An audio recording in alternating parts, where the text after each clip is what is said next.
Last week, the remaining Michael Jackson impersonator in Osun State won election. Yes, he was re-elected as governor of the state, Governor Adeleke. And it was a big deal. He didn't know it would be this easy. INEC did not wait till 3 a.m. to announce the winner. Nobody was told to go to court. He won. And there were people, governors from different states, APC governors that came to make sure that he won't win. But he won. Wonderful thing. So what did he do? He had to go and show the certificate of return given to him by INEC to people, the people who thought he wouldn't do that. Who will not do something like that? It's the right thing to do. Take it to those people and show it to them. Take a look.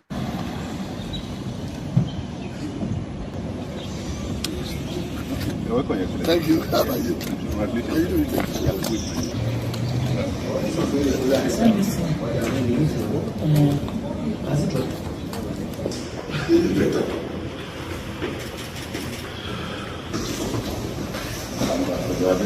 are you?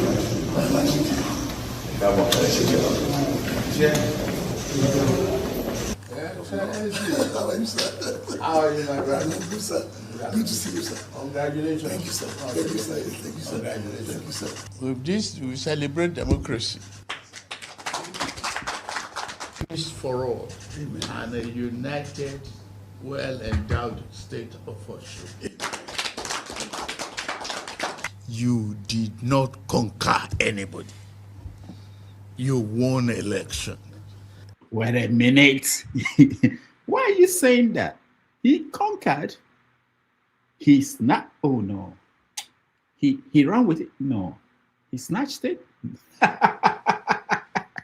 You did not conquer anybody. Really? I didn't. What is happening? What changed? That is the essence of democracy. Don't make a single individual a victim of your campaign. All for the reconciliation. Wow.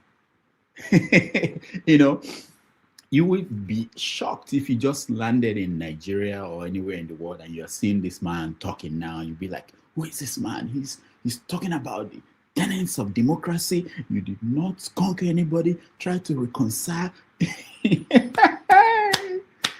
You would know that he's from a political party where their former president said that everybody should expect him to give things to people who gave him 97% of the votes compared to those who gave him 7% of the votes. No, you would think that he came from somewhere else. Let's listen to him more. Expand your coast. Wow. That is the only way you can give thanks to Osun people. Not the way you sang it or celebrate it. It's the way you act it. I'm here to thank Mr. President, the father of the nation, because he fought for this democracy. That is why he allowed free and fair election. And that is the result.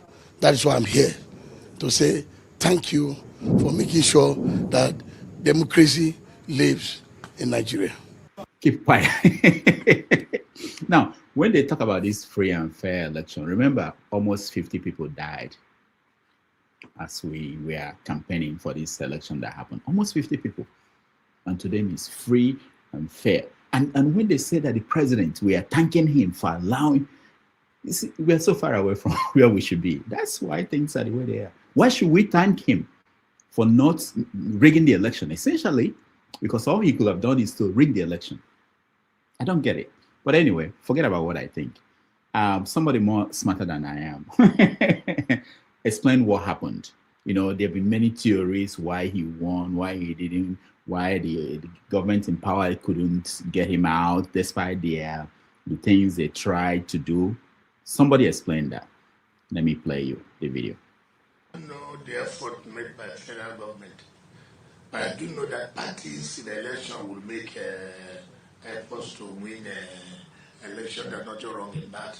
But federal government are part of the federal government. I'm sure that if the president wanted to win Osun at all costs, I would be involved. And I would have been there. And the governor would have known that it would have been different. Election is not won one day. Election is not one day. Wicked, thank you. Thank you. It's enough. Thank you for explaining this to us. Because I've been wondering, how could this happen? The problem was that Tinubu sent his second 11, not the first 11. If Wike had been on ground, people open their mouth and just talk in Nigeria. They don't care. They are untouchable. The law cannot reach them. Nobody can do anything to them. They don't care. Look at what a sitting minister is saying.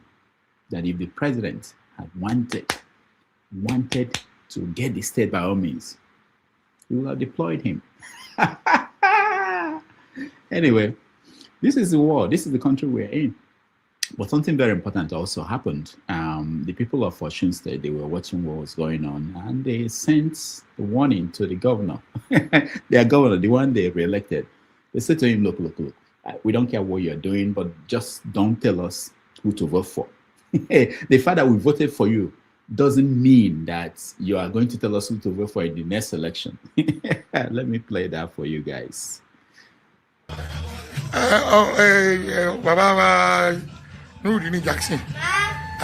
Ẹ má fàyọ̀ fọ́ o. Ẹ má fàyọ̀ fọ́ o. Àwọn ọmọ ìpínlẹ̀ Ọ̀ṣun ni ẹ dúró tì bí wọ́n ṣe dúró tì.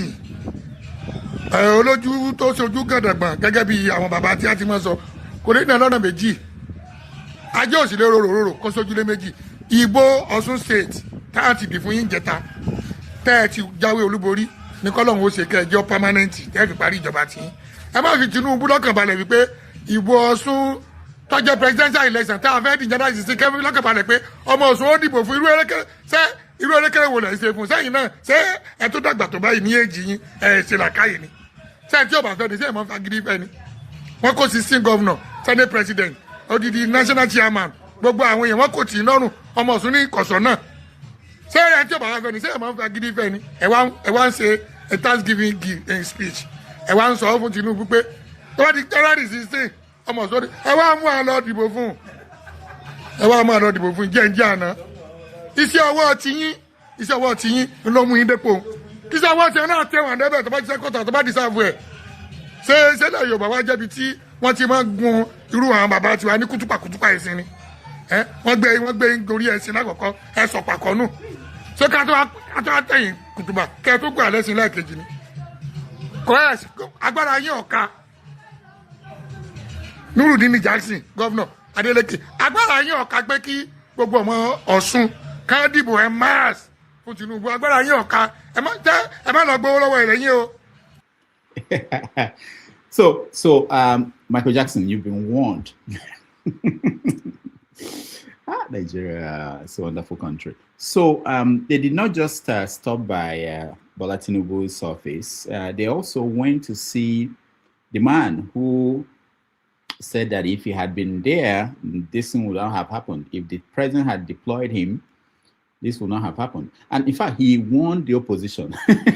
Wike warned the opposition to start crying now because he's coming on stage in the election coming up. Let's watch that. Even if you will lose the election, even if I'm so bad, I didn't do well during my time, for example, why the winning man will be scoring 500-something thousand, second person will be scoring 400-something thousand, the third person will be scoring 17,000. A party that a former governor just recently, come on. Then when it gets to the national election, that's when the party will win there. Try. Yeah, try. Please, we shouldn't be counting about all this. They know. So the only thing they can do now is, as usual, start crying. But if it is to win an election, no. It won't happen. This is an amazing country. You have to understand what's going on. So Wike has warned the opposition, Atiku and Peter Obi and all those people, Showore, all those people who are getting excited because of what happened in Osun State, that this is this is just, it's just a play. They just let you play. And being that Delegate understands what is going on, he had to go to see Wike in Abuja, and he took his nephew, Davido. Let's watch. No. I won't. I beat you guys. No, you don't. You beat them. I beat you guys.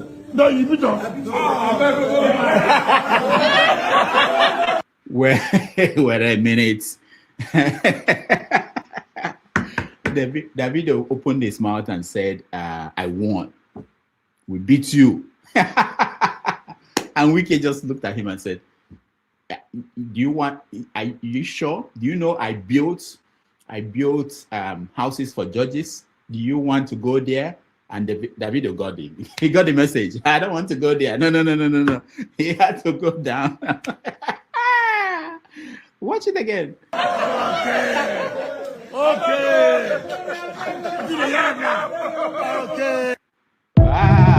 Okay. You don't hear him now? Davido had to ask, please don't take it to the next level. We know you are in charge of the judges, all the courts in Nigeria. You give them houses. If you just give them signal that this is what I want you to. Nigeria. So that's what happened, and that's where we are. And the opposition, they all went to, not all of them, they went to sign their peace accord, the normal thing they do every year before the election, sign a peace accord so that they won't kill people, they won't fight during the election, that it will go well. Because if you think about it, if 50 people died in Osun State, and you expand that, if you just say that is the standard, and because people are saying that this was a wonderful election, if we have to lose 50 people in each state of the federation, we will end up in an election that will come up in January. We'll end up losing 50 times 36 plus Abuja. So you can do the math and see the number of people that will die just for an election. So they do what they normally do, which is to go and sign a peace accord. I know. I think we didn't show up. Tinubu did not show up, but look at the people that showed up. And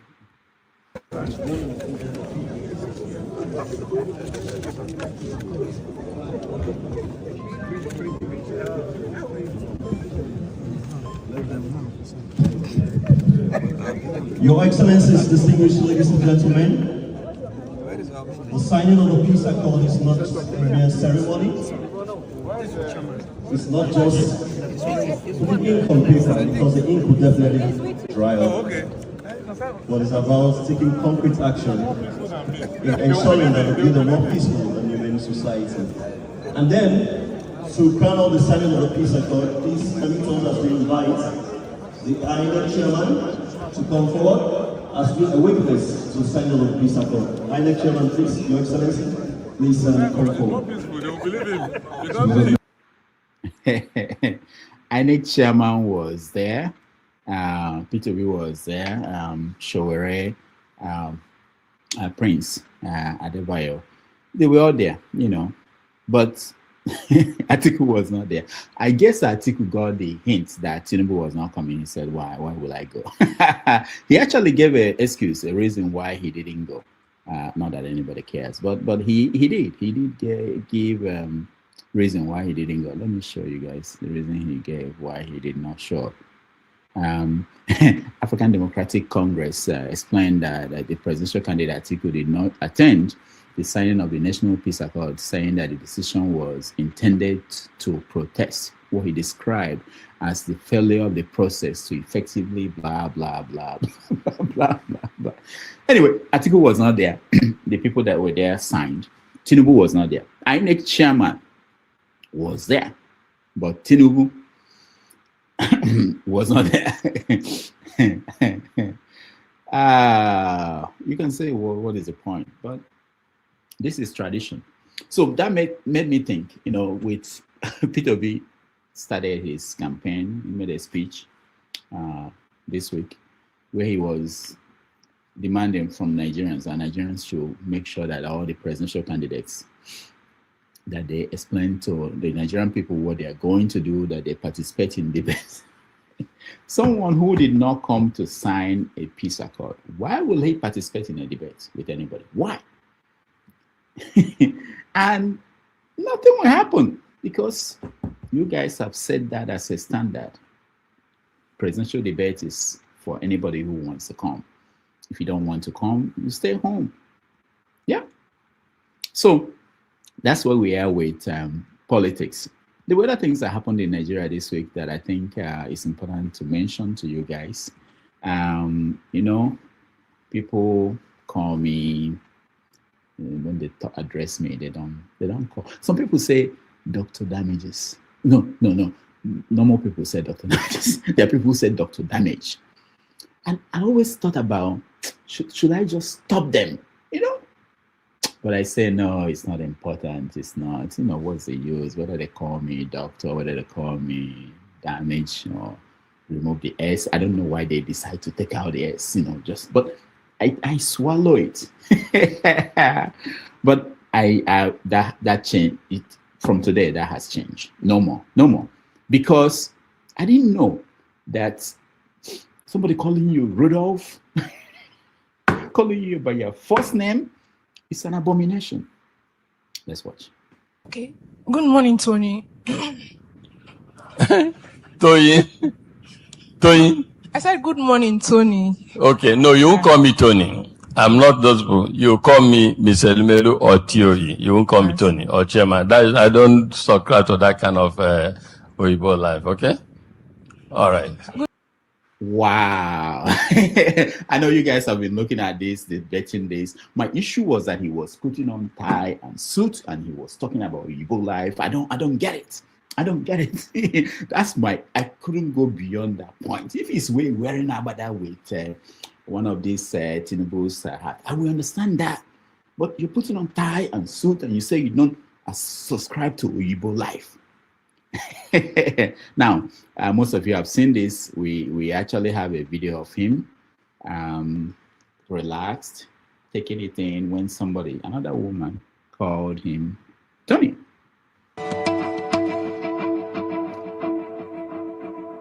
Hi, Tony. It's so great to have you here. Thank you for being with us today. Good to meet you too. You are one of the most celebrated and most decorated business leaders in Africa, and I would posit the world. So it's truly an honor to be able to host you at Stanford this afternoon. Thank you very much. We watched. Wow. He didn't stop her? Okay, that's Oyibo country. You know, this is the problem. If I think the issue was that all these corporate executives, they are not sure what they want to do. Whether they want to roll with Yoruba or they want to roll with Africa, I don't know. But I think it wasn't a good deal because they created this culture of abandoning the African traditional approach to these things, and then when people who they groomed, you know, they wanted to be like a modern kind of managers, they talk to you in the same language, the same culture you set up in your corporate establishment. Now you have issue with that. Nonsense. All right.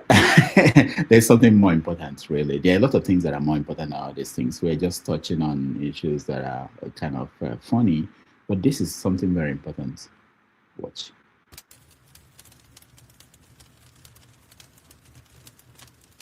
These are Nigerians scooping diesel from a tanker that I don't know, broke down, probably. These are the people that we were fighting for. These are the people we are fighting for. I thought it was an old video. I didn't know it was a new video.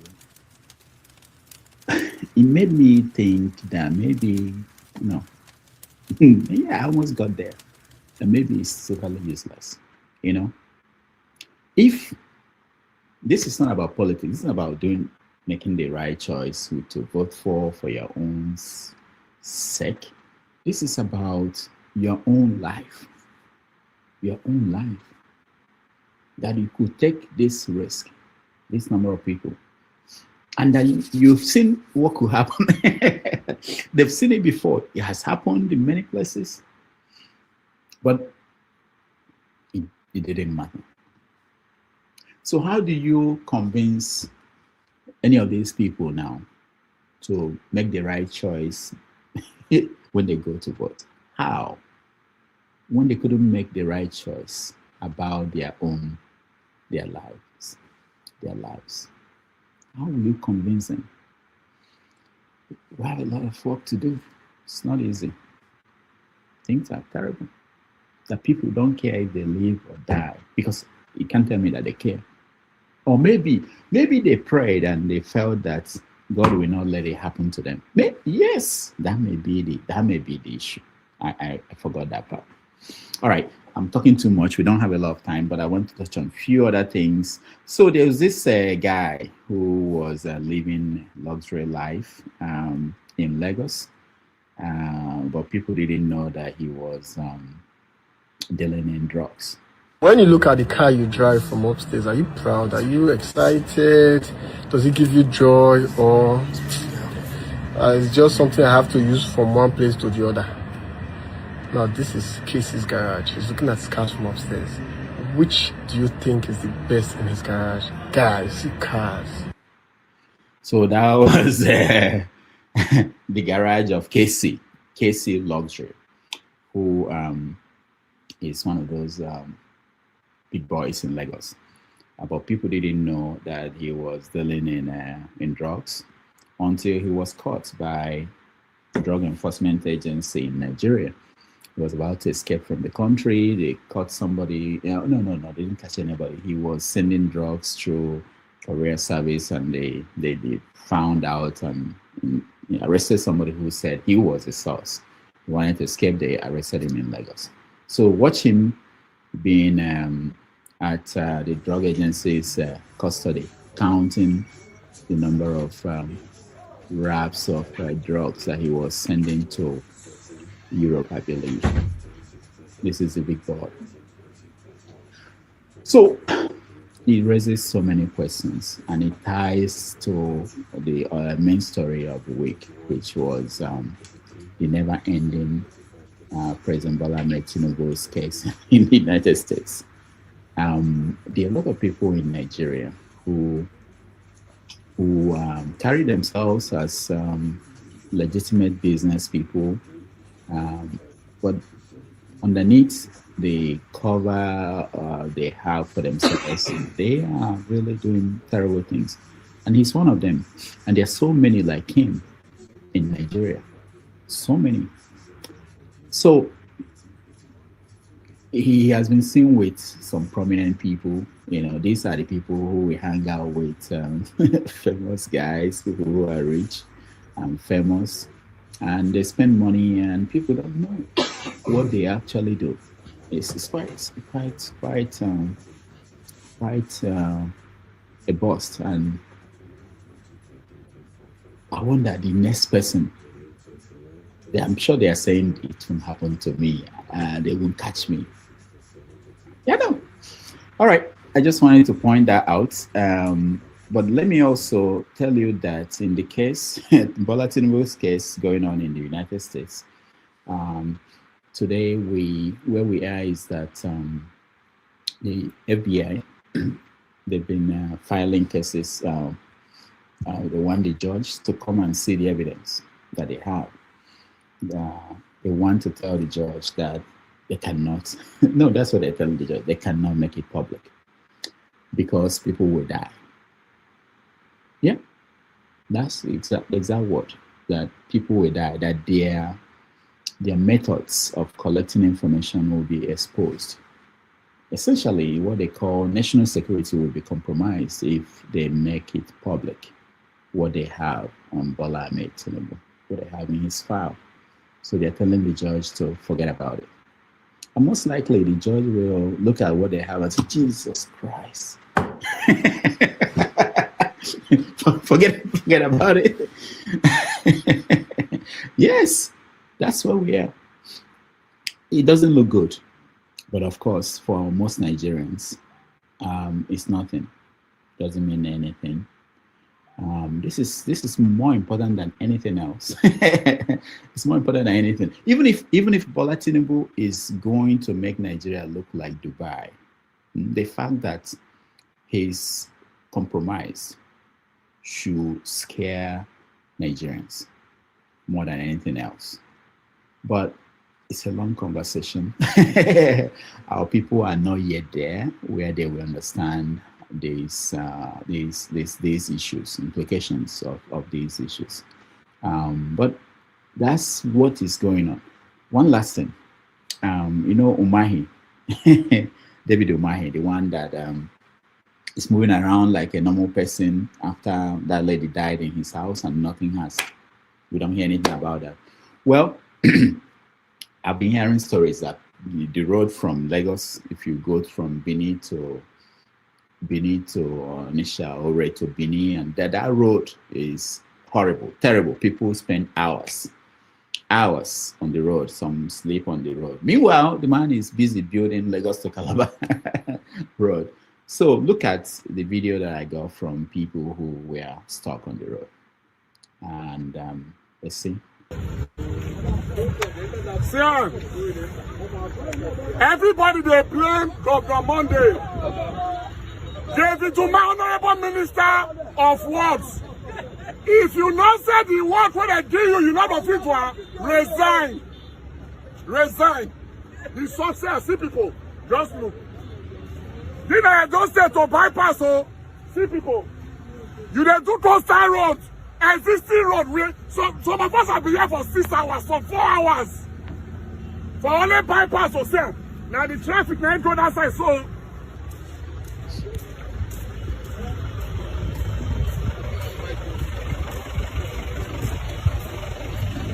yeah.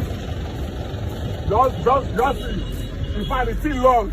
David, to mind, your children go fit pass this road. Your own children. We care all of you now, our children go fit pass this road. As we know what's sorry for the poor masses, so if we talk to them, they'll say they want to arrest us. Now we want petition. The suffering is too much. Okay, David, to mind. Why do you want to campaign for Tinubu? Why do you want to campaign for Tinubu? Tell me, why do you want to campaign for Tinubu? Now this road, I don't carry my bag for it. Now I don't leave motor when I pay for. I don't carry my bag for it. I don't leave motor when I pay for. Make a trade, fine bike. Everything, look people, see. This guy go run up. Now, bad government be that. They don't do that all.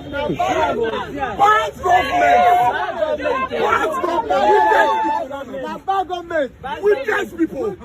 David, you know the sign for us. If you don't do what, resign. You don't carry a body, girl. I don't need my motor now. I don't need my motor. I'm not the one to pay you. Now, wow.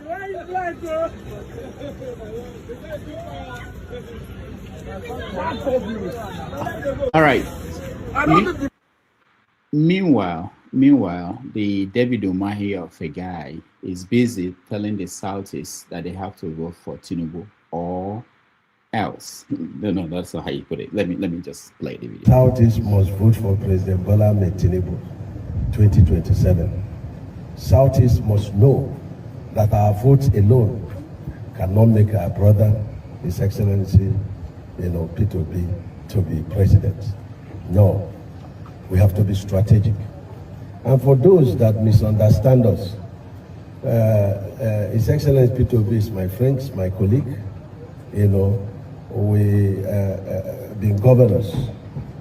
It might be a senior one, but governor is governor.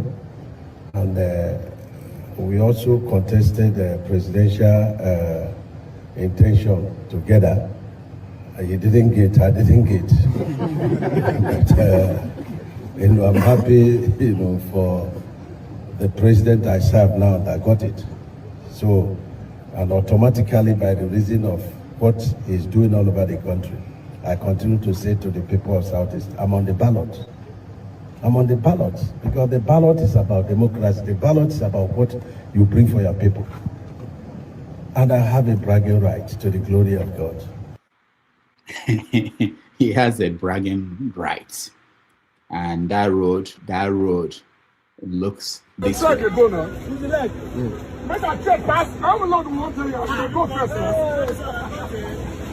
My has a bragging right. And he's going to tell thousands of people who are going to travel, are traveling every day on this road, that they should vote for parliamentary. I don't understand. If you understand, please help me. I'm rounding up. One last thing. Why we're saying this, the way the country is. There's someone preparing for war, singing war song in Igbo. Let's watch him.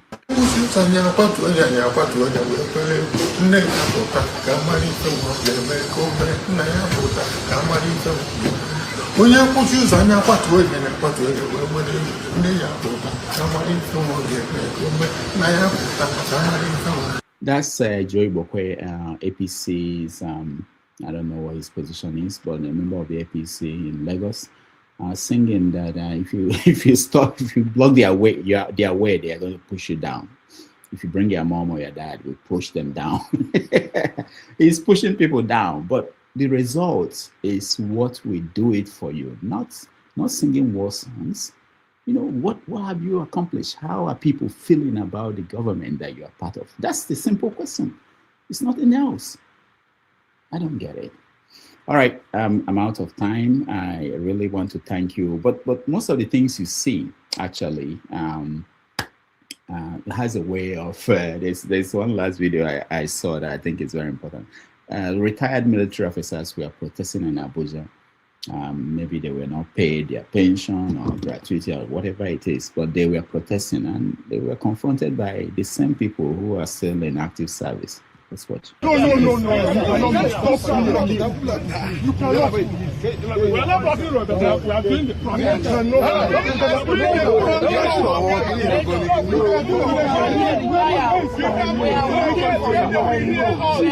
for you people. We are working for you.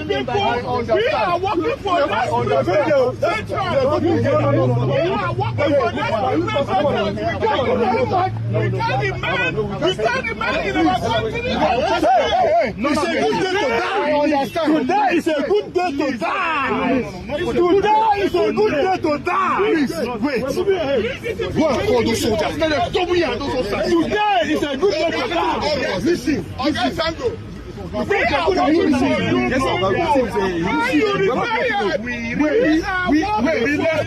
Let's go. We're not working with Kagani. We are not working with that is the first step. Please, can you call somebody? Can you call somebody from there? So that we can go. We are looking for negotiations and we are calling for. Let us understand why we are placed in this condition. When I was pressing bullets and bombs in the jungles and swamps of Liberia and Sierra Leone, I wasn't scared of. I didn't scare of bullets and bombs. So who is scaring me? Nobody is firing. It's a good day to die. Nobody is firing. It's a good day to die. Former army officers protesting and being calmed down by current army officers. I'm wondering, the officers who were trying to calm them down, are they thinking that the same thing will happen to them? Because that's what I see in Nigeria. Continuous cycle comes and goes. Victims today, tomorrow new people will become victims of the same problem, the same issues that we failed to address. The same issue, we failed to address them. We refused to address them. We think that it's only impacting the other person. It won't impact us. But that's the way life works. At the end, we all become victims of those problems we failed to solve. When you see a truck broke down in the middle of the road, Anybody can become a victim. Maybe you're traveling at night, or you saw it by accident and it was late to stop, you were speeding, you become a victim. So we're all connected that way. And the fact that we miss this all the time in every issue, that what is happening in Osun State should be of interest to you. What's happening in Sokoto, where people are being kidnapped and killed, should be of concern to you, because eventually we will all become victims. How did Peter B say this? Yes, I remember now. That the society we abuse today will take its revenge on our children. Maybe your children is not in that country, but I'm sure the children of some people you know are in that country. And I'm sure if anything should happen to them, you will not be happy. All right. That's it for today. It's really touching to see retired army officers being treated this way. If you treat them that way, how will you treat the people who are serving today? Other pensioners, how they've been treated. All right, I will see you guys on the show. Thank you so much for watching. Take care.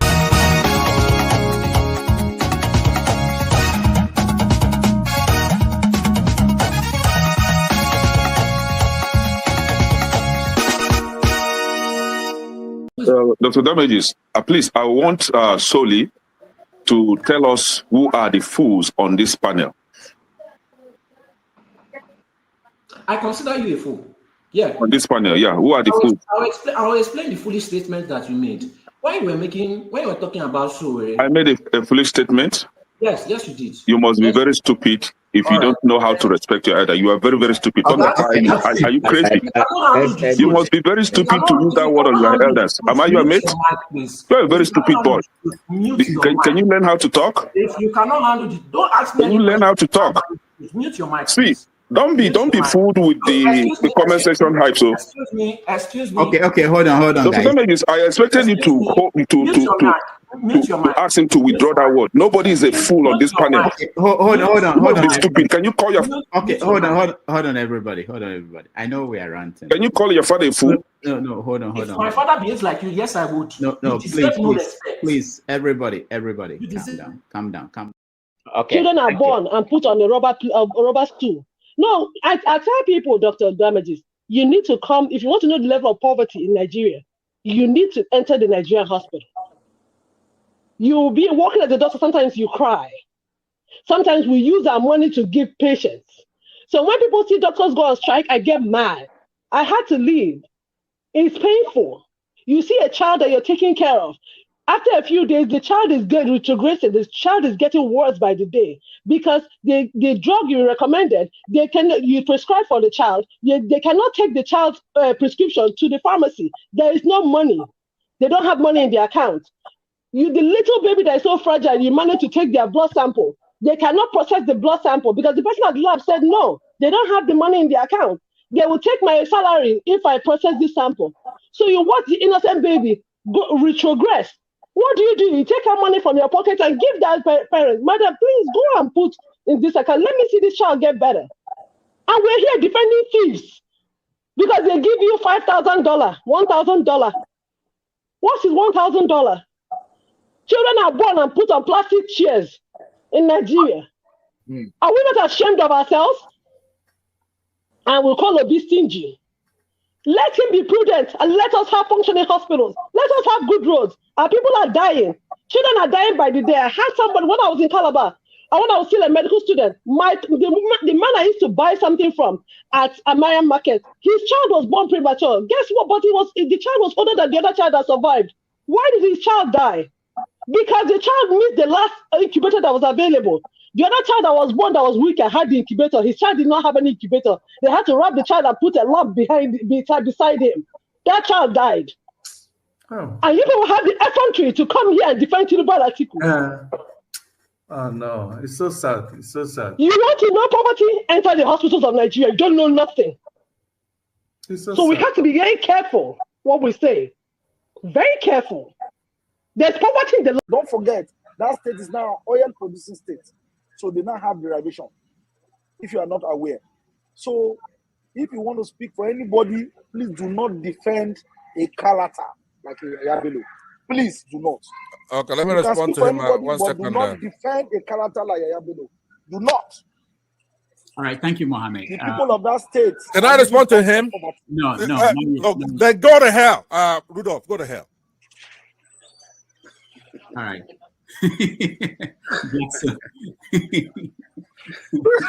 Rudolph, I've never seen this part of him before. What?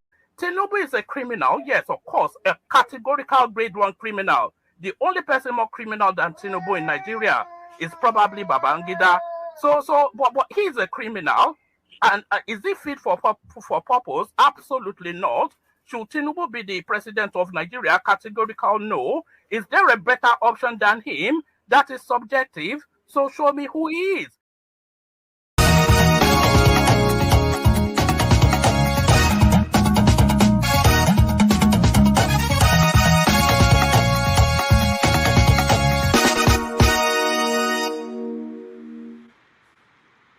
Welcome, everybody. Thank you so much for joining us. Today is August, it's 22nd, 2026. It's a beautiful day here in New York City. I'm hopeful that wherever in the world you are, you're having a good day. Thank you so much for joining us. It's Have Your Say, which is a show that we set up for you to have your say on issues in the news.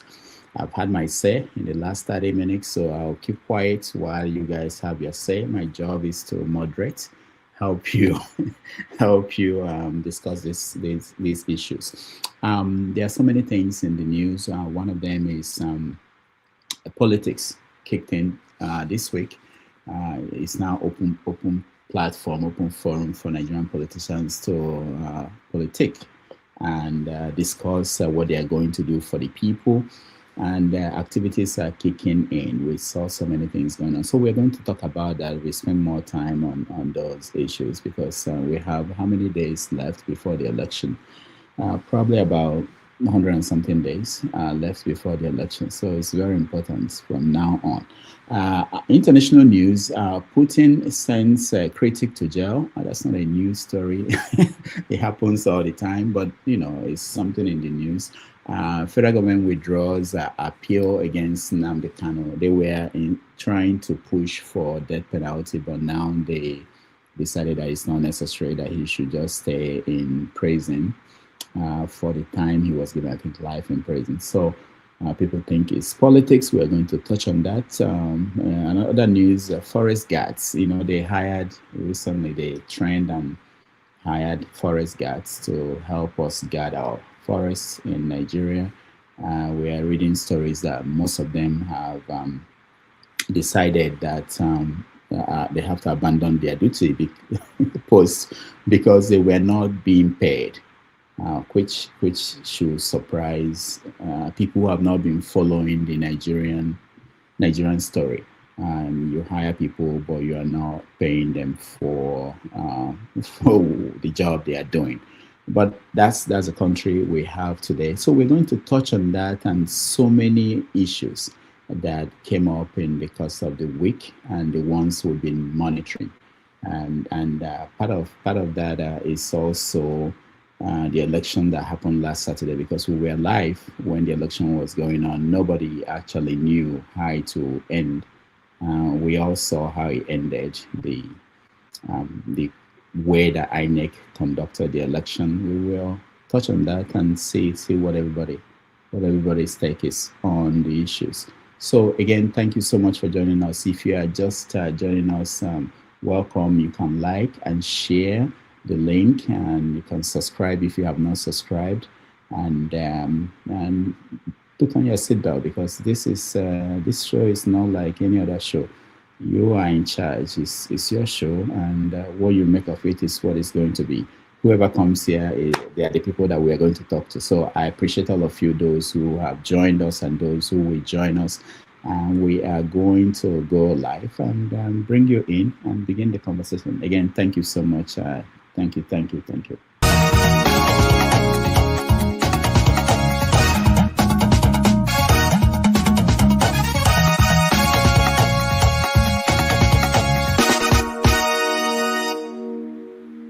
All right. So I can see Mr. James. Mr. James is always here early. Thank you, Mr. James. So I see Ovie. Ovie, thank you so much for being here. I see Sola. Sola, thank you so much for being here. How is everyone doing? Let me start with you, Mr. James. I didn't talk to you before the show. How are you doing? Well, I think I'm all right. How is the Gambia? It's raining. It's raining? The rainy season, yes. Okay. When the rainy season is up. Okay. Any story you're monitoring from there? What do you mean? Locally here? No. It doesn't have to be local. International story. Well, I'm tired of saying I'm tired of Nigeria. So the issue is, I don't think deep down you are tired, Mr. James. I think it's just frustration, because if you are tired, you won't be paying attention to the news. You won't care. There are people who do not care. They signed off. It doesn't matter what's going on. They don't care. They don't follow. I wish we can even use this platform to discuss issues like literature, Greek literature, Roman literature, apartheid literature, Nigerian Civil War literature. That will be more beneficial to us than these politicians we're talking about. I hear you. I hear you. But in the past we've tried to bring people in the other fields, even literature, even entertainment. Sometimes our people want to talk about politics, so we always mix it up. I'll bring more people who are in different fields, entertainers. Shakespeare, was it not Shakespeare in Julius Caesar? Cassius was telling Brutus, dear Brutus, the fault is not in our stars, but in ourselves that we are underlings. So all this nonsense we are talking about every day, we are the cause. So when we are tired of saying we are tired, we will know what to do. All right. Thank you so much. Let me come to you, Ovie. Welcome to the show. Jamo, assalamu alaikum. That's the goal. Oh my God. I'm pretty good. I'm pretty good. I'm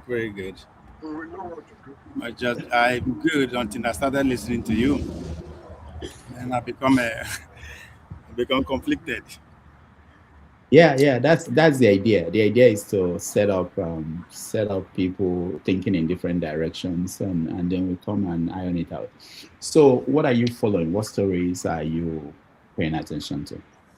Yeah. First of all, I want to say, Mr. James, good to see you again, and I want to differ with you a little bit that there's nothing more literature than politics. Don't be surprised that 50, 60, 700 years from now, Dr. Damage's show will be a book to be discussed in our secondary school or even university classroom. So when you talk about the Shakespeares of our time today are the likes of Donald Trump, who have not just overwhelmed the system, but totally in control.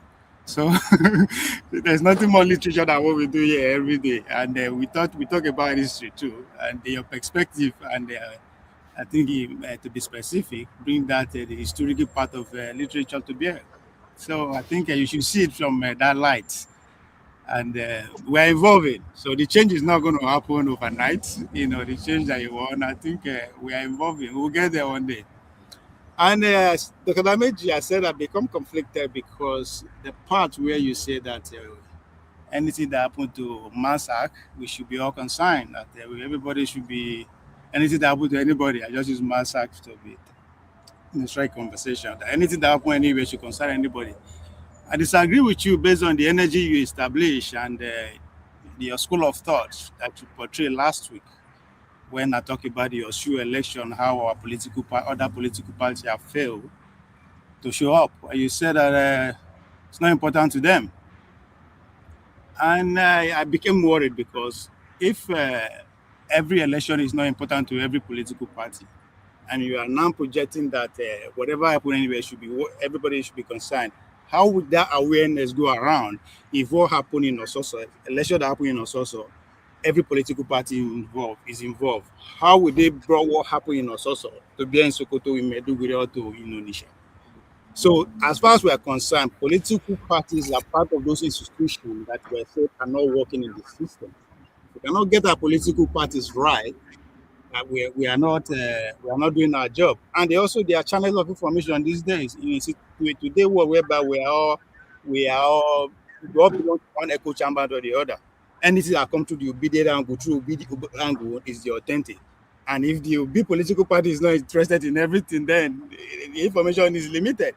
And people that belongs to the mandate, the mandate that we stand, if anything that comes from there is the authentic. And if they are not interested in anything, so we are, so I became concerned when you are projecting to front, and at the same time, maybe without knowing. That's where I get conflicted. But other than that, I follow trends, not really news. I follow just like the video you show about the Oshu where the winner, immediately begin to patronize the sitting president that I support you and all that. I know, yes, it's open to interpretation, but what I see there should be troubling, because even we can pretty much display without saying it out loud that it is not over until we say it's over. the victory can be taken away from him just like that. Via the judiciary, and nothing can be done about it. It's not going to be news because it's a precedent from the days of Obasanjo. They happen. So for me, I follow that we should be concerned, and the blatant display of tribalism and regionalism, if you have to, water it down when the man is saying that I support him because not just because he's son of Oshu State, because he's a Yoruba elder, he's a Yoruba man, and for some reason, commentators and pundits seems to just overlook it. But that is at the core of our problem: identity politics. Yeah, those are the things I follow. And all right. Thank you so much, Vie. Let's go to Sola. Sola, welcome to the show. Yeah, welcome. Good evening, everyone. I hope you all can hear me very well. Can you hear me? Yeah, I can hear you. Just before you continue, anybody who wants me to put chief to their name and any way you want me to address you, I don't want anybody to wash me down. Any way you want me to address you, let me know. If you want me to put Mr. Chief, Doctor, anything, go ahead, Sola. I would like you to put Professor, Doctor, Mr. Just put all the titles in front of my name. Because at the end of the day, I don't want you to call me by my name now. Mm-hmm. One thing that has been on my mind, and I think later on it reflected, is the video of the guy that had drugs. Who was nabbed by the NDLEA, and it wasn't the major one on my mind, but one thing that I always look at, I project forward. I look at things, even though it's not in the news, but the moment it's in the periphery, I try to fixate on it. And one of the things is Lagos. I'm so concerned about Lagos. Lagos and the rate and the increase of joblessness, of these jobless youth, the growing population of jobless youth, and who are these guys? These guys that they nabbed, who is he selling those drugs to? The same boys. And apart from them, also their godfathers as well. So I'm a bit concerned. You can't walk in Lagos now, any part of Lagos where you don't get harassed, you don't get, even if you're driving in Lagos, they hold you, they want to do anything. It's absolutely somehow ridiculous. So that's one thing, a concern. And the second one was what I just saw yesterday, which at the end of the day, a lot of people are not talking about it, is the terrorist state of Israel. They've gone to Syria, I think the northern part of Syria, to blow the tarmac, which is the military base that Turkey is using. So a lot of people are not seeing it. And, it's absolutely It's just really difficult. A lot of people and Christians, I don't know how naive, and I think it's just sheer stupidity as Christians thinking, Israel is a Christian country. It's not. Less than 2% of their whole population is Christians. And we are dubbing it as a Christian. And they are hiding under this canopy to perpetrate evil, killing of people, murdering children. It's not been said in the news. CNN went over the weekend. They went to a Palestinian place where the father went there to see where they beat his son. And it is still a Palestinian settlement. They beat the boy to death. Even while they were going, it's on CNN, so anybody can go and verify it. They were trying to stab their tires, the settlers. So it is only the Arabs. I'm not a Muslim, I'm a Christian. So by the way, so that they won't say, oh yeah, he's Muslim. I don't care anyway. It is only the Arabs that they will say, oh, they are terrorists. But every other people, they are not terrorists. Now, like the US, Syria, their president, who more or less they had a bounty on his head, now is a good guy. He's a very, very good guy. And that one is set aside. Qatar, the last time Trump was in, he dubbed them as a terrorist state as well. And I believe at the end of the day, and currently of all the countries in the world, it's only Israel that will tell you they don't have nuclear weapons. They can't tell you they have nuclear weapons till now. And I think it's not right at the end of the day. If we are all practicing democracy, we should be able to live with one another. Does it mean that the Hamas has not committed atrocities? The October 7th atrocities? Yes, you go after them and you more or less deal with Hamas. But when you more or less kill children, women, just normal people, I don't think it's right.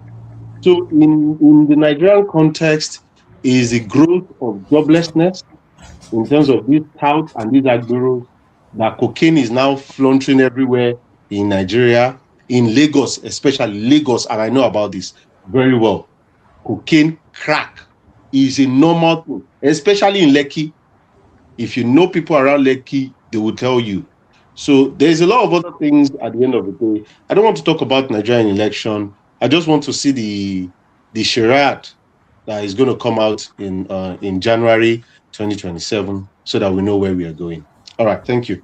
All right, thank you so much, Salah. I'm happy you brought up the issue of Middle East, especially Israel and what's happening in Gaza and West Bank. I was listening to the news today about how Israeli settlers were treating Palestinians in Gaza and West Bank, and sometimes you don't find it in local news. And yeah, all right, maybe we'll get time. We'll touch on that.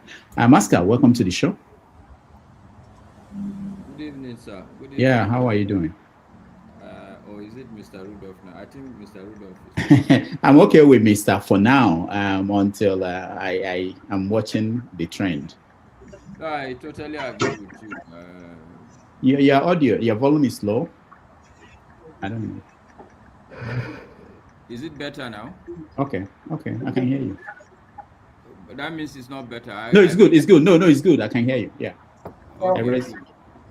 Well, actually, I'm sure this is the segment where you ask people whether they have anything to add or subtract. Yeah. Nothing for me to add or subtract. All right. You have your 100%. Thank you, Maska. All right, let's go to Chief Declan. Chief Declan, you got a chieftaincy title. Yes, you gave that to me since everybody's worried about titles. Oh, I should have showed. I didn't know you were coming. I would have brought the video where you got that in Kanu.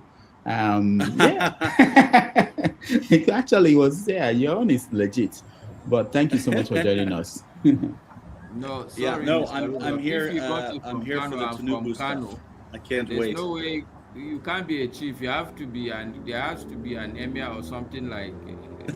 We don't give chiefs. Don't worry, Master. Maybe, but before the end of the show, I'll play you videos of him with at the Emir's Palace in Kanu, last 2 years ago, I think. So it's legit. Go ahead, Declan. No, I've just been following all the Tinubu FBI documents and so on. This is what I'm here for. Okay, yeah, that's what we're going to start. We're going when we go around and say hi to everybody. We are starting with that story because some people want to make us believe that it's not important or that the opposition are wasting time talking about that, but there are bigger issues around that. Okay, I'll skip you. Let me just say hello to 2 more people and then we start the conversation. Apostle Alhaji Oluwo Femi, welcome to the show. You're very, very disrespectful, sir. I know. I'm sorry. How are you? No problem. I'm okay. In the spirit of the times, I thought, as per usual, like I typically say in Nigeria, if you do not cry, you laugh. So let's laugh while we cry at the same time. The only other thing I was going to add was very succinctly as well, has already been exemplified by what Sola said. Very important, because for me, I continue to identify with the fact that whatever happens in any other part of the world has a way of transmitting itself, and there's nothing else as important now, as much as we have our own local idiosyncrasies, as what's happening with what Israel is about doing with respect to Turkey. All of a sudden, Turkey is even the worst. Is the same thing they ascribed to Iraq previously, and later on to Syria and to Iran. They're now ascribing to Turkey. And I find it ridiculous because of what's about to befall all of humanity if we're not careful the way we're going. These are the early signs of what happened that precluded World War I to an extent, for those who pay attention to the lessons of history, because we have a way of not learning, So while we're giving importance to what's happening in Nigeria, rightfully so, let's also understand that there's some imminent danger when it comes to humanity, and that's what I'm here for. But I'm also here to enjoy the rest of what you want to talk about. I may not necessarily have anything to say because I think we're just joking when it comes to Nigeria. We're just a bunch of jokers thinking we're having any elections. We're just wasting our time. All right, thank you, Apostle Femi. KJ, welcome to the show. Are you so poor you don't have a title? I thought they now sell it 50 cents anywhere you want. Okay. Thank you so much. It's good to be here. Thank you for everybody who is here. Yes, I'm just a simple guy. I don't have any ascribed to my name. But I just to be on the fair side, I think I like what Mr. Tony Elimanu did. We must understand there's a culture that is Western and there's a culture that is African. We can't mix both. I bring up my children as an African living in America. I appreciate the American culture. I appreciate what they do. I don't have begrudge any of them. But I'm an African. I have a tradition and a custom by which my people are trained. And I intend to pass that down to my generation. If I address a senior person, I will address the person as an African. If I'm speaking to an American who likes to be called by the first name, I will go that way, but I will equally say, Mr. This. I won't just go and shout, Decan. No, Mr. Decan is more, whether he likes it or not, it's more respectful, and it gives me more broader way to be able to discuss freely without him feeling, why is he disrespecting me? There's a trending video right now going on around in the X space, where many other Nigerians have also addressed this issue. So I believe that yes, it's good to be Western, to be everything, but also remember that you're an African. So I totally accept and I agree with what he did. He didn't do that with malice, as the Americans will stamp your refusal visa, they say it's without malice. So he didn't do that with malice. He corrected her, still left her to go ahead with the whatever question she wanted to ask. Having said that, listen, I understand the world. Let's put it squarely here. There's never going to be time that the world will be fair to everybody. Okay, there's never going to be a time that we'll all be relating with each other at the same level. If you know that you have peace, you have peace. There are going to be those who will take advantage of others. There's going to be those who take advantage because they are more powerful, because they are more domineering, because they are more in population, because they have a comparative advantage above the other. But if we're even going to discuss the issue of what Israel is doing in the Middle East, why don't we also discuss what Turkey is doing in Africa, in Nigeria in particular? Okay, why don't we also discuss how Turkey is trying to take over the military and bring in helicopters that supply things to the terrorists going on in the north and in around Nigeria? That is also a very, for me, it's also a very interesting topic we should discuss. So you see, why we are saying this is happening to these same people are doing other terrible things to other places that are not as powerful as they are. Why don't you talk about that also? Why don't you talk about the fact that China is almost taking over the whole of our forest, digging everywhere they can dig? Nobody's talking about that. Let's look at those things and also know that this is the same thing that we're all dealing with. All right, I rest my case, sir. All right, thank you so much, KJ. That's why we have this show, which is where you have opportunity to raise any issue you want to raise and we discuss it. So anybody who wants to raise any issue, we are always welcoming to that idea. Okay, so we go straight. I have 1 hour for introduction, which we've done. We will go straight to talk about the first topic of the day. And this is not the first time we started with that topic. That's a great question. I don't know what is wrong with them all. I don't know what is wrong with them. Somebody is asking for where you do your course and you are sure you did your course there. I agree with you. But a lot of what we hear, because you didn't hear this direct from Tinubu, because lawyers are very funny. Sometimes lawyers will say, you must not say this. I mean, you know what is happening to Donald Trump right now? Donald Trump that guy is walking himself to jail. And he's coming down to say that, it was my lawyer who said it. It was your lawyer who said it. It was your lawyer who said that you should march people to the Capitol and stage a coup. People who stage coup in Nigeria, they never live to tell the story. That's what I tell them. They never live to tell the story. They are summarily tried within a short time and sent to jail or made to face the firing squad. That is the way it works. But it's only in America where somebody put a gun to your head and you say, all right, you are quoting the First Amendment right. What is First Amendment right? What is it? I don't understand. So I don't know why he's denying Atiku the chance to go there, because the news media, they tell a lot of lies, things that are not true. I knew this man went to Chicago State University. I knew that. I won't lie to you. Dr. Wumi, yes. if you were aware of Tinubu when he was at University of Chicago. Yes. Can you elaborate on us the accusations whether he was actually distributing drugs and was a drug dealer in Chicago in those days? What do you know about this? Okay, thank you, sir.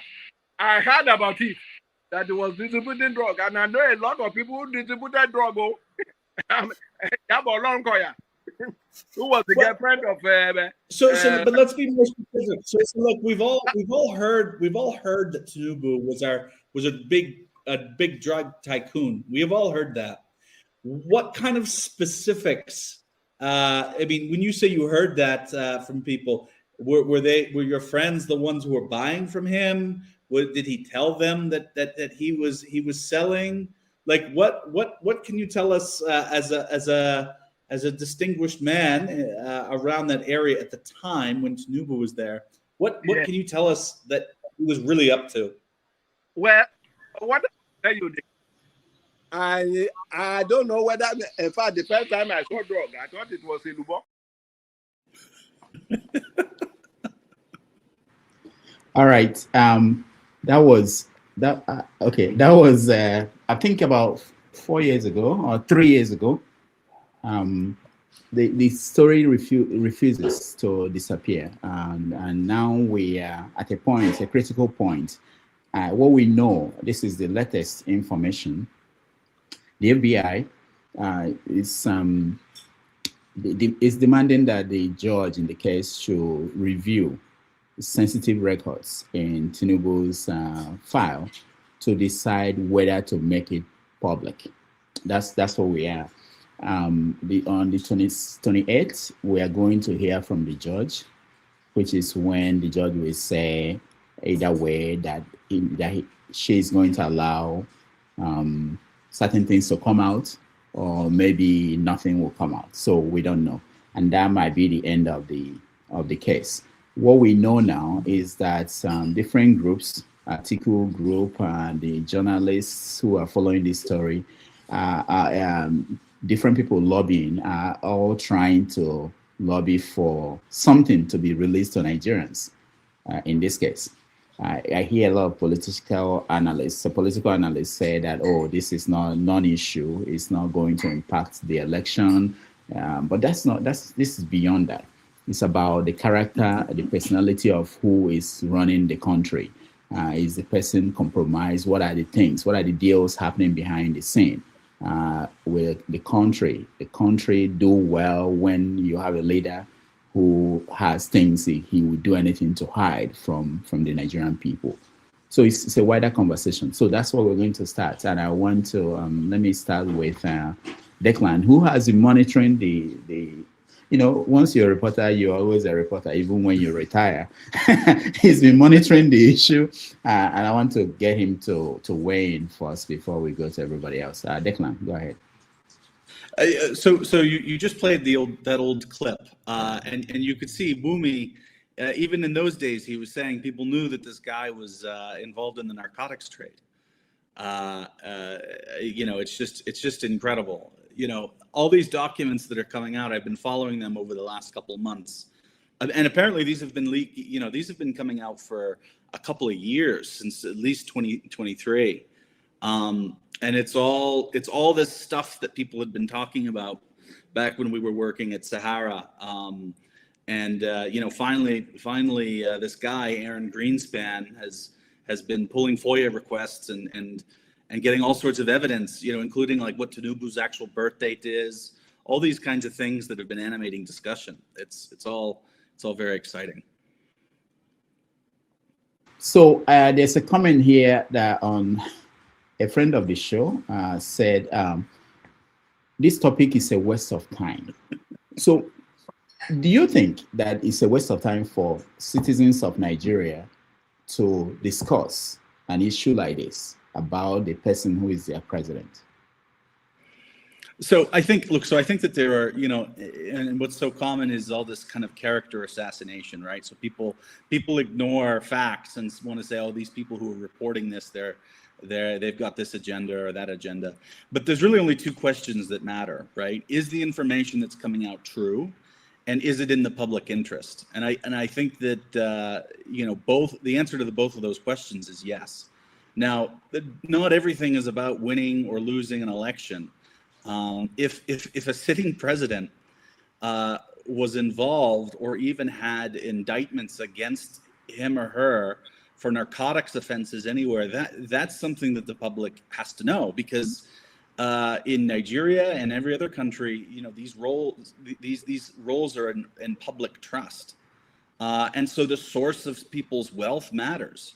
And if you look at some of these disclosures so far, there's millions and millions of dollars moving through accounts reportedly connected to Tinubu, and certainly connected to places and entities that Tinubu was, admits publicly that he was tied to.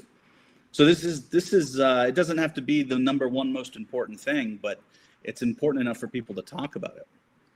I know that you travel across Africa and you meet African leaders. I'm sure you follow the activities of foreign intelligence agencies. like FBI, CIA, M15, all of them.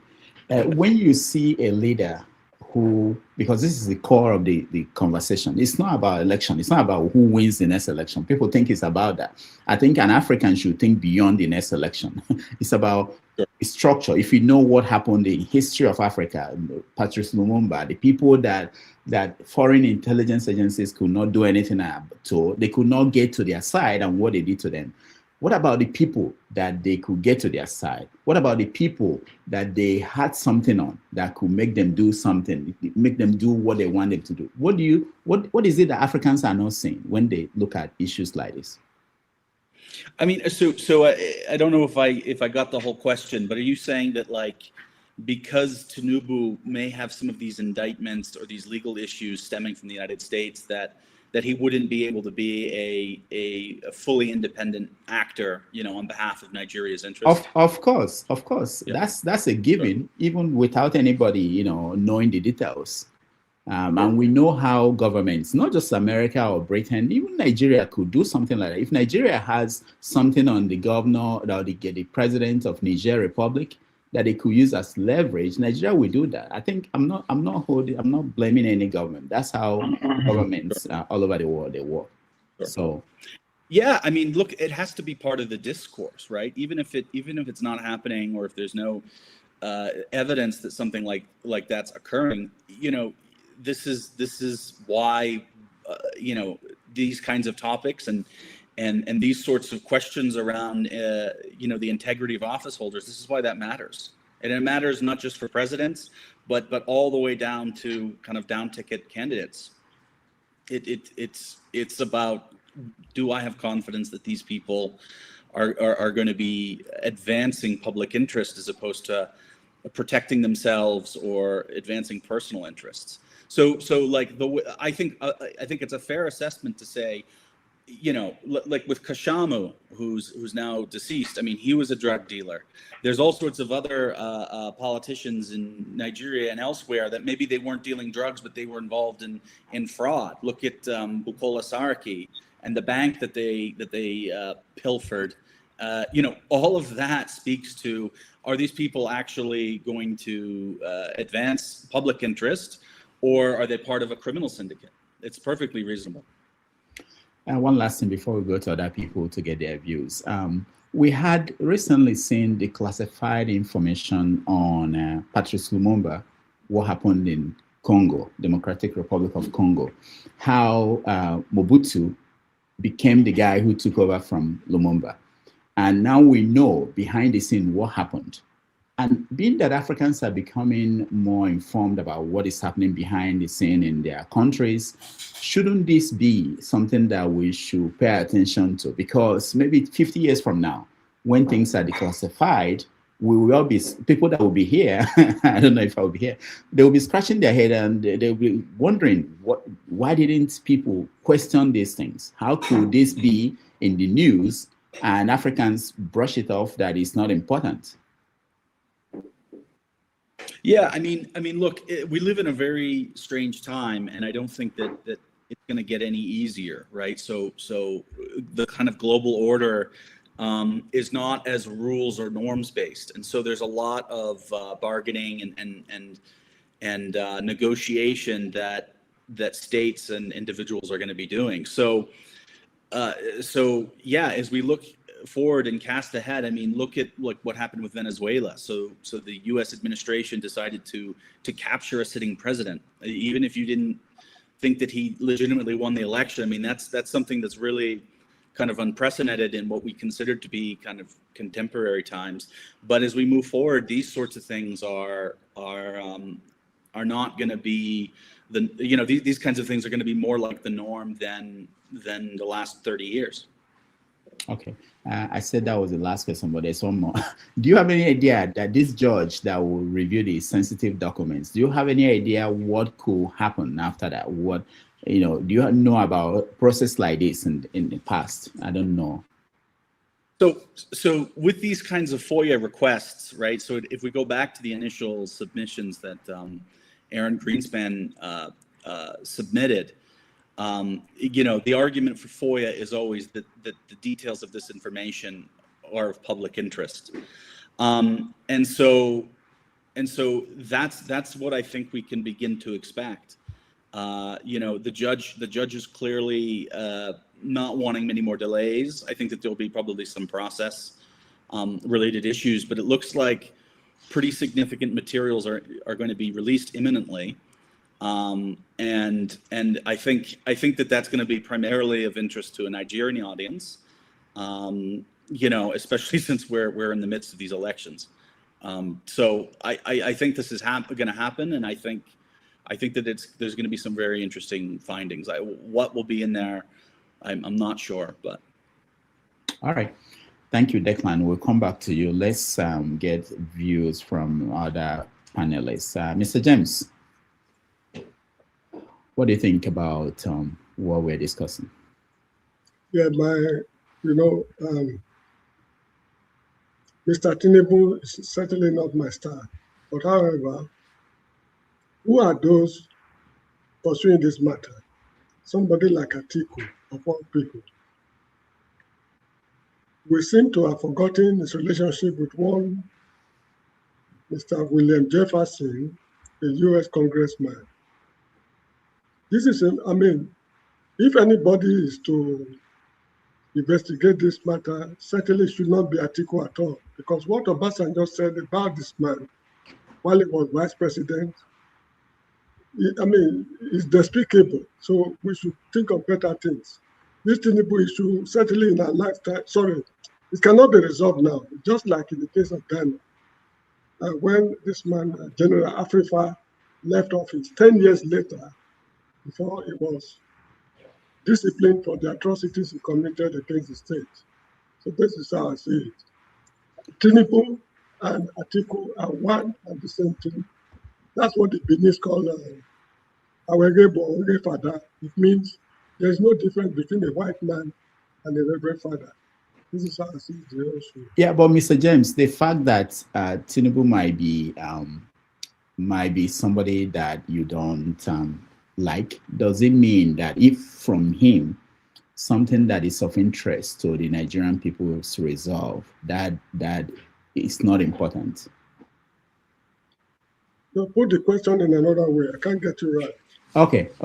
So the fact that you have issues with Tinubu, Atiku, if Atiku is going to bring about the resolution of something that is of interest to Nigerians, just as simple as he has never done anything in the interest of Nigeria. Look at his activities. He's doing if he were not a presidential candidate, he will not go to the extent of doing what he's doing now. Let us talk about better things. These issues will be resolved later on. That's how I see it. All right. Thank you, Mr. James. Let's go to... Thank you for thanking me. Sola, welcome to the show. What is your take on this topic? To be honest with you, this is what I call the hypocrisy of the West. If you have information about Tinubu, release it. Because if we are trying to practice democracy and we want good governance, we don't want thieves. We don't want people who are barons, drug barons, running our systems. We don't want fraudsters running our system. It has nothing to do with Tinubu alone. Like Mr. James said, Atiku is there. Any other person, if we are truly talking about a democratic country, you don't hide it, you don't hide them, and let them pillage the country and let them squander our wealth. So if you have tangible information, not crooked one like they're currently doing at the end of the day, I mean, with the crooked guy with the more or less scammer that you guys have in the helms of White House at the moment. So what's the difference between him and Tinubu? I don't see any difference. But the point is that if the FBI has anything on this guy, please release it so that people can know who they are voting for in 2027. The sufferness that we are suffering in this Nigeria is too much. This politicians are deliberately, and I'm saying it, deliberately taking out, squandering our health. You see, the education system in Nigeria is zero. Nothing to write home about. People are just going there, coming in and out. They are killing, they've killed judiciary, they've killed education. See what they are doing to the military guys. Have you seen the new report of police quarters? Is in Kaduna or somewhere in maybe in Nasarawa. It's nothing to write home about. Our roads, nothing. Food, expensive. Simply because these guys are just running the country ragged.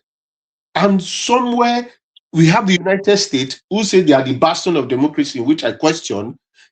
If you have information, release it so that social media can carry it. Then the youth, like they voted in Osun State, the way they voted in Osun State, yes, there was buying of votes and the right, but a lot of people came out to vote. The way they voted in Osun State, come 2027, we can send these guys packing back to Lagos or probably back to Osun State where it originally comes from. So that is my own take. We shouldn't allow anybody that is a thief, that is a drug baron, to rule our country in the name of democracy. So let them release it and let us know exactly. They don't need Atiku to tell them. They don't need anybody to tell them. So as long as Atiku has filed it, then let it open. When Atiku comes to his own too, somebody will file, they will open his own yash too. So it has nothing to do with only him. Every other person, even contesting in this election, we want them to more or less go to them and see what skeleton they've got in their cupboard so that Nigerian people will know who they are voting for so they can make the right choices. Thank you. Before you go, do you understand their position, the FBI's position, which is that their sources. So let's say Tinubu, this is Tinubu's file. And let's say that Tinubu, I'm speculating now, but he says some things about some other people. And some other people, these are things that are in the file. And they don't want those things to come out. Maybe the system they use to collect information on, they don't want it to come out. So that's their own argument, the FBI and the American Intelligence Agency. That's their argument. So what do you fault them for saying that, oh, we still need, maybe they have active people who are working for them and you don't want to reveal their names, and that would mean that they'll be in danger and they won't be able to provide information. Dr. Damidu, I'm very sorry. I know this is apples and oranges. If he's going to help us, why they not release it? Simple. It's just like the Epstein file that they are trying to cover. I know, like I said, it is apple and oranges. It is not the same. If they are saying people are going to die, how many people are going to die? People are dying every day in Gaza. They are not reporting it. So how many people are dying in Nigeria currently? They are not reporting it. People die every day in the US. Are they reporting everything? No. So if we are talking about democracy, yes, it might sound somehow, bad on my side for what I'm saying. But if it is to help us to choose these guys have destroyed this country. Are you not listening to me, Dr. Dam? They have run us ragged. There's no place you can enter now. Is it judiciary? Is it police? Is it military? They have taken over. Masca will be able to tell you. They've taken over everywhere.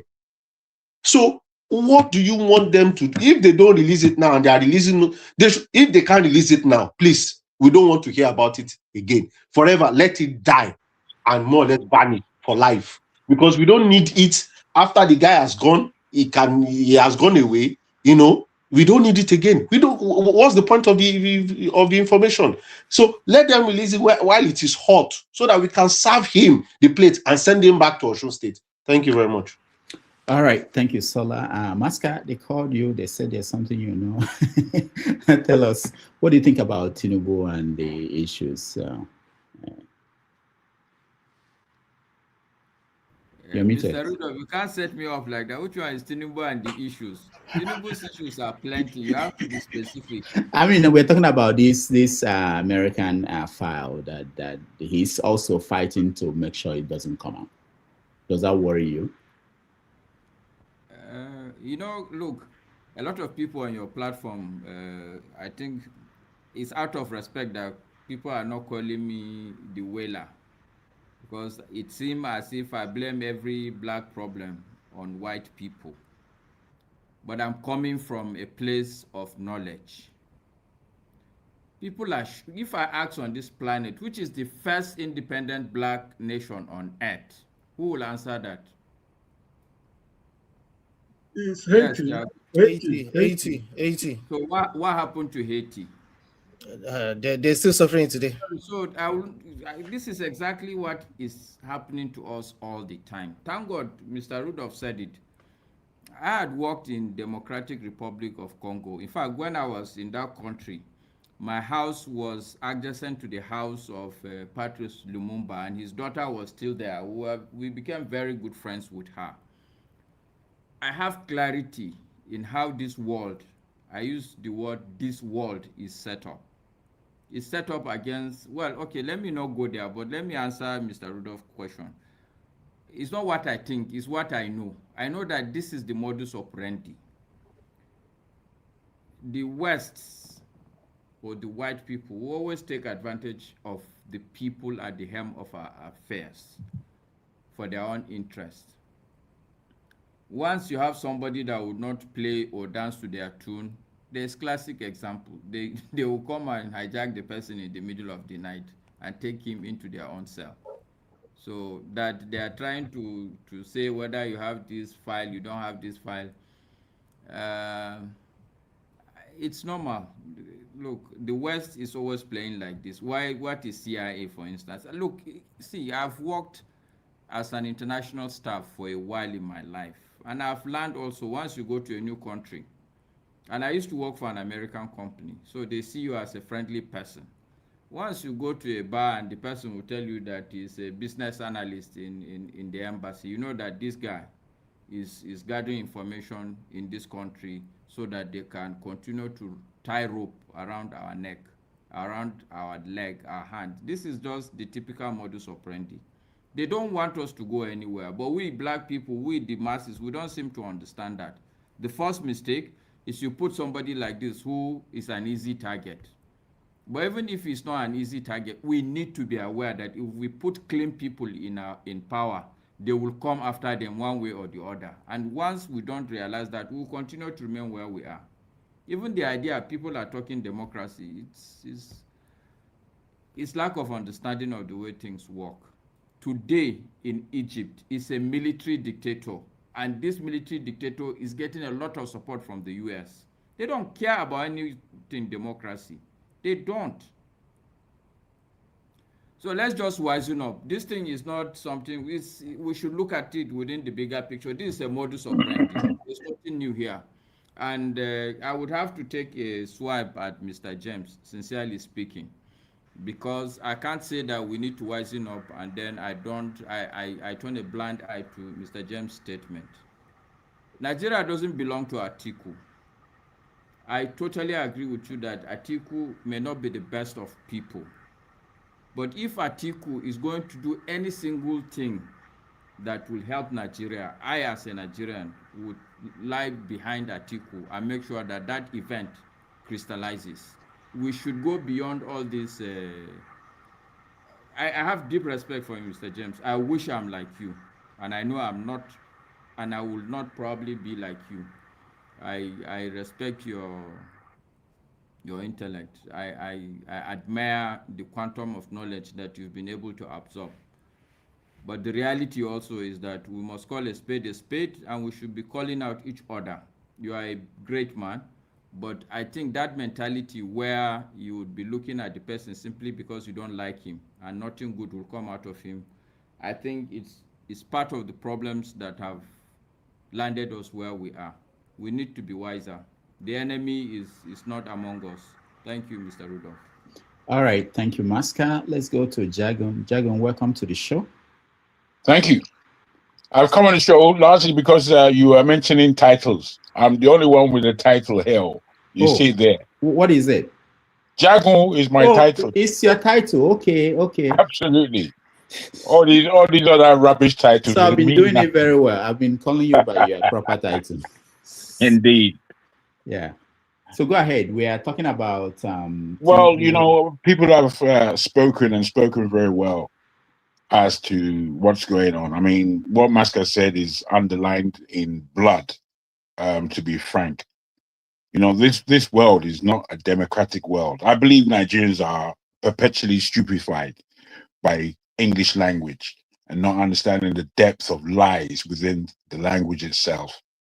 You know, when you speak of democracy, it sounds good and it means well in terms of the idea of democracy, but it's not. It's not in any place in the whole planet. And I thank God that the Chinese realized this. I thank God that Iran realized that all these words are rubbish, crap, coming from America and Europe. It's just rubbish. Democracy doesn't exist anywhere on the planet. Anywhere. It doesn't exist. But we, stupid we, are falling for the Oyinbo titles that they share out instead of looking at ourselves and seeing how it is that we should be governing ourselves. Democracy is a big lie. There's nobody, this our man, Declan, he will tell you democracy is rubbish. He will tell you himself. If he wants to tell the truth, he will tell you democracy is rubbish. I'm living here in England. The amount of lies that are spilling around, the amount of perplexity that is actually simple, but they make it complicated. This is how it's run. And we, stupid we, are following the dictates of so-called democracy. There is no democracy. What do they mean? We are not going to release the information because people would die. As has been said, aren't people dying left and right all over the world for nothing in that very America of theirs? Aren't people dying for nothing there? What's he talking about? Talking as though they care about Nigerians. I mean, I do not understand why it is that simple, open things become complex to us. They're not complex. The truth is not the winner in this planet. Lies are the winner. If you want to become a recognized person in this world, just tell a stream of lies, you will come to the top. It's very simple. Innocence is being killed in our very befores. Every day we would hear about some level of innocence that has been killed. And what I mean by that is somebody who is of pure nature, they would be used. They will bring them up and then they will drop them down. This is what we see daily. Why do we pretend to ourselves? Why? Me, I'm not somebody who pretends. I can't. This is not a game. This is real life. And it's just unfortunate that the good is dying and the bad is held up as the champion. And then we will all start speaking all kinds of grammatic nonsense that gives us some kind of kudos. I know how to speak English very well. Meanwhile, you're just telling lies. You're just talking shit. That's what you're talking. You hear it, we hear it in our ears daily. We hear rubbish being propagated by our news media. If you just look at the news and you really understand what's being said and how they are hiding behind language, it's pathetic. We are not going to release the files about your president, who is a criminal, because people will die. What kind of talk is that? What kind of talk is that? We're not being adults at all about many of these matters. We're not being adults. We're not being men. We are weaklings in the face of. I have to love Iranians. I have to love them because they've understood who their enemy is from back in the days of Mossadegh. They know that these people are our enemies, and we are never going to agree with their rubbish that they will bring to the table on a daily basis. They just repackage rubbish and offer it to you to see if you bite. Iran, China, Russia, they're the only countries in the world left. The rest of the world is gone, if you don't seem to understand. That is my statement. All right, thank you, Jagon. Declan, Jagon said there's no democracy. Do you agree that there's something like democracy? Look, so I think that you know, the idea of democracy and the practice of it is totally under assault, and people are pissed off. I don't think that means that there isn't. I think that it's imperfect. It's failing. It's failing people that it's supposed to be safeguarding. But you know, I'm an idealist, so I still believe in that pursuit. That's how I feel about it. Okay, I'll come back to, I think KJ is next, but before then, let me show, for those who do not understand how he got his chieftaincy title. This is Declan in Kanu, the Emir's palace. He actually was. Wow. Oh, sorry. You choose the least flattering photo, Rudolph, when we were.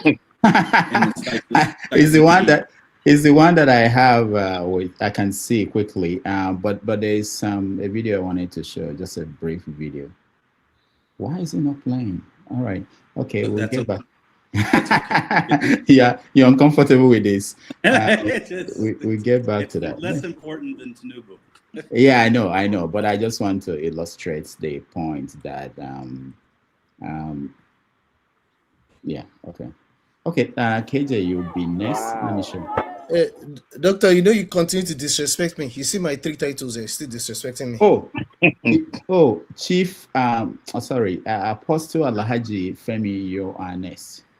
Okay, so and it's a good pivot because I was leaning on what I was happy inside as I was listening to jargon, because again, the risk of being repetitive. Once I reached I got to my point of realization in life, and I understood fully. It didn't matter what anybody told me, criticism or not, I would still stand on what I know, because there's nothing like being free, being set free, knowing the truth about how the world operates, and we still continue to learn. And I've mentioned it several times that listening to people that were there, ex-CIA members of the military boots here in America and in Europe, has further sharpened some of the things I've always questioned right from when I was young, even though a lot of us were programmed, whether we like it or not. You just may not have come to that point of realization. And then when I mentioned the case of what Israel lately is doing with respect to Turkey, I mentioned in the context of the fact that I do understand that countries that are strong have a likelihood to do same things when it comes to countries that are weak, but that doesn't make it any better in terms of where we are today. And when you tie to what you just the topic we're speaking about right now, it tells you all you need to know about how the duplicity of how interests seem to come into play when certain things are in favor of certain people. Because were it to be that Tinubu, as far as I'm concerned, was not, in my opinion, an agent of the West, I do not think that FBI will be telling us all these Dogo Churenchi. And for anybody that pays attention to any CIA files that are made public decades or centuries after certain events happen, there's nothing that will surprise you any longer, because maybe long after we are gone, that we eventually open all of these things, all of these cases to future generations yet unborn. And then you begin to wonder, why do they keep doing this? Because, you know, when we mention about how the grave influence that the West continues to play in activities of especially Black people and Hispanics, for example, in South America, people think we're trying to pass the buck. But the fact is evident. That's not to say that you don't have the other parts of the world playing their own rules, but it's just I don't know how we're going to get out of this. But to think that we're alone in this world and whatever activities we're doing is just by ourselves, I just feel we're fooling ourselves. Finally, I want to land this way again to something that Jaco said. Jaco, I'm sure you follow this EU. If you have time, you follow van der Leyen, that lady, the EU lady. You know. You see the level to which they're trying to armstrong people when it comes to freedom of speech. People that are against a lot of what's happening in the West, and we have us even in America here, and even in Canada to an extent. The level to which they continue to try to put down people that are trying to do away with all of the controversies that continue to spew. There's a lot of rubbish going on. People do not know where we're going to in terms of the economic fallout of what's happening in Iran, for example, right now. By the time we start suffering it, people, maybe a lot of more controversies, even with respect to what's happening in Africa and Nigeria, will come out. It's ridiculous, the kind of things that are going on underneath us that we do not realize. I mean, I'm just saying, and I'll just end it that way. But all that nonsense that IBI is talking about, I beg. All right. Thank you, Apostle Femi. KJ, welcome to the show. Thank you again. And I don't know where to start because, you see, I don't know. This is not heaven. We're not in heaven, gentlemen and ladies, where things are supposed to be done at equal levels. The world has never been that way. If not, the partition of Africa wouldn't have happened. The world has never been that way. If not, the wars that were fought, First World War, Second World War wouldn't have happened. So there have been any time that things are done in the way that we thought it should be favorable to everybody. Now, just like what Femi said, I also have come to a point. In fact, when I started doing masters, I decided that now I will arrogate to myself the authority to decide what I want to believe, because I've read so many books that told you that they've just been lying to you. All you need to do is just do a little research outside of what you have read. You find out that so many things you have read, believe, even debated upon, written, 10 papers on, were just bunch of lies. You are told from one textbook from somebody, in one backside of the world. And so you find out that it's not every time that we have picked up a well-researched book. Some of these are just meant to bend your mind. I call them mind benders. They bend you to believe what they are trying to sell to you, and we have come to believe that. Based on that, I have come to also realize that majority of the people who have made progress in the world, especially countries, have made it because they believe first and foremost in their country. What Nigeria lacks is the leaders that believe in even the word Nigeria. So if you have, for instance, and I'm not citing this in a bad way, a man who says America first, and you have a problem with that, I want to ask you, should he say Nigeria first?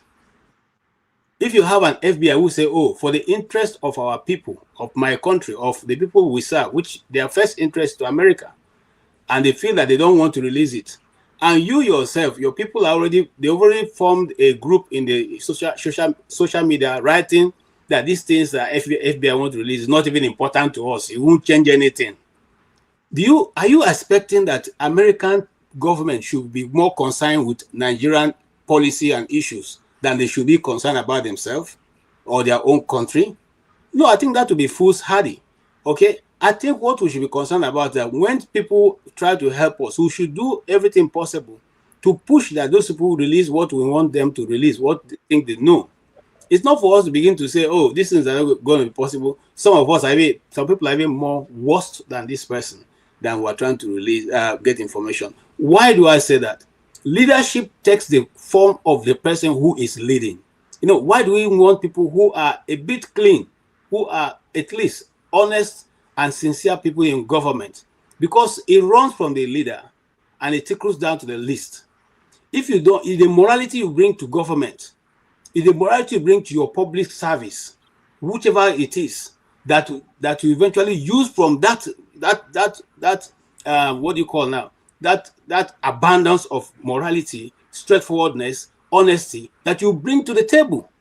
You don't go to run a multinational and then where you just come from prison for corruption, and then you go to run a multinational and then all of a sudden you become a saint running that multinational. No, it is what you know, what your hands have been in the last 10 years that you bring to play. So are we surprised at what is going on in Nigeria? No, we said it on this platform. If those of us who followed when this guy won the election, we said this is what's going to happen. We keep coming to the center. It's not surprising to us because we said on this channel or this platform, that Wike was going to come to the center, and it's going to be used as a pivot for whatever the government is trying to do. It is playing out. So why am I touching these places? I'm touching to say that, you see, we should even, by all means, push that whatever is known of this individual, which we don't even know, let us count it. We don't know whether he's a Nigerian or not, because first and foremost, he had a diplomatic passport from Benin Republic. We don't even know his look. Yes. Benin or Gambia. Sorry, Gambia. Is it Gambia or Guinea? One of those. Guinea or something. Yeah. Okay. We don't know his local government because nobody has come out to say he's from this place or that place. The last Osun State election, the governor said he's from his state, but meanwhile we know that there's no Tinubu in Osun. We only know of the famous Tinubu in Lagos. So that means that we don't even know his state. We don't know his classmates because the school he went to was created or was built 4 years after he graduated. We don't know. So what do we know? We don't know his relatives. We don't know his brothers. We don't know. Nobody have showed up and said, we are brothers to this person. We don't know his classmates. With the man you played starting said he knew him when he was in Chicago. But the person who was in Chicago was a female. So what do we know? Nothing. And are we not interested in knowing the person who is leading the biggest black nation on the face of the continent, of the world? Are we not concerned to know who that person really is? And of course, even if it's nothing, but Kulate will tell you that this is a waste of time. That's how stupid we are. Even if it's nothing, are we not concerned that this guy can be a foreign agent because of what they already have on him? He will be dancing to their tune and sell away our national debt, our national resources. Are we not concerned about that? That if he's such a criminal, that what he knows is so dangerous that when it's released, people will die for it. Don't we think we need to know? Because if that is the case, what stops him from selling one part of one state? Can't he sell Lagos to Benin Republic? Can he not decide to sell that? Benin Republic, that's Lagos, become part of Benin Republic. Have we not seen it before? Did it Obasanjo sign away Bakassi? So what are we saying? We must grow beyond this point of saying we have something on our shoulders, which is the head, and we think like any other person. We should be more concerned about who leads us. And see, I know that you cannot, nobody can say all the politicians right now, majority of them have their hands soiled, but we should get the best apple among the rotten ones. We should get the best apple among the 10 that is, or 20 or whatever apples that we have. Because if we do not, what we see now is just a child's play. You have a man who is using the national resources, who says he has made more money than any other government in power, yet he has borrowed more than any other government in power. Why does he keep borrowing? Does he know something we don't know? And then if all what he said is true, how be it that he has put it as a law that if you forge your certificate, it's okay if you're a politician? And we are saying we are all keeping quiet about it. What else is he going to say if he wins for a second time? So I think for every person who cares about the future of Nigeria, we should go ahead and press that these files be released, irrespective of who they say is going to be involved. Yes, it's not the first time that FBI will be releasing files. You can redact the names they want, but let's see what is there. We want to know. This man cannot listen. Do you guys know that the damage this person has done is much more than any other person in the history of Nigeria? And now he's put another frying pan on the fire, playing in Abuja or with the ethnic nationality conference. Let's get to know this guy. That's what I'm saying. Let's not throw it away and say it doesn't matter. It matters. It matters because our children are learning now to become 419 people. It's become a norm. We are learning all kinds of nonsense. We are learning not to walk, to look. Everybody wants to sit on the internet and press on buttons and make money. Is that how you and I grew up? Is there anybody who is here who was just pressing buttons on the internet that was making money, didn't go out to work, and just shaking bomb and then dancing half naked and then you were making money? Is there anybody here? Is that the way that we're going to build a country? Excuse me, man. Thank you. All right, thank you, KJ. Sorry, Mr. Rudolph. Sorry, I don't usually. Sorry, I don't usually interject. But for the past 3 weeks, even though I deliberately don't come on the show, but I listen.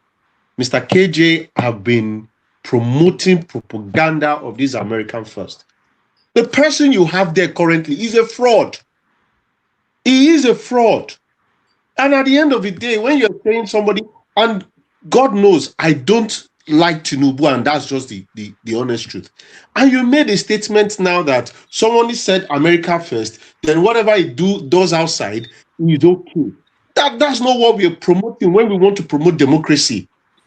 And I know that there is nothing like democracy anyway, like I said it, but it is wrong for you to promote one person, and at the end of the day, you want them to more or less bring the another person down. If we need to be held, and that's what the founding fathers, and I believe everybody should go on Netflix and watch the American Experiment. You will understand how the founding fathers, how they came about all of these things. The reality is that they have to come together to chase another tyrant away. And that's why they said never, there won't be any tyrant. Go and watch the American Experiment. It's a well documented stuff, which is good. So if we are trying to chase a tyrant away in Nigeria or other people that are going to come, we should be able to hold other people also to the high standard. And promoting all this America first years of a thing does not really make sense, because the person there is not even better than the person that is currently in Nigeria. I yield the floor. Okay, thank you. KJ, hold up. I also have a comment. You can respond. You can respond to all of them. Masker, go ahead. All right, thank you, Mr. Rudolph. Am I audible? Yeah. Okay. Actually, I wanted to ask a question, but the way Sola went on a tirade, I think I should just, this is the opportunity, also go on a tirade. But my perspective is this, KJ. I will follow suit from where Sola stopped. I think you do a lot of whataboutism, and it's not nice. It's not nice, KJ. The way you spoke, you started opening that this is not heaven, meaning that you are now talking like Trump, meaning that there were good people and bad people on both sides. The way you speak about the things Americans do, if somebody speaks to you about this Nigerian civil war like that, you will not be happy. You will not like it. What is bad is bad. Don't lighten it up. And I wanted to turn a blind eye when they raised the issue of Israel and Palestine, and your response was that, okay, what about what China is doing? What about what Turkey is doing? Like, how on earth can anybody even talk like that? And to start with, the issue was that Israel is attacking Syria. If you are going to say what about, then what is Syria doing in Nigeria? Or what is Palestine doing in Nigeria? But it's absurd. And the reality is that this Trump that you are trying to defend is an indefensible enigma. This Trump and this Tinubu, they are one and the same. This is why America has found itself in a quagmire, because they have a very compromised president, a very compromised leader. And I think when I say wisen up, I really want all of us to wisen up, KJ. If the way you talk about some of these bad things that America, to start with, this same Trump went and the same drug we are talking about, he has gone to carry the leader of one country, and the man is in the US, and they are dilly-dallying on the same drug issue on another president. How are you going to sit and justify that? Sincerely speaking, sometimes when you talk, it borders on insulting us. I rest my case here. All right, Maska, thank you. You touched on something I wanted to say, but I think I can. KJ, go ahead. Okay, you see, most of the time when people are talking, I think you should follow the trend of their talking, just in case if you want to criticize. I only quoted that term as a reason why anybody who is a leader of a country should think first for his community. You are not, if you are the president of Nigeria, you're not elected to be president of Africa. The interest you represent is first and foremost to Nigeria. That's what I mean. The first and foremost. So let's not bring the Trump and the American issue. Hold on. No, I didn't stop you. I didn't stop you. No, let me talk. I didn't stop you. No. Okay, go ahead. No. When you finish. No. Sorry. When you finish. You go pick the shadow that of the person and begin to run with it. I gave an example. I said, look, every nation should look for the people who represent their interests the best to lead them. Now, if you say that this person Tinubu is there for the interest of Nigeria, it shouldn't be the American interest. It shouldn't be Americans pushing for it. It should be we, the Nigerians, pushing their system, their own system, which we know is a bit fairer than ours, to bring out this information. They are not doing it on the interest of your country. Why should they do that for you? But if you press, because of some level of fairness in their system, they can allow that these things to come out. Did you employ them to get that information? No. Are we paying for it? No. So simply, if you want to attack me on what I have said. Don't begin to bring Trump and this. No, I'm not talking about Trump. I'm using that as a just to measure where I'm going. I'm saying that a leader of a nation is your interest first and foremost. It's your people. Now, if we say the thing that the American government have discovered about this man is not interesting to us, because there are other people amongst us who are also probably not good or the same level with him, who is losing here? That's what I'm saying. So it is for us to press and say, look, whatever the case is, if this is so bad that if it's released, people will be affected in different negative ways. We want to know, is he an access to any other country? What is the reason why it's so bad it cannot be released? For years now, we've been chasing it, cannot be released. This is not the first time. David Udehi also asked for this. They've been trying to get it and have been refused. That is where my argument is. And I'm not saying, I have not come here to paint any nation as heaven. I use the term heaven. I'm simply saying that amongst the relationship between human beings, there will always be people who are a bit fairer than the others. But nobody's going to be a saint walking the earth. Nobody's an angel, not any of us here. That's what I'm saying. So follow the person's trend. Don't jump and because you don't like the way I present it, and so you want to just shut it down because it doesn't make any sense to you. No, I'm simply saying there are a lot of things flowing out there that are not correct. And we as a people should show more interest in what concerns the governance of our nation. You're talking about Trump. Is he your president? The people who voted him, 80 million people voted him in America. Are you more knowledgeable than those people? So if it's not working for them, forget what they are doing. That's not what we're here. We're talking about Nigeria right now, who wasn't even voted by the Nigerian people, but is there and is running the affairs and doing whatever he wants to do. You're not concerned about the fact that he has borrowed more money than any other person. You are talking about nation that is not even going, you don't have any hold on them. The American system can hold their president accountable if they want to. Can we hold our own accountable if we want to? Have we been able to hold him accountable if we want? We couldn't even change the law, which says now that Tinubu has false certificate. We cannot hold him. And yet you're talking about the nation where even the president gives the law, the court can turn it. So I'm not talking about America now. I'm discussing Nigeria. If you have any question on what I've opened here, talk about it. Don't bring America to me. I'm not talking about America right now. Thank you. All right. Thank you, KJ. Master, you have to hold on. If you have to get another take on that, that will be after Tony. Tony, welcome to the show. Thank you, Dr. Damages. Good afternoon. Greetings, everyone on the panel, and greetings those who are listening.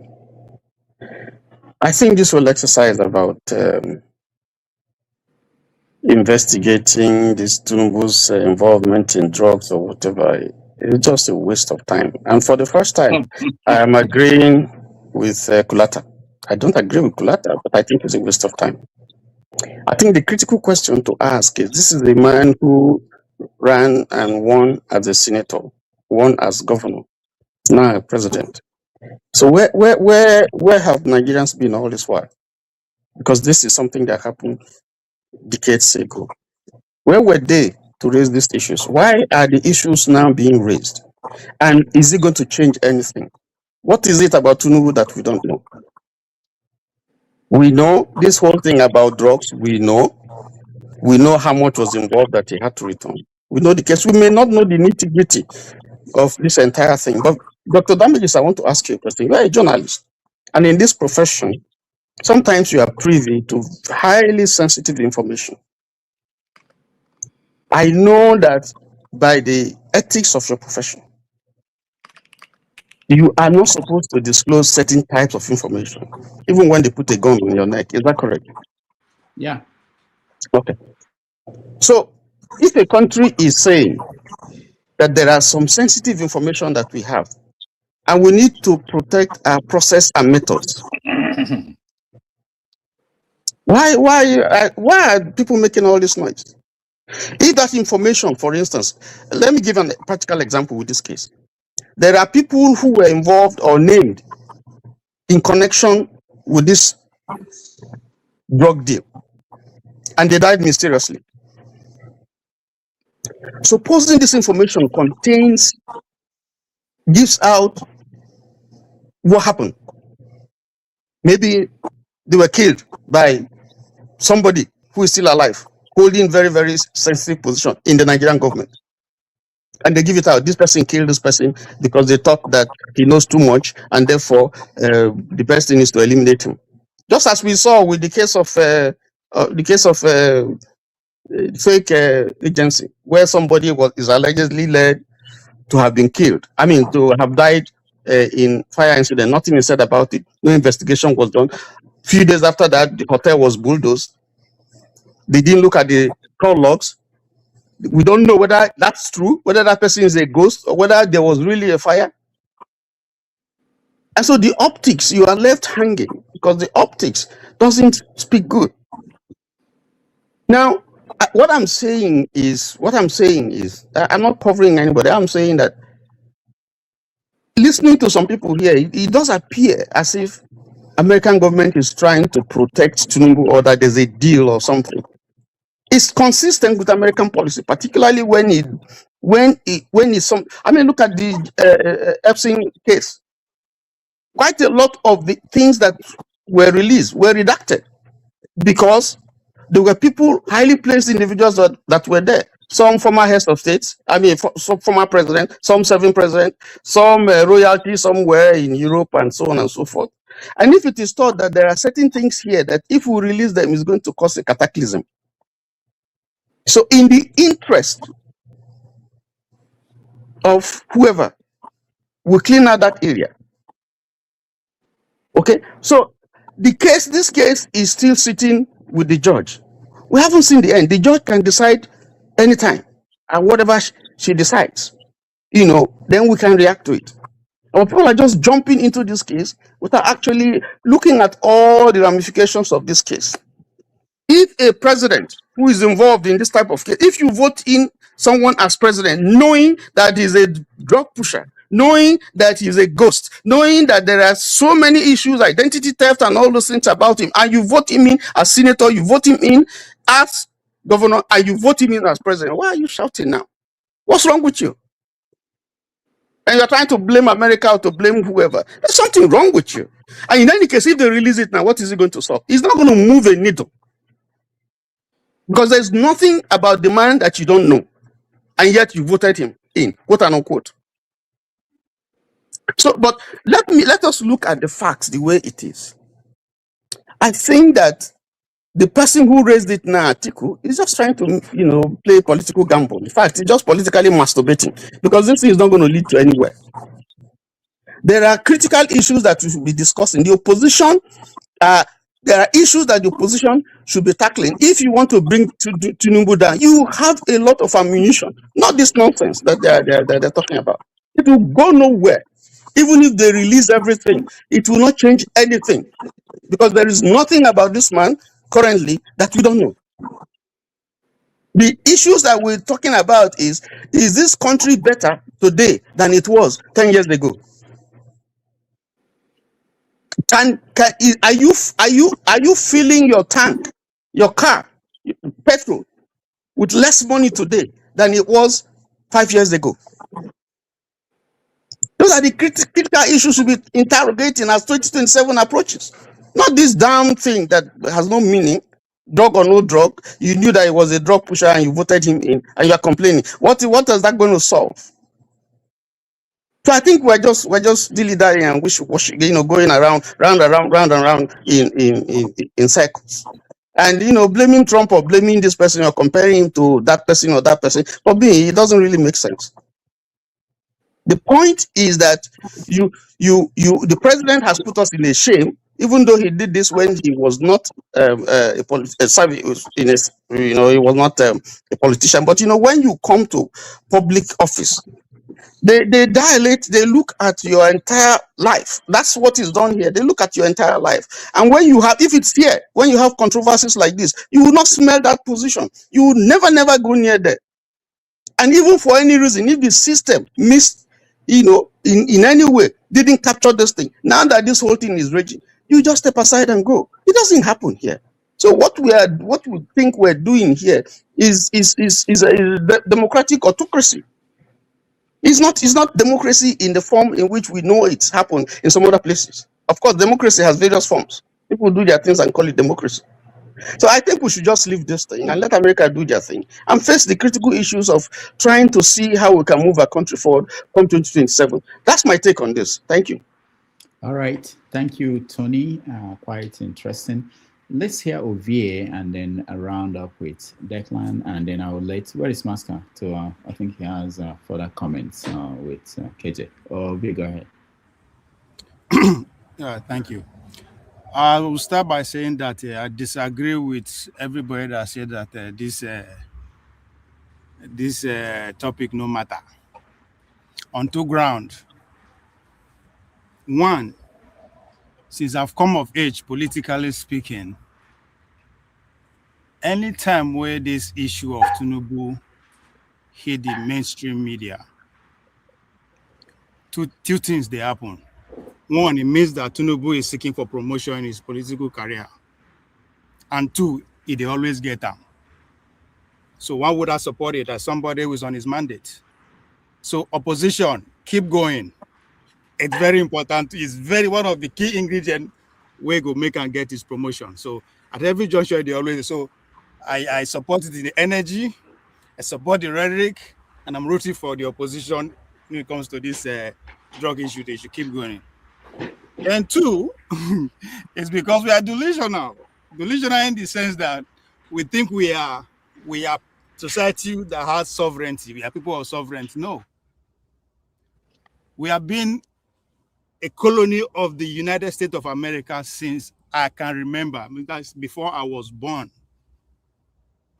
There's nobody that will become head of state, become president, that doesn't fall under the control of the CIA that will last more than 6 months. So for Bola Tinubu to spend 4 years and seeking for re-election, Miss CIA is in approval. So if not there, when it depends, it will be something that will placate him. I mean, who am I to say you should stop going? So it is ridiculous for me to even pay attention to this. This is CIA manufacture. Una thought say una no know. He became president. Una see this. I mean, I don't understand. So unless you truly believe in Nigeria as a sovereign nation, right? And you have every legitimate reason to believe. But if you are on my side, then Nigeria is not a sovereign nation. Our destiny is being decided in Washington, D.C., Pentagon to be precise. If you are in this school of thought, you will know that all this one is exercising brutality. They will keep doing. And even if there's anything there, the man will don't die before they release them. So in other words, of no use. But as I said, to those of us who on the other school that yes, they are having the belief that we are a nation, we have our own, we control what goes in and out, what we talk about. I've said it over and over again. We don't control what we talk about. And to my defense, KJ and Dr. Dameji, they always back me up at every step of the way. Who pays the piper? They take the tone. It is not up to us to come here to say this is what we are going to discuss. So, however you see it, keep going. I'm standing on this mandate because the only way my principal will come back to power in Edo State is when Tinubu come back to power, he will guarantee. So opposition, keep going. I dey root for you guys because there's no other way this thing will turn out. A is going to lead to Tinubu's victory. We are a product, we are a nation of CIA too late. So I don't understand why everybody wastes energy. But I say that's my own 2 cents. All right, thank you. I support the rhetoric. It's very Thank good. you, thank you, Ovie. I'll come to you, Declan, and I'll ask you why you gave your final summation. One of the questions I want for you to answer is, being that you've been around Africa and you live in Kenya, are Kenyans, do they talk the way Nigerians talk? The feelings they express about America and the West, is it the same with Kenyans and other people in Congo? I know you've been to Congo several times and other countries in Africa. I'll come to you on that. But let me just throw these things out. It may not make sense what I'm going to say now, but I think it's something that I had from everybody here. Oh, I saw sure it's here. Okay, what I have from everybody here so that we can think about it. The first thing is KJ talked about no, life is not fair, which is true. It's not fair. The way we run the world is not fair. There are people who are oppressed, people who are not treated well. But what was happening in my head whenever I hear that is that if I've been listening to history documentaries on BBC, and when they talk about the Mau Mau and what they did in Kenya, you see that they tried. They knew that the world was not fair. The Kenyans, the Kikuyus who formed Mau Mau to deal with the British colonial power. But they tried, and that effort became what history remembers, and they give them credit for contributing to the final the independence that they got. So I always want us to think about that, even though something may not look like it's possible, that we can actually take on something that is big. There's a bigger power. That little resistance that we see, and whichever way we push it, they contribute to the final accomplishment of any fight for fairness. And then the other thing I wanted to talk about, some people were saying that I think it was Tony. Tony was saying that this will not go anywhere. That we know these things about the president already. Sorry, I'm trying to find where that is coming from. That we know all these things about the president already. That we've had this doesn't mean that people believe it. There are people you can talk to today. They've said that it's not true. There are people in Nigeria today, and if you look at the number of people who voted in the last election, which was less than 40% of the registered voters, if there is anything that could move 20% of registered voters to vote in a particular direction in the upcoming election, that will change it. That will change it. I don't know if this is one of them. I'm just saying that when we talk as if, and you talked about 4 years, that, the question should be, are you better off 4 years ago? When Buhari did 4 years, that question was put out there. Are you better off when Jonathan was in power? People still voted for Buhari. When he did 8 years, that question was put out there. Are you better off 8 years before APC came, and then we saw the result? So what I'm saying is that the what you think the emphasis should be on has not worked for Nigerians too. The people who voted for Adeleke in this election, you can be sure in January, they are most likely going to vote for Tinubu. And they have the same question on their face, on the table. Were you better off? So it's not like we have any magic wand that if we stop talking about this now and start talking about, are you better off, then Nigerians will go and vote for somebody else, I think, or vote for. So the dynamics of our country is complex, and I don't think one side has the answers. Okay, let's go to Declan to weigh in before. Declan. So I think I've been posting lines of text from this investigation that was done on Tinubu a couple of years ago, but it's kind of spamming everybody. This isn't a small amount of money. This is many millions of dollars, and that wasn't invented, for one day when we could support Atiku's election, right? I mean, this is from the early 90s, right? The hunt for these documents was started years ago. It had nothing to do with Atiku. It has to do with questions about whether a very influential man in Nigeria, who was bankrolling Buhari's campaign, who has bankrolled numerous campaigns, especially in Southwest. Whether this guy should have been or was indicted for serious crimes. I mean, not drinking and driving, like narcotics distribution to the tunes of millions of dollars. That's what matters. And I think, to the question of, is it going to make a difference in terms of the election? I don't think it will, right? So the KJ it was Tony was pointing out that it's not going to move the needle, and I think that's true. I don't think that there's probably not going to be tons of revelations that come out of these documents that people didn't already know, and they still voted the way that they wanted to.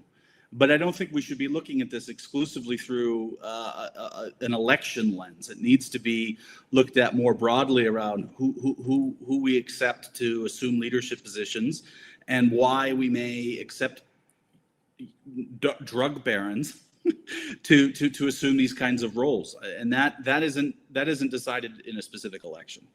This is a much bigger problem. Now, what about the other Africans? Do they see the West the way Nigerians, what you're seeing here? Is that how? No. So I always say every time I'm on the show, I always point out that these discussions nobody cares about in the United States. You go to the U.S. 5% of the country doesn't know who Bola Tinubu is. You go to the American government, only a handful of esoteric people responsible for African policy or foreign affairs would know who Tinubu is. I don't think that these records have been suppressed for years because people are trying to protect Tinubu and his presidency. I wouldn't rule it out that there would be some political and policy pressure today because he's a president and the U.S. is involved in all sorts of negotiations and talks. But nobody cares. Nobody cares about his academic certificates. Trump was not involved in trying to conceal those documents. It's just not how it works. Nobody cares. There's so many bigger deals but I know, being in newsrooms in Nigeria, spending a lot of time in Nigeria, that it's hard to see it from that vantage point. And I don't think I think that what I sense that whatever issues Tinubu had in the 90s have more or less resolved themselves. And I think it would be really interesting, when these documents get released, if we have a glimpse into how those troubles were basically resolved, assuming they were. The United Nations General Assembly will be next month here in New York. Do you think Tinubu will come and he will meet with Trump? Maybe. There's a lot of, if we look at kind of U.S.-Nigeria policy, there's a lot of stuff to kind of discuss. There's been a lot of technical assistance and military cooperation. So those kinds of things are possible. Nigeria is a huge energy market. There's a lot of talk about minerals. Those are the things that DC cares about now. So it's possible that they'd meet, but I don't know that they will. I don't think that Tinubu is going to not show up to UNGA. I don't think that, assuming these, what would be kind of funny is if these documents get released before UNGA's at the end of September. And so then he gets to come to the U.S. With all this drug information released. That would be exciting. I hope we can time it that way. But I don't think it's going to make any difference for Tinubu's presidency, for U.S. relations, for how Nigerians see Tinubu. I don't think it's going to make a difference. But that doesn't mean it's not important. All right. Thank you, Chief Declan.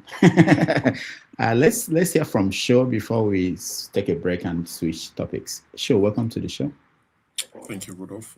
Good evening, and good evening to every other panelists and to my constituents in the group. I said group chat. Too many of those. To my constituents in the chat section, salute to you all. I joined because I've listened to the conversation with keen interest, and I've listened to both sides. And I think there's something to take from both sides. I've had, Tony speak passionately about how this is not important and it's too late. I don't think there's a bad time to do the right thing. It's okay to ask. It's okay to want to know. As long as it's not the primary or the main weapon the opposition have got, because like many people have said, it probably won't change a lot right now. But for the sake of Nigeria, please let us know if we can. Having said that, please let us know is what I said last. That's what I'm saying from a lot of Nigerians, including Solar, because that's all we can do to say, oh, please let us know. But the question is, what is in the interest of the US to let you know? What do you give them in return? So you're saying, please tell us.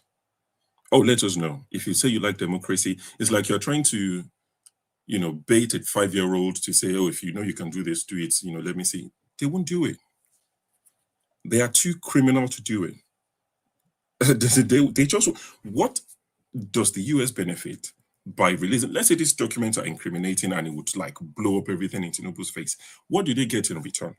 So some of us believe that, yes, is an asset. We believe that they've got him on strings.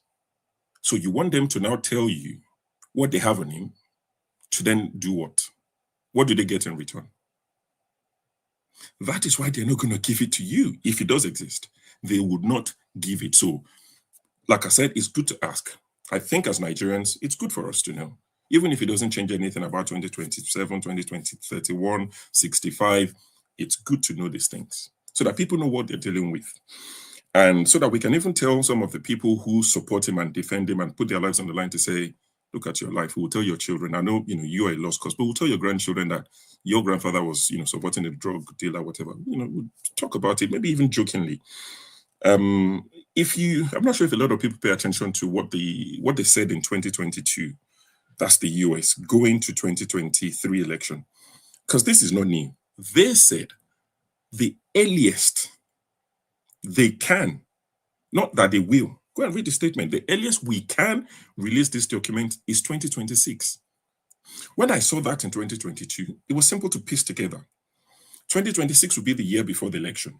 So they're saying the earliest we can release this, that means if we need to, we will release it. But the earliest is 2026, which is just a few months to the election. So they were basically telling Tinubu, we're good for the next 4 years or 3 years. Be a good boy and we'll be fine.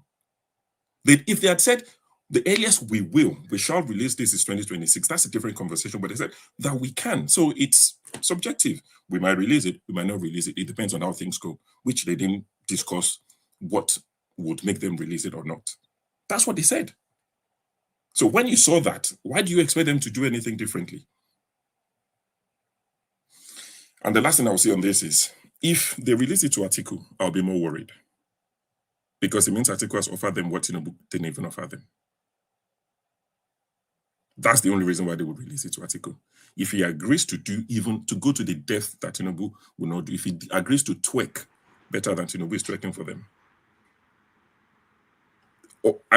Put yourselves in the shoes of US, which I'm not saying is good or bad or moral police. Put yourself in their shoes. The only reason why you would release it is if Atiku says, whatever Tinubu is giving you, I'll double it. That's the only thing I can think of. I might be wrong. I might have spewed a lot of rubbish in the last 5 minutes, but that's the way I'm thinking about it. I don't think they will give it to you just because you're black people, you're suffering, you're the most populous black nation in the world. There's 250 million of you. Who gives a shit about 250 million? All of us could die for all they care. They can move to the land and live there and repossess it, call it something they like. Why do you think they care about us? So much so to do something that would help us, to make us stronger. No, they won't. Thank you. Welcome. Thank you for listening to my TED Talk. Rudolph, let me just say something. So this information is all coming from a Freedom of Information request. This has nothing to do, this on paper and all of the filings has nothing to do with Nigeria's interest or benefit. This is, an American company which has filed these requests. Yeah, we know. I forget his name now. The journalist is involved in it, but you know, it's all based off of how the U.S. government decides what qualifies as public interest and public information. That's the remit, and obviously we have the FBI and Department of Justice pushing back, saying, well, we can't release these things because it could create harm or death for some people, and we don't want to reveal our ways and means of investigations. And so that's actually the only conversation, according to my reading of what's been going on. And so what Nigerian law, what Nigerian politics has to do about it isn't supposed to factor into it, and probably isn't going to. All right. Thank you, Declan, for that. We're going to take a break. When we come back, we talk about what happened last Saturday in Osun State. Is something that is of importance to, and what it means for the upcoming election. And tomorrow on 90 Minutes Africa, we have the same topic, and we are going to have as our guest Kayode Gundamisi, who will talk on that topic. And if you can join us tomorrow at 1:30 p.m. New York time and 6:30 p.m. West African time, that will be our topic. All right, so we take a break. When we come back, we talk about Osun State, Davido, and all the wiki and everything that happened as a result of that election. Take care.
What's going on now?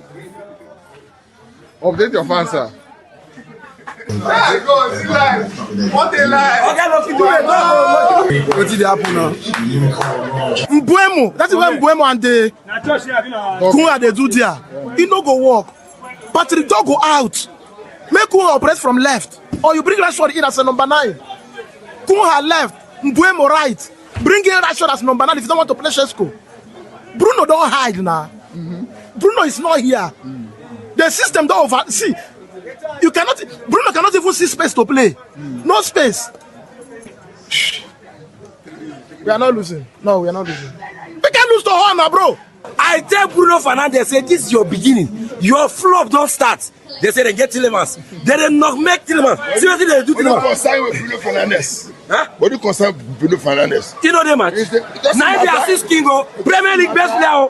He must play. Whole City have the worst squad in the Premier League. It's not a matter. They have better team. Yes. They still have. They are good players. They have better team than Man United. No. They have Bruno Fernandes. No, it's not a matter of who. It's not a matter of the name. It's not a matter of the name. It's a matter of the game. It's not the name. It's not a name playing ball. It's the game. And anybody that tell me that I'm saying I said it, I will tell you that I said it. Look.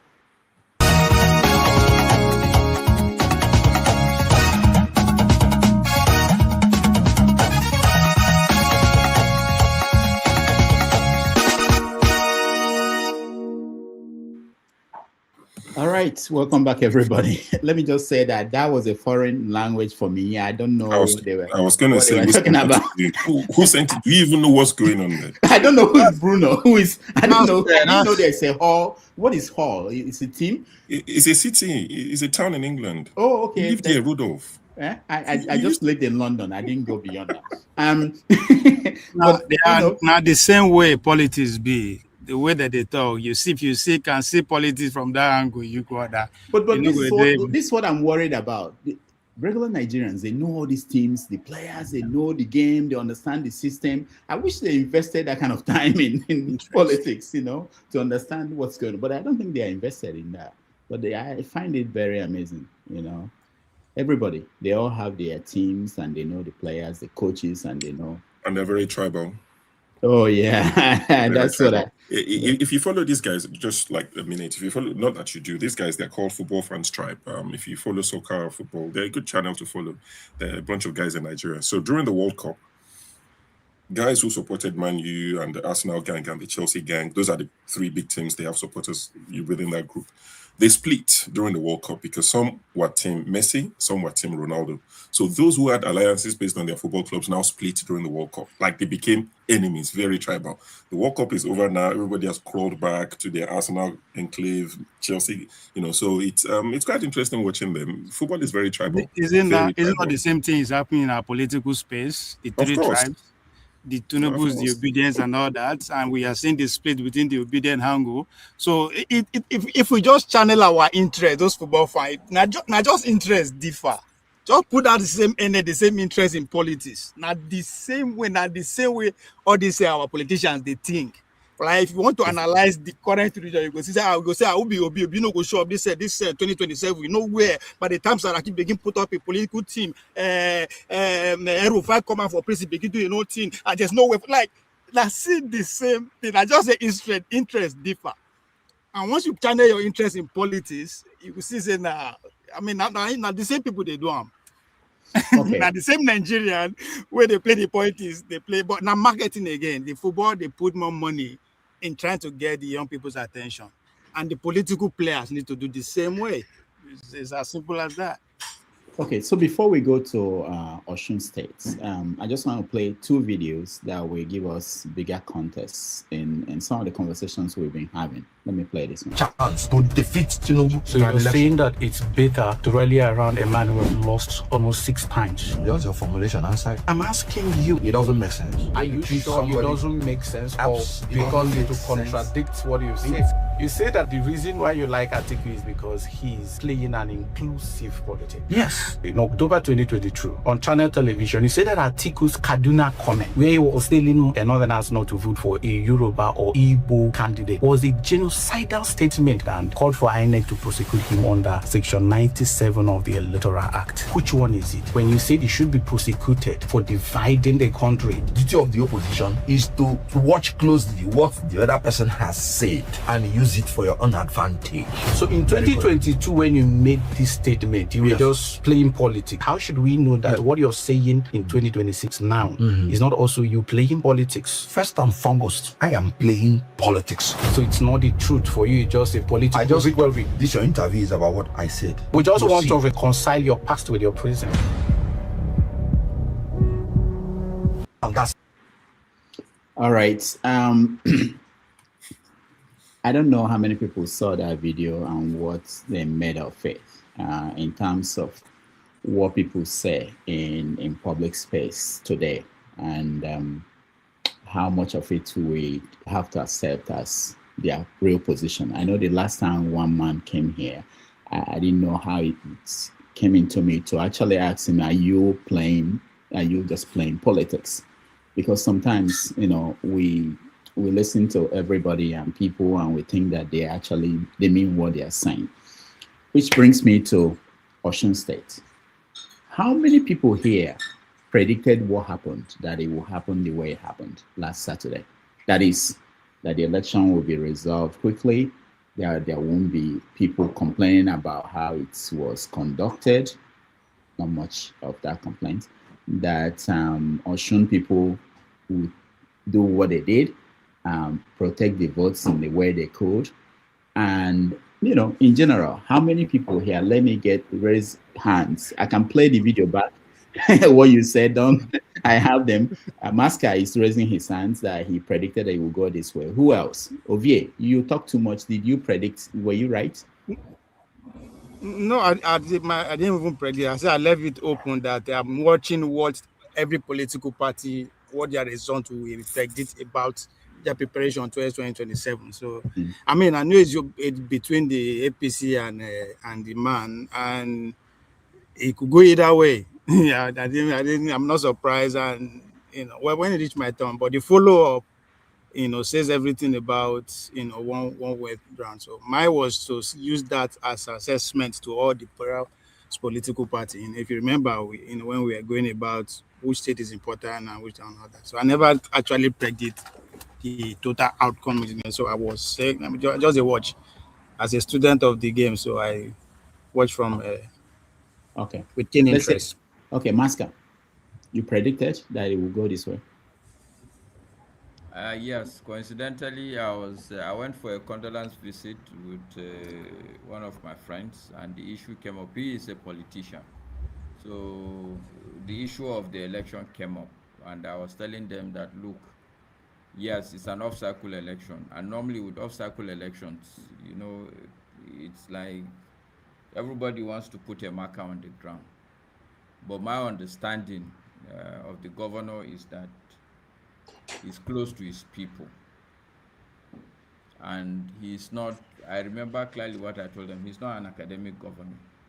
Some governors are academic, they think they just want to do the work. Nigerian people, if you dance for them, you do a lot of rhetoric, you will be their own person.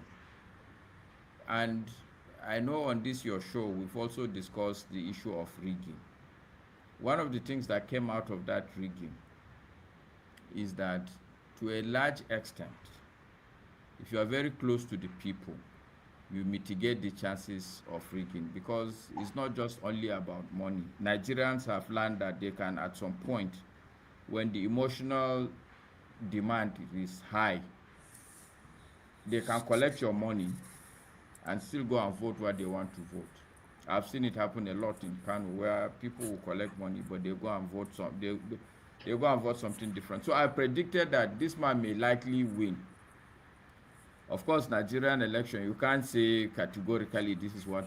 When I say this man will win, not that for me, Nigerian election is not just about pure voting. It's about this issue of whether you can protect your votes. And I was very clear to this, my friends, that look, this man, I think in the end, he would be declared the winner for one reason or the other. More so, because just like it had happened, my thinking even was that no, he would win the election and then down the road, he would declare for APC. Why? Because one of the issues we even discussed at length was because there was no PDP candidate. And one of them, my friend, that is a politician, he was in PDP, he went to APC, he went to, you know, he was roaming around. And so we're like, okay, so if people don't have a candidate in Oshun, but INEC now, no, I think it's the court that declared that the Turaki faction is the one to, so there were a lot of moving pieces, and in the end, I predicted that he would win. But also on this your show, you asked the same question. I said, look, I predicted this man will win, but my submission is that it's unimportant, because in the end, this is the current governor. What has he done? And that he will win means nothing for me, because in the end, what will he still do for the Oshun people? I don't expect much. Thank you. All right, Master, thank you so much. I will let Osho say something, but before then, let me play this video. Maybe he can key in from that. This video came out after the election.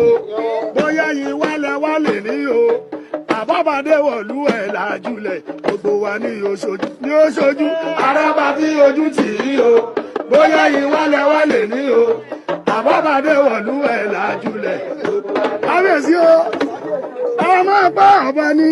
Ọba ní. Ọmọ ẹgbẹ́ ọba ní. Ọba ní. Adéwọ̀sọ bí ọba. Ọba ní. Adéwọ̀lá bí ọba. Ọba ní. Ọdọ́bìnrin bí ọba. Ọba ní. Tó bá ń bọ̀ bọ̀dá sọ. Tó bá ń bọ̀ bọ̀dá sọ. Tó bá ń bọ̀ bọ̀dá sọ. Aṣọ kílẹ̀ rẹ̀ ọ̀sẹ̀ ń kílẹ̀ tẹ̀rù gàgà. Aṣọ kílẹ̀ rẹ̀ aṣọ kílẹ̀ rẹ̀ ọ̀sẹ̀ ń kílẹ̀ tẹ̀rù gàgà. All right, sure, if you don't mind, can you explain to us what happened there and whether it has anything to do with the outcome we saw in Osun State? It might have had a role to play, maybe little, but what I saw in the video is quite shocking. People like myself and other people who disagree with APC are called all sorts of names, you know, Omorali, which means a bastard. Maybe not in that context, but, you know, almost like a sellout, you know, but they call us all sorts of names. Now, that was the candidate, the APC candidate at an event. That was before the election. The APC candidate, Oyebamiji, I think his name is. And the tall man, who you cannot miss, is the Shon of Ubomosho. He's a king, one of the revered kings of, not one of this, you know, local government. Yeah, the one in green, that's the Shon of Ubomosho. He's not one of these small kings. He's one of the top kings in Yoruba land. The APC candidate was walking behind him, walking towards an event, and somebody must have tapped the king, which is even wrong in the first place, to say, oh, the candidate Oyebamiji is, you know, behind you, as you can see. And the candidate tried to shake the king in his folly, in his madness. You try to shake a king. Yoruba culture, you prostrate to a king. Obasanjo will prostrate to a Yoruba king. You've seen him do it. Obasanjo is 89 or 90 or whatever he is. But this is their APC nuisance that they brought. Did that. And you hardly see any of them talk about it. There was no condemnation. There was no rebuke. As long as it's their guy, it's okay. Now, this same guy that tried to shake the king, and the king, thank God, you know, refused, turned down the handshake. This man now walked up 10 steps later, and he knelt down, bowed down to the wife of the former governor of Osun State, wife of a current minister, Oyetola. That's Oyetola's wife. So 10 seconds ago, you could not greet your own king the proper way. They talk about the Omoluabis, APC, progressives, Omoluabi. This is a Yoruba man who could not prostrate and greet. He tried to shake the king. Maybe to Igbo people, it might not make sense. You're like, what's the big deal? To also, you prostrate for a king. That is why you will never see the parents of a king and the king in public. From the day you become a king, your parents will not be seen with you in public because they will have to kneel down as the woman, as the man, bow down to greet you, which is against the Yoruba culture. The father will never do that to a child. So the king and the children, or the king and the parents, are never seen in public. Look at this guy, bowed down. If it was a different occasion, you can say whatever. Literally 10 seconds later, look at him. This is the one that they wanted to impose on Osun State people. And they will say they are the real Omoluabis. This one is a bastard. These are the real Omoalis, like full-fledged Omoali. That one is one of them. And he might have played a role. I don't know. I have a question for small. Yeah, ask. Yeah. Sorry. The king you described. Do you know where his political moves? Maybe he has interest and he's not. It makes no difference. Don't greet him. No, you're better off walking. You're better off walking past him. It's the fact that he tried to shake his hand. It's better not to greet him to say, okay, we have beef. The king is political. He's put his mouth in what he shouldn't put his mouth. I hear that. So walk past him quietly or let him go and then go after him and go and sit down. But the fact that you tried to shake his hand and the man rejected it, you now went 10 seconds later and went down to the wife of Oyebamiji, like your political godfather. I mean, that is unacceptable in the Yoruba land. That is the true Omoluabi that we talk of, not these Agbero ones that they try to sell to you online. But I don't know if it's played a role or not. In terms of the Osun election, I thought that the incumbent was going to win, but what I think was going to happen is that they would go to court. But from the tone of Tinubu, from the way he has spoken, I don't think they'll be going to court. I know that one of their guys, one of the top APC guys did say they are studying the election, they're going to go to court and all of that. But from the way the president has spoken, I think they've just, it's like chess, you know, not chess, the one I know how to play, drops, checkers. That's the one I know how to play. Hey. So you give them one piece and you take like 6 pieces. You know, I think that's what they probably have done, because I don't think they're going to court. Tinubu has told them, you didn't conquer anybody, you know, go and reconcile with your people, don't make anybody a victim. And Wiki has told them, did you think you win? If they wanted to win, they would have sent me. I'm the bogeyman. So yeah, if you walk past him, I'm still going to have something to say, but let's be logical. Walking past him is better than trying to shake a king. I was just saying that to answer Ovie's question. When Ovie said, do they have political issues? I don't know. And I'm saying that sincerely. I don't know if they have a political issue, but I'm saying you rather walk past him and pretend to say, oh, maybe I didn't see him, I didn't know, than to which Yoruba man would offer handshake to a king? It's not possible. So that's what I'm trying to say. So I thought they were going to go to court, and I thought they were going to give it to Adeleke even at court. I thought that would be the long game, which I think that's what they should have done, to even say, not only did you win, we took you to court and you won in court. So INEC favored you, and the judiciary that you thought would build houses for even favored you. That would have been a 2-0. But now it's 1-0. They've given them 1. If I was Tinubu and APC, I would have taken it to court. I would say, let's go to court. So at the court, let us win. Let us lose. Then we'll take it to appeal court. No, actually, let them win. And then we'll go to appeal, we win, then Supreme Court will declare them winner. So we can say even the judiciary is neutral. You won with INEC, you won with the judiciary. But obviously, there are a few things we can teach them, you see. Yeah. Okay, there's so many angles to this story. I'll push one more, get your view on that. And that is, do we learn anything from this for when we think about 2027? Is there anything to learn? There's nothing to learn now. What are we learning? Tinubu is the president. I don't want to put a downer on it, because I want the people to go out and vote and energy and all of that. But when Tinubu wasn't the president, you saw the levers he was pulling. You saw what he did. Now that it's incumbent, I don't know. I believe in miracles. Call me stupid, yes. But I think it will take a miracle for anyone to dethrone Tinubu. As the incumbent, that guy does not play. He told you. See, what I like about APC people, there's one thing I like about them. They tell you what they're going to do. Everything is fair in politics. That is loaded. When they unleash it, they will come back and tell us in 2027 that we told you that everything is fair in politics. What did you think we mean when we told you everything is fair? When Buhari said top to bottom, yes, he put everything top to bottom. They tell you what they're going to do ahead of time. So everything is fair in politics. Road of watch it. It will become a buzzword or after the election. When people get stabbed, because you know that Nigerians will be killed in that election, it's a normal thing. And some people are okay with it. That people in Osun State, how many people were killed? And you see Adeleke, they've moved on. He's going to celebrate with the people. It's between this APC and the court people that killed the people. It's between them. is between those two parties. So one faction of APC and the other faction of APC, because Accord in Osun is like, extended branch of APC. So it's two factions of the APC. About 50 people died. Those people not died, were killed. So those people that have been killed now, wasted. And that's why Dele Farotimi said, do not die in their war. Because the people that have died now, imagine their families seeing Adeleke go to play with Wiki and dance and all these things, and Davido that was tweeting, no more APC is now hugging Wiki, my godfather. If you die, you die. And that's why people like me will plead and say, please, let's not kill each other during election. It's not worth it. But when I say it, they say it's utopia I'm looking for. You are looking for election that doesn't exist anywhere. As if people die in the election that you go and vote every day. People don't need to be killed. It's bad enough that you give money and rights, but stop killing each other. Help the people to stop killing each other. Stop sending other people's children to kill each other. But you say it now, they say you are shaking bomb, you are twerking for Peter Obi. By saying don't kill people, by saying, imagine somebody going against don't kill people. Yes. All right, thank you, Sho. Tony, I want you to tell us what you think, what you make of the election before and after. Maybe what we are going to learn, if there's anything we're going to learn from it for the upcoming election, the main one.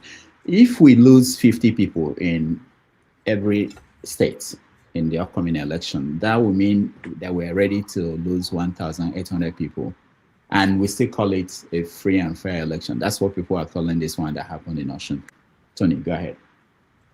Well, I don't think, I said elsewhere that the election was not free and fair. It wasn't free, it wasn't fair. Why do I say that? First of all, if you're looking at the concept of free and fair election, you have to first of all look at the political situation a priori, that is before the election, and then during the election and after. So if you look at before the election, you would see that there have been processes put in place to ensure that the opposition, that is Adeleke and his team, were totally emasculated. First of all, we know about the allocations that were withheld, both state and local government. We knew about people, party members, top members of the party who were arrested and taken to Abuja, which is intimidation in itself. We knew about a senator who came out to say, kill Accord people, kill their families, kill their children. That's intimidation. That person is supposed to be languishing in jail and nothing happened. We also saw Faleke, we saw Wole Oke, we saw the woman, Arike. So we saw all these were before the election. Even before the election, 30 people have been killed, and more people were killed later. We saw the mobilization. We saw people were posturing, members of the ruling party were posturing, we're going to take it by force. We saw the mobilization. We saw the funds that were pumped into the place. And these were all before the election. So it was, there has not been any off-cycle or off-season election that has been so militarized or so monetized as this one. Over 110 billion spent on just an off-cycle election. And then, of course, if you look at the fact that a day before the election, the Accord Party chairman resigned and defected to APC and urged members of Accord, to vote for APC. So the scene was set from day one. The governor was crying. What was the intention of withholding and freezing the accounts of Osun State, of Osun State to cause insurrection, cause dissension, and so get the people to vote against what is his name, Jackson. But if you look at Osun State, you find out that the APC under Ogbeni was not paying salaries. Arebeshola, he didn't pay salaries. And then when Oyotola came in, he was paying half salary. When Jackson came in, he was paying, he cleared the arrears and he paid full salary. So Jackson was a threat. And apart from that, you look at his family pedigree and you look at the other things, you found out that he knew he had a threat. So there was a build-up. And then, of course, there's the insinuation the president comes from there, and the former governor wasn't happy that, the way, he lost the election against their delegates, So there were issues. And then if you look at the primaries of APC, it was considered that the person that emerged as the candidate of APC was not the best. And so within the APC, there was an implosion. And people like Omishore had to leave. And we hear that he raised up people who voted against even APC itself. They voted for Adeleke. So before the election itself, before the election itself, there was a build-up. There were issues. There are people who were disgruntled, both for APC, within APC, and on the other side. And then you look at the day of the election proper, you see the mobilization, you see the governors who came. Some say 15, some say 17, some say 22. They were, clothed in actual cage because they thought they had it in the bag. It was going to be celebration for them. And unfortunately for them, it didn't turn out. And I heard people say, oh, it was negotiated. But if you look at the antecedents, it would be difficult for anybody to arrive at that, at the fact that it was a negotiation. It was APC got a bloody nose. That's the truth. Because it would be unfair and charitable for you to say that they negotiated. There are some people who rose up, they stood up, and they for many reasons. Not that Adeleke was very, very good or was the best, but you can see even within, if you look at the three preceding governors that they had, no one is better than Adeleke, what Adeleke had done. And the issues were very, very clear. But put that aside, because you asked me a very important question. There are lessons to learn from the Osun crisis. There are quite a lot of lessons to learn. And one of the lessons to me is that it is possible for Nigerians, if they mobilize, to kick out any government that is unpopular to them, if they can unite, in spite of whatever resource that you have. I mean, we saw it. You might say Osun is a microcosm of this. You're talking about a much more bigger space, political space than this. But in itself, it shows that the people can stand and challenge, the behemoth, the Goliath, and say, we don't need you, and boo them, and follow it up, follow their votes to INEC, follow their votes from the unit to the polling center, and so on and so forth, and ensure that they get results and that their votes count. It was demonstrated there. So for me, that is one way. Did INEC do well? I put a question mark, because if you look at how do you explain the 3 to 5 hours gap in declaring the results? Because at some point they stopped. Were they thinking of something? Were they trying to manufacture a glitch? What was happening? Were they trying to look at the space and see whether there's something they could do? We don't know. Probably one day we'll find out. But so I don't give INEC any pass mark. I don't give EFCC any pass mark. I don't give the president any pass mark.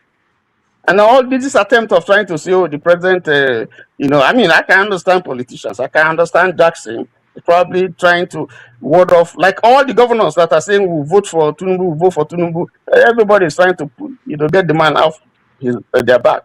And so they can have peace to focus on state matters. So there's a lesson. Tinubu can be removed. It's not God. He can be taken out. It has been done before. It's possible if the people unite and they focus. If they gave Osun people money, 20,000, 50,000, and 10,000, and so on. Yeah, they took the money and they voted the way they wanted, and they ensured that their vote counted. They brought in soldiers. They brought in CPs. About 38 CPs came in there.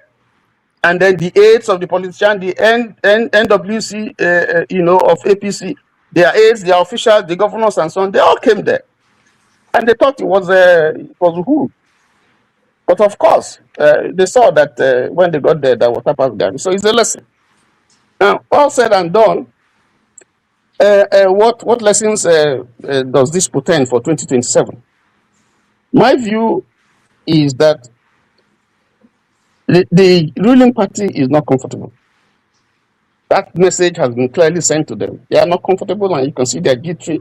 You can see every attempt to show that they lost. They say, no, we didn't lose. Like Nike is speaking. No, if the president wanted the state, by all means, would have sent me, which is an insult to APC, because what it means is that one person would have been able to do what all those crowd that went to, including APC stalwarts and all the money and so on, could not do. One person who is wicked, the Almighty, would have done it. I think that's an insult to APC.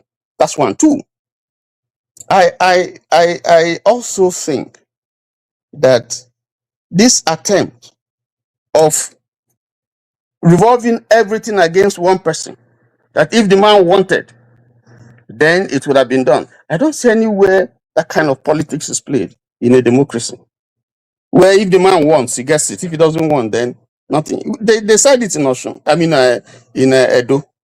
Do you want me to give you the state? And they said, yes, I'll give it to you. And it just went quiet. Nobody said anything. And it's a shame. Because what we see today, and I think is a revolt. What Oshun people did is a revolt to say, yes, we will tell you that we hold power. And that's what it should be. So I commend Oshun people. And I think there's a model for us to learn. You know, even in the bigger picture, come 2027, that the people's vote must count.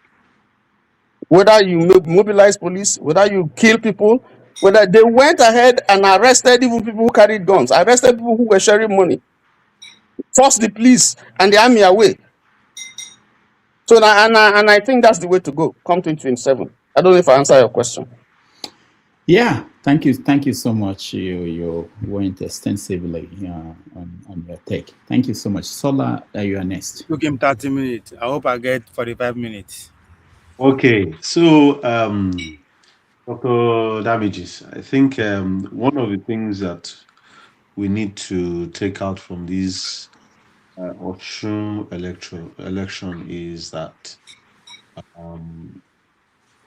yeah, there were a lot of shenanigans, but in my own way and what I've heard, what I've seen, I can say, not we, that the people of Oshun voted for Adeleke. They voted. Were they shenanigans? Were they vote buying and stuff? Yes, it did happen. But in this election, the people of Oshun came out to vote. And part of what the last speaker said, they're true. When Adeleke came into government, he said Oyetola left a debt of 75 billion in salaries and pension. It more or less they could have more or less inflated it. Fair enough. In which there was a video that also circulated of a woman who was a level something. I can't remember what level the woman was. And before Oyetola came in, during the guy before Oyetola, you know, she has been at that level and her salary has been the same. So at the end of the day, she wasn't paid. I mean, she wasn't promoted. But when Adeleke came in, she was promoted because her level has gone past that level. And, you know, like probably maybe someone is level 4 and probably is meant to be on level 8 and is still collecting, she was collecting a salary at still level 4. So that woman said, look, there's no way. We will protect our vote, but Adeleke is going to come in. Also, Adeleke is from Ede, but Adeleke constructed road not in his own hometown. He went to other places, Ilesha, other big places, Ife, constructed roads, project that has not been done there before, which is very, very good. But we cannot as well remove the big factor of the kingmaker in Ife, the man called Omishore. Omishore came out and he was meant to be the governor. He came out under APC. Omishore is one of the person that did not allow Adeleke to also come out as APC candidate, because he also wanted to become the governor. But I mean, more or less the power to be, they more or less pushed him out. And also, while they were trying to do sharing of who is going to be who, they set him aside. And that really, really got him angry. And on the day of election, before the day of election, he switched allegiance to Adeleke. So Adeleke won in Ife, because everybody knows that Omishore holds Ife very, very easy, stronghold in which he does hold. So, which is, everybody knows. But one of the things that I feel that played in this game is the fact that Adeleke has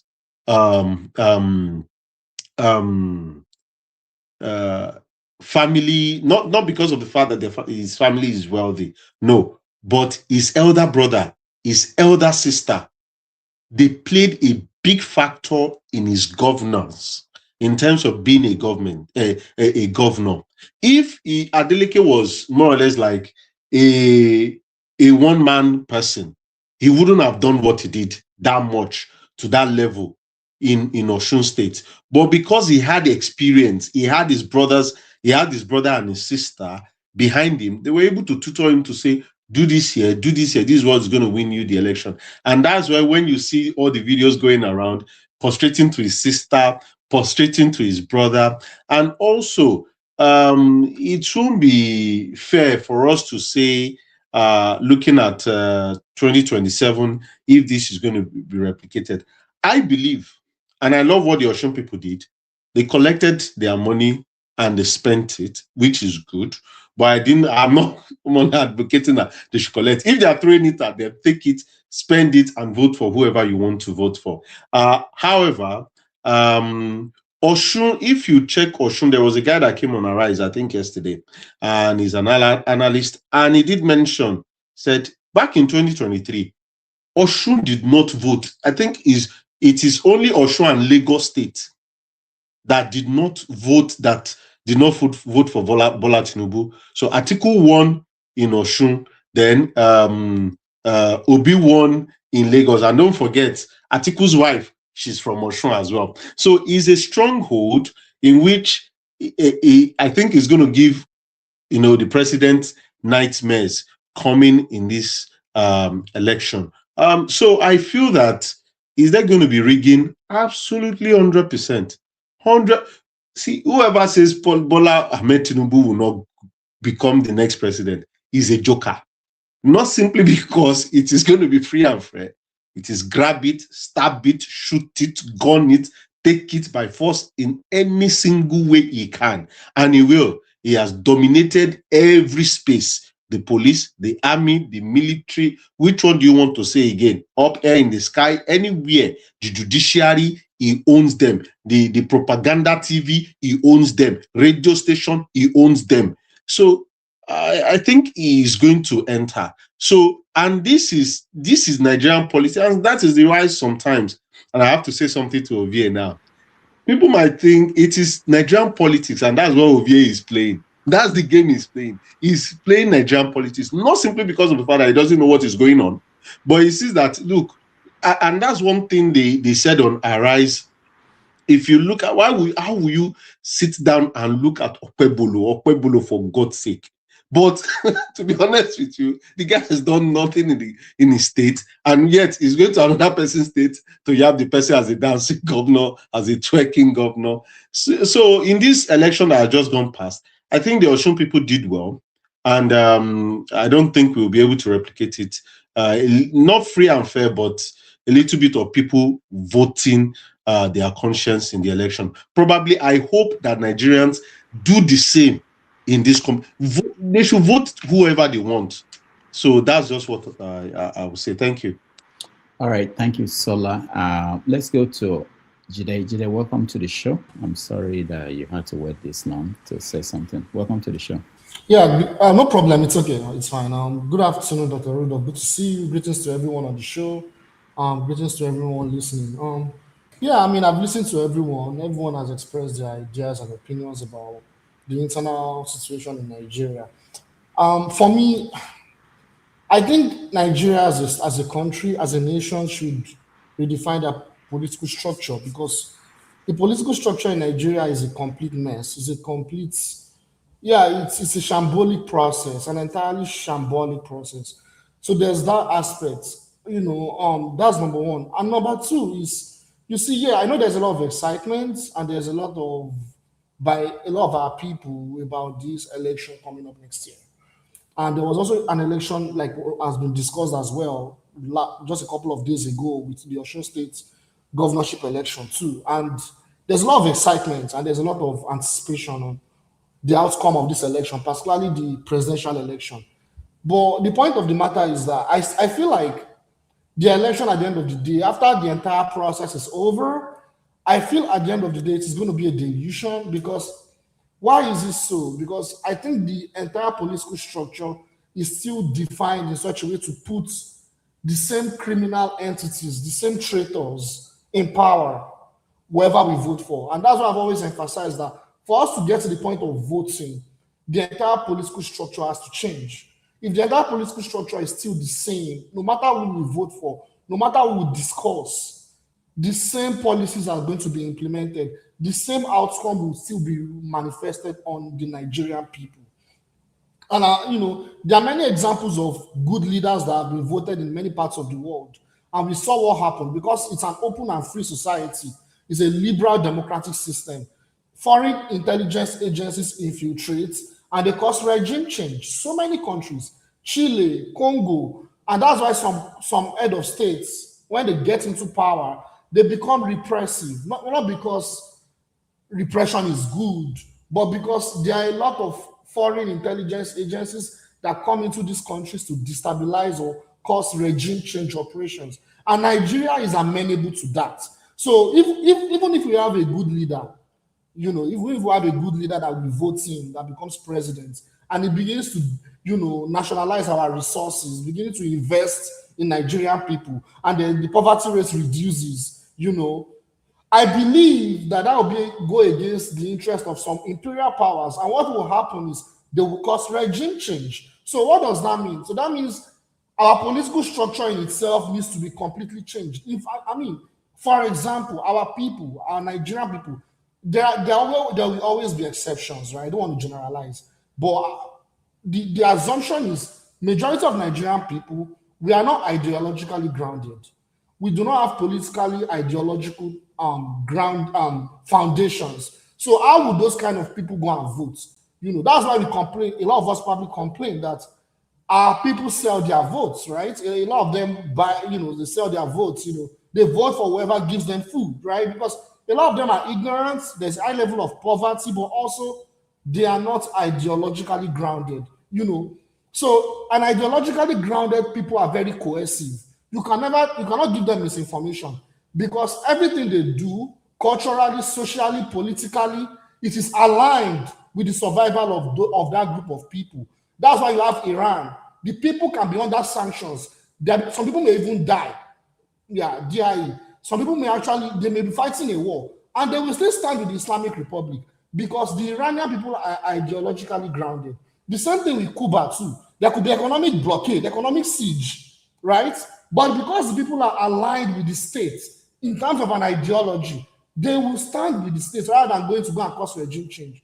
So the point I'm making is, if the people are not ideologically grounded and properly informed, we will still be in this mess. The same thing with Russia too. They know they are at a war right now. They're not going to say they will go and cause regime change. They will go and kick out Putin because they are ideologically grounded to understand that it is beyond Vladimir Putin that is the president of Russia. There is a system in place to keep them at war and to destroy them. I think if our people begin to realize that even among ourselves, some of us represent such entities, that are actually coming to sabotage and destroy our country and not make our country develop. We will keep talking about 2031, 2035, 2039, 2043, and we'll keep talking about the same thing. We'll keep talking about this, about our traitors coming to power, causing all sort of drama and all that. Because like I said earlier, I think our people need to be informed. And most importantly, I think from what I saw in a few days ago with the Osun State election, clearly reviews a lot of things I'm saying now. The man that won the election and, he who must not be named, the entertainer, we saw what happened. I was calling the same countries that are destroying us indirectly, right? I was calling them to come and fix our problem. And despite that, our people still voted for the uncle of that who must not be named. So the point I'm making is our people are poorly informed, our people are ignorant, our people are not ideologically grounded. So when that is the case, we will keep voting for what? For this kind of people. Our people lack class consciousness. We are allowed to rich people, wealthy people, and this is a major problem. A lot of these so-called rich and wealthy people, they do not align with our interests. They align with the imperial class, with the imperial states, with those imperial countries. They do not align with the people of Nigeria. I've said it so many times. And I think what's going to play out in this 2027 election will be the same outcome that played out in 2023.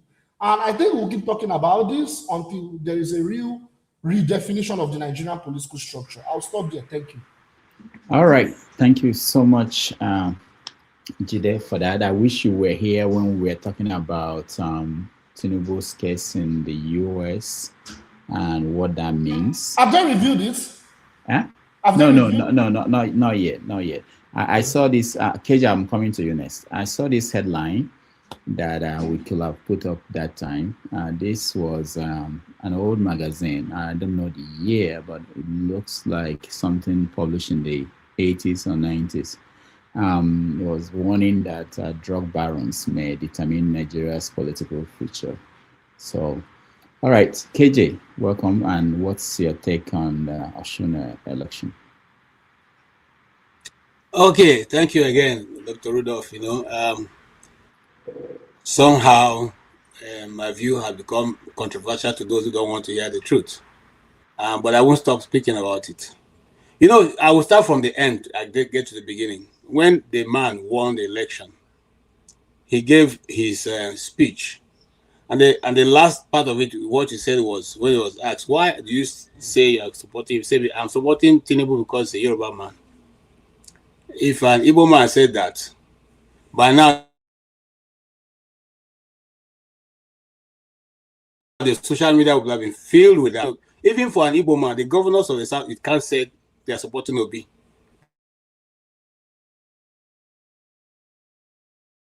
Because it's an Igbo man. If it's 3 weeks talking about that.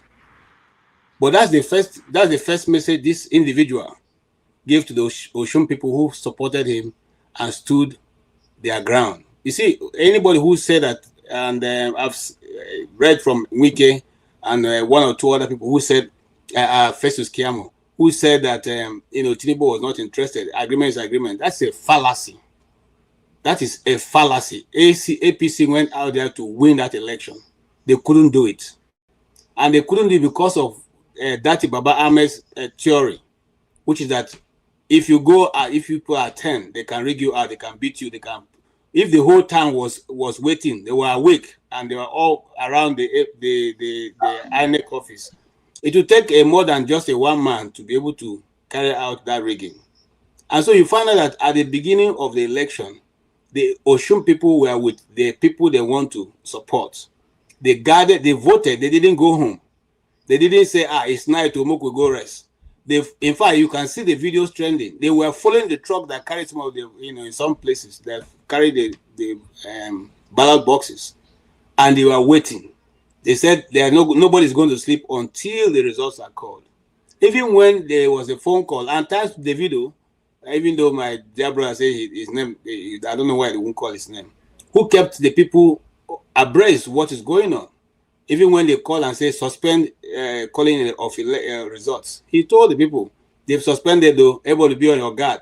Whether the people are going to do anything or not, Rudolph, the first law is law of preservation, self-preservation, right? So you want to be safe first to know that you will live tomorrow. So no matter how much you would have been offered, it will be a bit difficult for you to know that if this happens, you will not be able to leave that place. So now, whether that worked for the people or whether that's the reason why he was declared winner or not, that is what we see today. And that is what we have said here. I, for one, said yes, it's going to be keenly contested, but I know that the people can stand. I mean, let me be very clear here.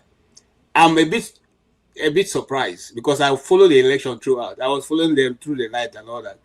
That they stood their ground, whether they were the ones who did it or not. But they stood. They were in the streets. The lights were on. At one point, I always say, sure, they say light not in Nigeria. How come the streets are all lit up and people are walking up and down? So the lights were on. The people were out there. They were inside the hall. They were around the hall. They were making their voices known. They were singing and dancing that this one, our votes must count. So that put a lot of pressure on the system, and that probably is the reason why Adeleke today is returned as a governor. I really thank the people of Osun, because if that's what Nigeria have been doing, people like the likes of Okpobolo will not be in the position of governance today. Yes, because I said that deliberately to hit over here, because Edo State has a lot of professors. Professor Ambrose Ali was one of the people who came into government many years ago, who made a difference. Today we're having people like Okpobolo, and they want us to have another Okpobolo in Osun State. Thank God the people of Osun State refused to have another Okpobolo there. You see, whether we like it or not, that is what the future of the Nigerian election will be like. Was it free and fair? No. So that's why, again, I come back to hit on the governor who went to say it was a free and fair election. There's something that TGJX used to teach those days. You mustn't give somebody the right answer. If you don't have if you're not in a position to see the right, you can just say, look, I'll think about it and I'll get back to you. Or you just keep quiet. You could have still delivered his speech and thanked the president, but not putting free and fair. You are lying. This is this way we teach our society, our children, how to lie. And so how do you expect to get better? Everybody knew that the election was not free and fair. You yourself launched an endowment fund for the people who were killed, for which you call 6 of them. You call 6 names that leaving the rest 20-something that were also killed. And you put 500 million naira endowment funds for them, and you are here to say it is free and fair. So you can see the contradiction in the polity of our country. All right. Now, having said that, the rule that is this what you see going forward? Yes, I see this going forward. But the question is, the only people who can make their people to stand out just like this will have the result they desire. If you don't mobilize your people in 2027 this way, you will not get the results. And it will even be much easier for governors and good people. I'm not saying everybody. People who work for their people to mobilize their people to stand out, because it is because the people believe in this governor, whether he's dancing or not. It is because they believe in him. His family, Adeleke's family, is not new in policy of Osun State. So I will not say that what this other guy was saying is no. They have been on ground, and it's not because his brother said that no. They too spent money. APC spent money. The APC will have gone there with 20 something governors and not spend money. Accord also spent money. Davido also spent money. Nobody should tell us that they didn't spend money. They spent money. Those vanguards they got, they didn't give those vanguards who are helping to mobilize the people and go around. They wouldn't have done that with their own money. You give them mobilization to do that. So they spent money, but they didn't spend money because they want to buy the vote, because the people believed in them, and that's why the people voted for Adeleke. And I want to see that going forward. Nigeria politics, without this kind of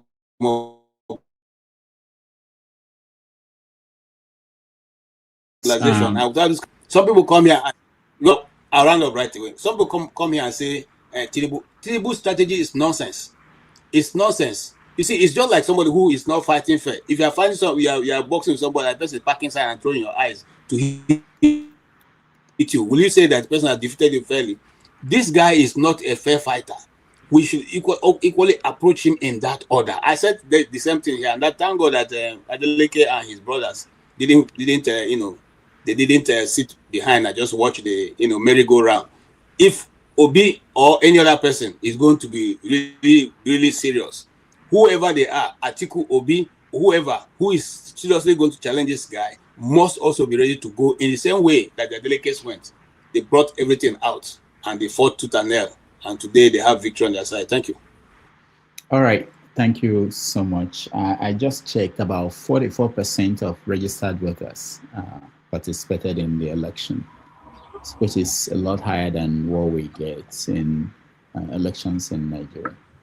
All right, Ovie, you're next. Yeah, thank you. KJ, I appreciate your shout outs to my performing governor, the one and only Akpako Rescue. So, I'm proud of my governor because it's not easy to always make national conversation pretty much every week out. Something we are doing well as a regional, sub-state governor who is becoming a national champion. We are doing well. Now, on Oshu election, as I said last week, I said that we use it as a test, last test for the political parties, pretty much all the institutions that matters. Why? Because I saw what played out in 2023, which ironically are the same thing. But what changes that 2022 Oshu election was also a test ground. It was after that election, a lot of people believed that it was going to be a 3-horse race. Why? Because, again, even the obedient forgets. Obi launched a very huge rally in Oshogbo around, I think it was on the 18th, there about July, where he energized his base to vote for a guy named Yusuf something under Labour Party. It was huge. That was when people begin to say, okay, I think this is going to 3-horse race. Even though I never believed it, I do all I can to push Konkozo into the conversation. But again, INEC, that was when INEC tested the so-called machine, the machine that eventually switched off, was when they tested it. And everything went fine. So just like everybody they praised the election as people turn out, people were actually very happy and encouraged because of how the BV, whatever they call the machine, forget me for now, that how effective it was. Results was out and everybody was celebrating, but 3 major things will be... IRAVE. Are you talking about IRAVE? Yes, that was when it was tested. That was the last test, and it went well. That was when everybody, even the INEC chairman, begin get mad, begin promise heaven and earth. But that standard, and Obi launched his campaign. That was 2023, and eventually we see how it eventually turned out to become 3-horse race. Now, what happened in 22? Fast forward to today. What happened last weekend? What it shows is that it's going to be 2-horse race come 2027. It's going to be, regardless of how people turn out rich, right? The person where they give the votes, come out and direct the votes to Tinubu, right? Even though the PDP wing of Atiku was expecting the outcome, it didn't go that way. And Atiku come out immediately and pull a hot shot to say if he's got an opportunity, he's going to revert the subsidy. That went hard straight to the core of a Bola Tinubu policy that he had to respond himself. Now, how Obite show up for Osun was nowhere to be found. And to support a Rudolph argument last week, he said yes, because it's not important to them. They don't need to waste their resources. Forgetting that a lot, the show that they presented 2022 in Oshogbo, the Obedient, gave them that national reckoning that yes, this is a party to look out for. But fast forward to today, he said no, they're important. That's to tell you what has gone, what has played out. Because for me, I said that what you did in 2023, 2024, 2025, that is going to eventually show up. So Obi follow with the outcome by hosting a press conference that even a Davido brother, not even the winner, not Davido, his other brother, his own press conference carry more weight, even by aesthetics, more than Obi's press conference. Then you begin to ask yourself, what is going on? So they are not ready. So what is going to happen in 2027? You will see.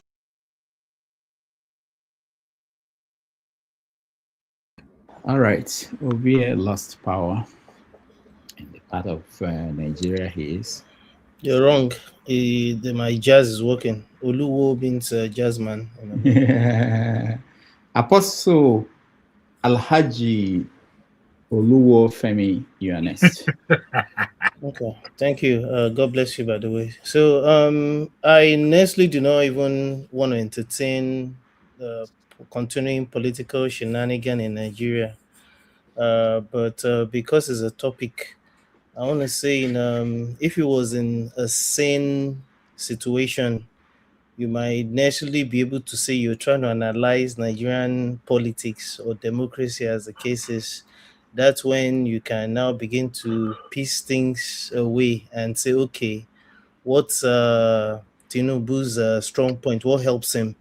And you can now say, okay, the political structure. Like I like to say in Nigeria, we like that word. We like certain words in Nigeria, structure, whatever that means. You can now say, okay, the power of incumbency. That's another phrase that carry over from years before now.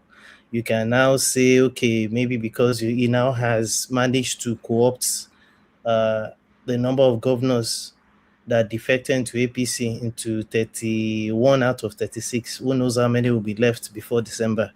And the ones that are underground APC members, like the Anambra State governor, for example, and even Adeleke in a way. And then you can now say, okay, that's on one hand. Oh, maybe opposition fragmentation would also have been something to consider. Then on the other hand, what will be against him? Obviously, like we say in America, is the economy stupid? The cost of living, security concerns, what have you. But if one is being frugal, or being honest rather, again, still along the same lines of assuming we're even discussing a sane situation, you could have said, okay, with the fact that, okay, you now have Dati Ahmed and Obi, as well as Atiku, and is it Adewale, even though I don't know how many votes he's going to manage to win, not to now talk of our dear friend, your friend rather, the Sahara man, who probably would be left with voting for himself, unfortunately, and 10 other people from his family, because that's what happens, Abi. But again, this is when you're trying to act as if we're actually trying to make sense of what doesn't make sense. That's when you're trying to act like a real analyst.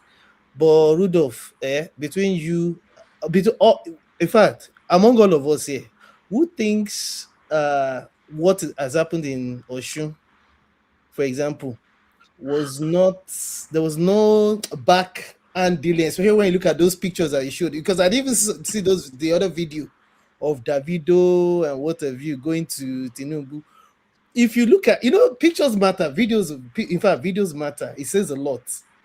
I mean, how can you explain to me in any language of your choice, pick one, Mandarin, whatever, that it doesn't tell you something went on behind the scene, whatever the case.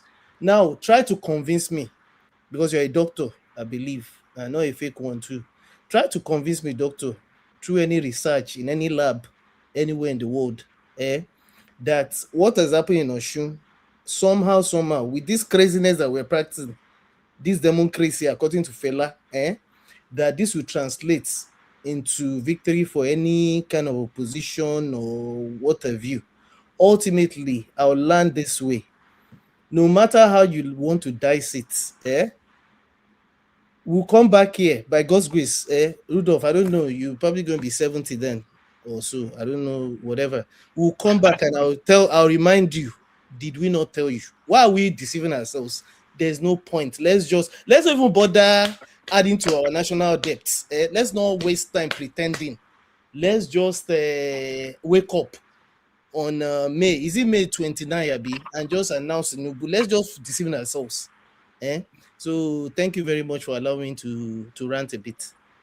All right, thank you. We are going to rant after this, after Dexter and Jagun, after they weigh in on this, we'll rant and call it a day. Before I bring in Dexter, I have a video I wanted to play because so many things happened during the week. There was a peace accord signing that happened Let me show you. Shake hands with Action Alliance. Action Democratic Party embrace Action People's Party. No, I don't want to hug you. I don't want to hug APC. Nah, bribery. Nah, big hug. Nah, big hug, oh. Thank you. Democratic Leadership Alliance. Also, there were videos of Osun people weighing in on their governor. Baba Nurudini Jackson. Ẹ má fàyọ̀ fọ́ o. Ẹ má fàyọ̀ fọ́ o. Àwọn ọmọ ìpínlẹ̀ Ọ̀ṣun ni ẹ dúró tì bí ẹ ṣe dúró tì. Olójú tó ṣojú gàdàgbọ̀n gẹ́gẹ́ bí àwọn bàbá tí a ti máa sọ. Kò ní ìdá lọ́nà méjì. Ajé òsìlè rorò kó sójúlé méjì. Ìbò Ọ̀ṣun state táà ti dì fún yín jẹta. Tẹ́ ẹ ti jáwé olúborí ní kọ́lọ́hún ó ṣe kẹjọ permanent tẹ́ ẹ fi parí ìjọba tí. Ẹ má fi Tinubu lọ́kàn balẹ̀ wípé ìbò Ọ̀ṣun tọ́jọ́ presidential election tá a fẹ́ di jẹ́dá ìsìn kẹ́mi lọ́kàn balẹ̀ pé ọmọ Ọ̀ṣun ó dìbò fún irú erékéré wo lẹ̀ ṣe fún sẹ́yìn náà ṣé ẹ tó dàgbà tó báyìí ní èjì yín ẹ ṣe làkàyè ni sẹ́yìn tí ọba fẹ́ ni sẹ́yìn mọ́ fagídí fẹ́ ni wọ́n kó 16 governor senate president odidi national chairman gbogbo àwọn èèyàn wọ́n kò tì í lọ́rùn ọmọ Ọ̀ṣun ní kọ̀sọ̀ náà sẹ́yìn tí ọba fẹ́ ni sẹ́yìn mọ́ fagídí fẹ́ ni ẹ wá ń ṣe a thanksgiving speech ẹ wá ń sọ fún Tinubu pé tọ́lá 16 ọmọ Ọ̀ṣun ẹ wá mú àlọ́ dìbò fún jẹ́ǹjẹ́ àná iṣẹ́ ọwọ́ tiyín ló mú yín dépò iṣẹ́ ọwọ́ tiyín náà tẹ̀wọ̀n débẹ̀ tó bá ti sẹ́kọ̀tà tó bá di sáàbù ẹ̀ ṣé ṣẹlẹ̀ Yorùbá wá jẹ́bi tí wọ́n ti máa gun irú àwọn bàbá tiwa ní kútùpàkútùpà ẹ̀sìn ni wọ́n gbé gorí ẹ̀sìn lákọ̀ọ́kọ́ ẹ̀ sọ̀ pàkọ́ nù ṣé ká tó tẹ̀yìn kùtùpà kẹ́ tó gbà lẹ́sìn lẹ́ẹ̀kejì ni kọ́ agbára yín ọ̀ka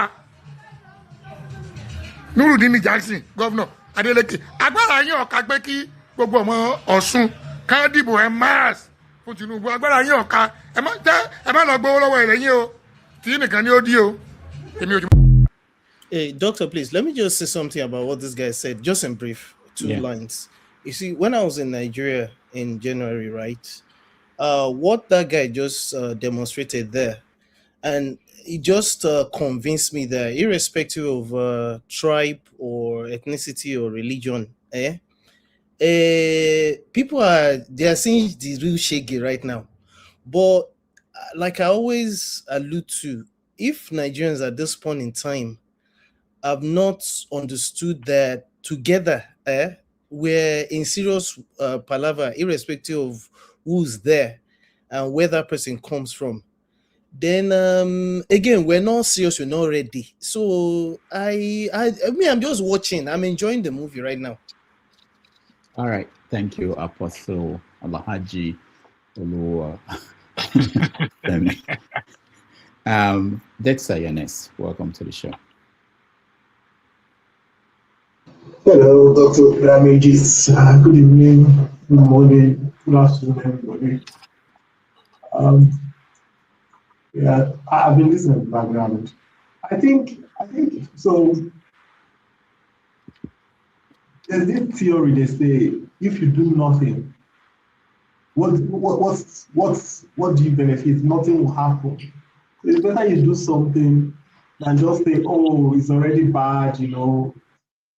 I think we should, if we really want change in Nigeria, then we have to do something. We can't just say, oh, because that's the script that the government wants. That's the script the government wants, especially for people who are in countries where your electoral value matters. You know, I think we should try not to, you know, because you might have some people from Nigeria watching you here and say, if these people already think it is this bad, if these people already think it is this bad, then why should we do anything? As much as what happened in Osun,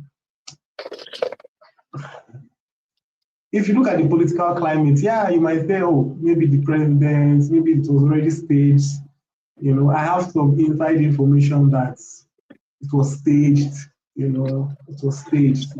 so, and it is always staged to prop up, because if you look at what they've done, they've kind of validated that Osun has like 900,000 voters.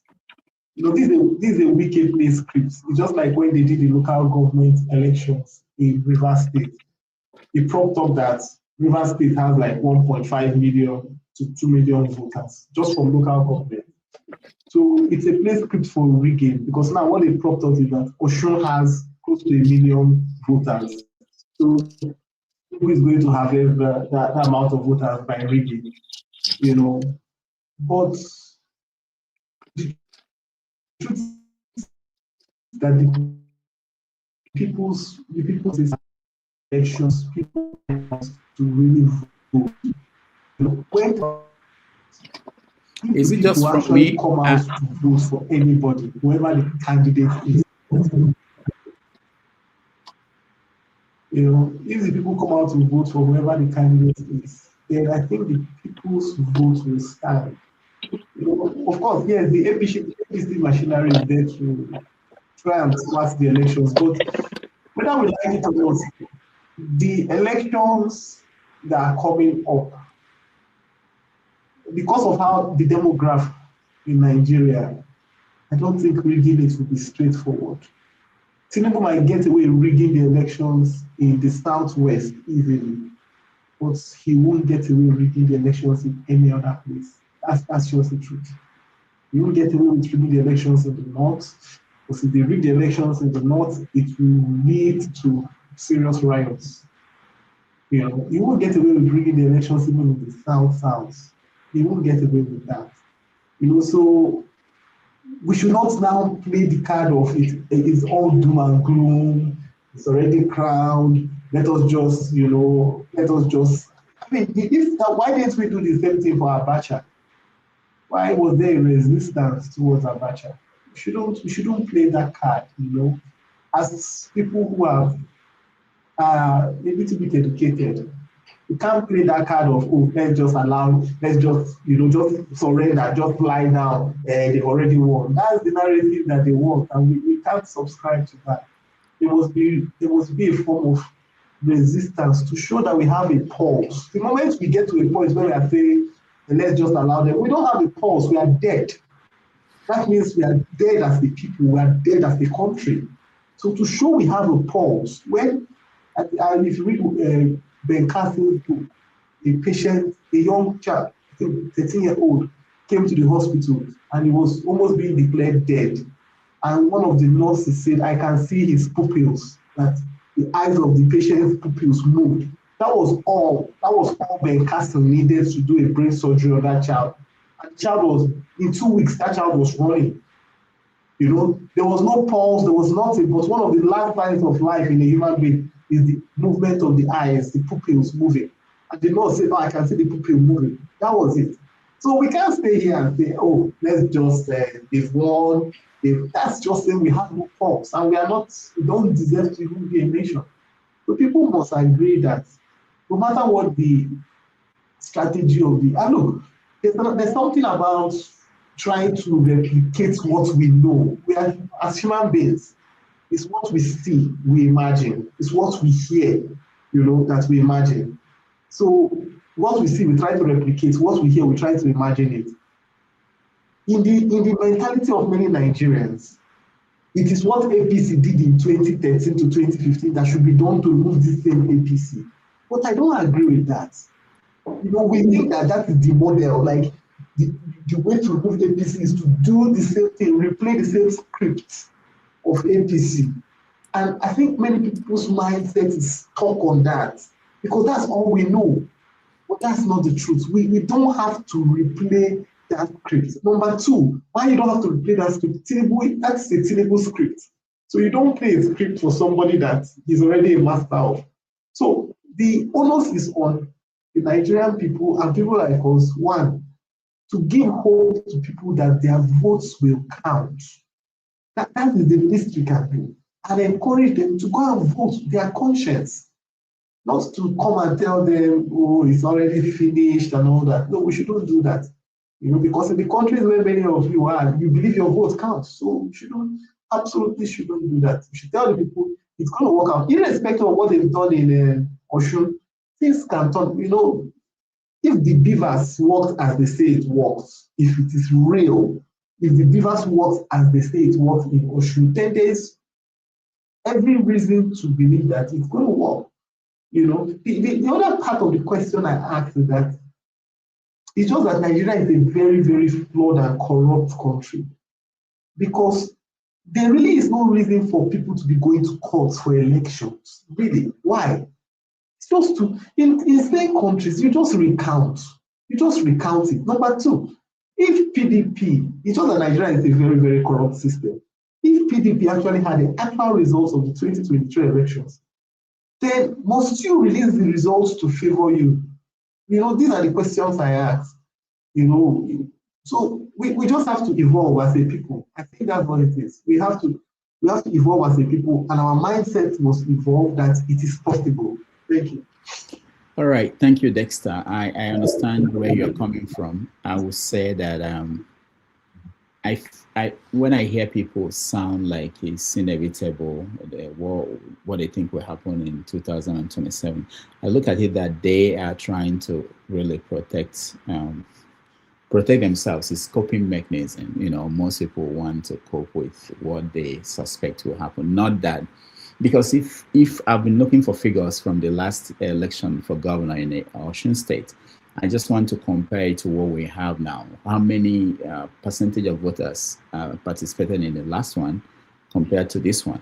That would give us an indication whether the increase in number of voters that participated had something to do with the outcome. And if that is true, we can also estimate that if in general, next election, there are more people who are participating in the election, that it will do better than what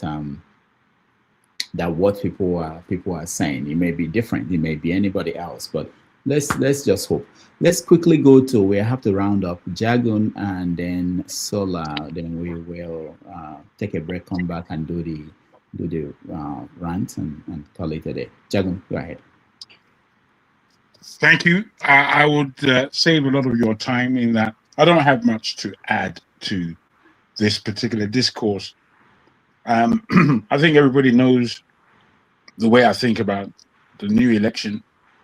Mine is not about the election, it's more about Nigeria and where Nigeria's direction is.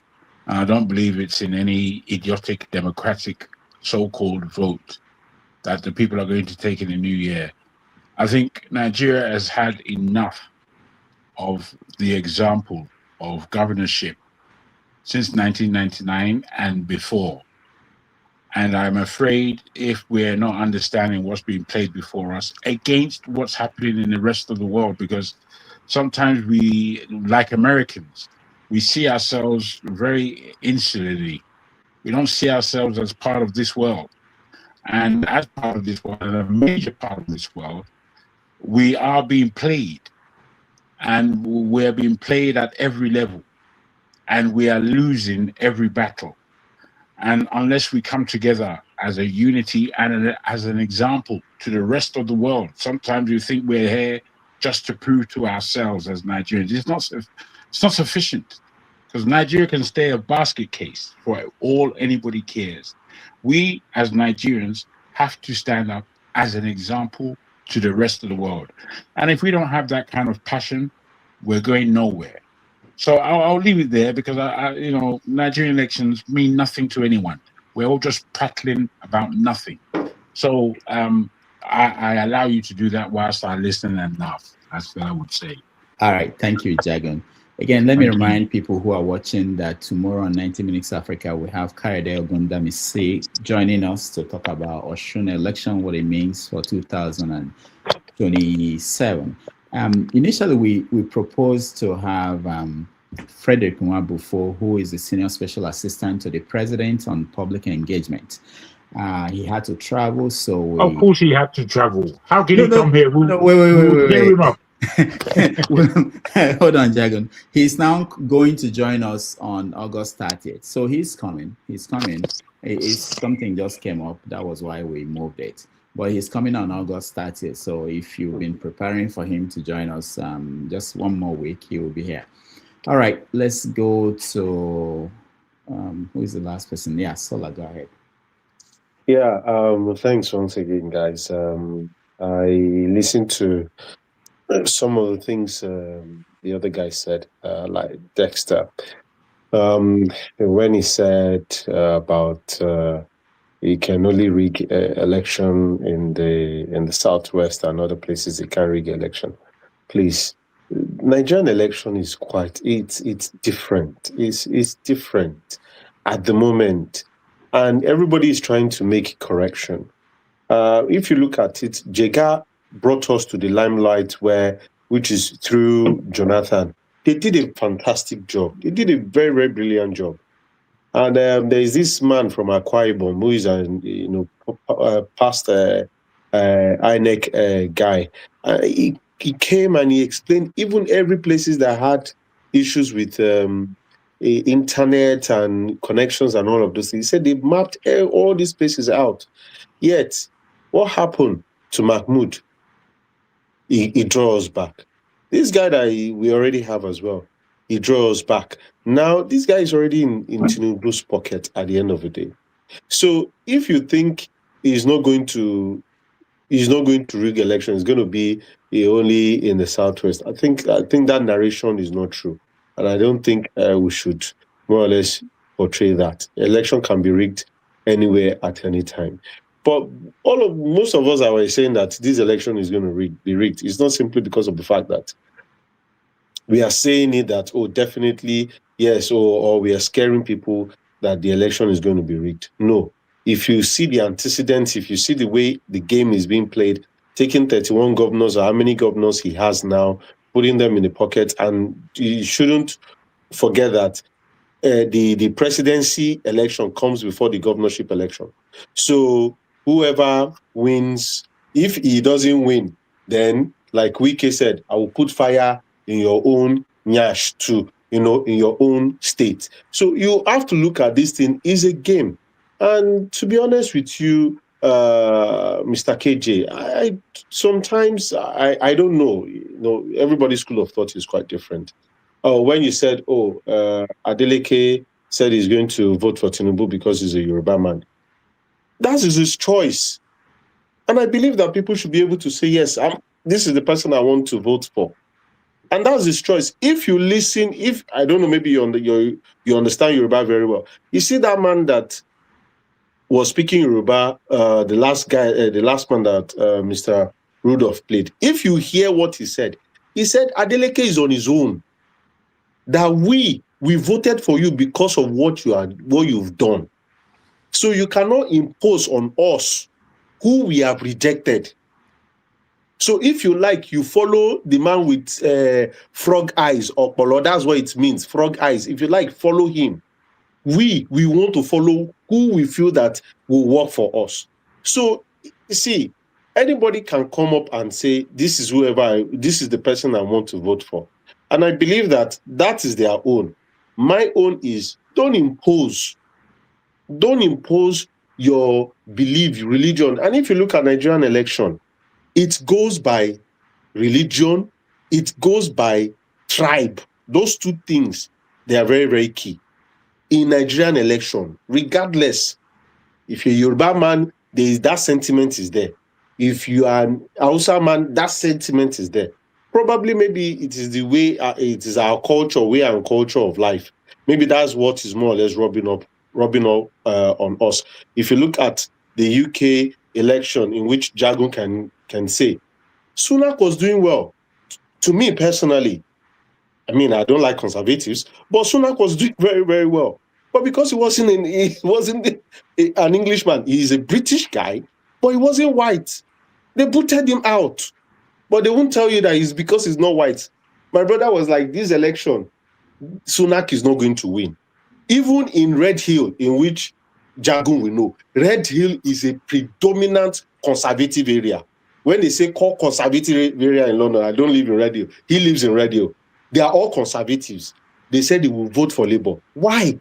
It's because this guy is British, but he is not white.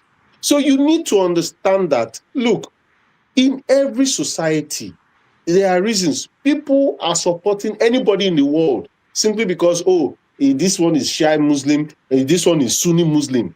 It happens.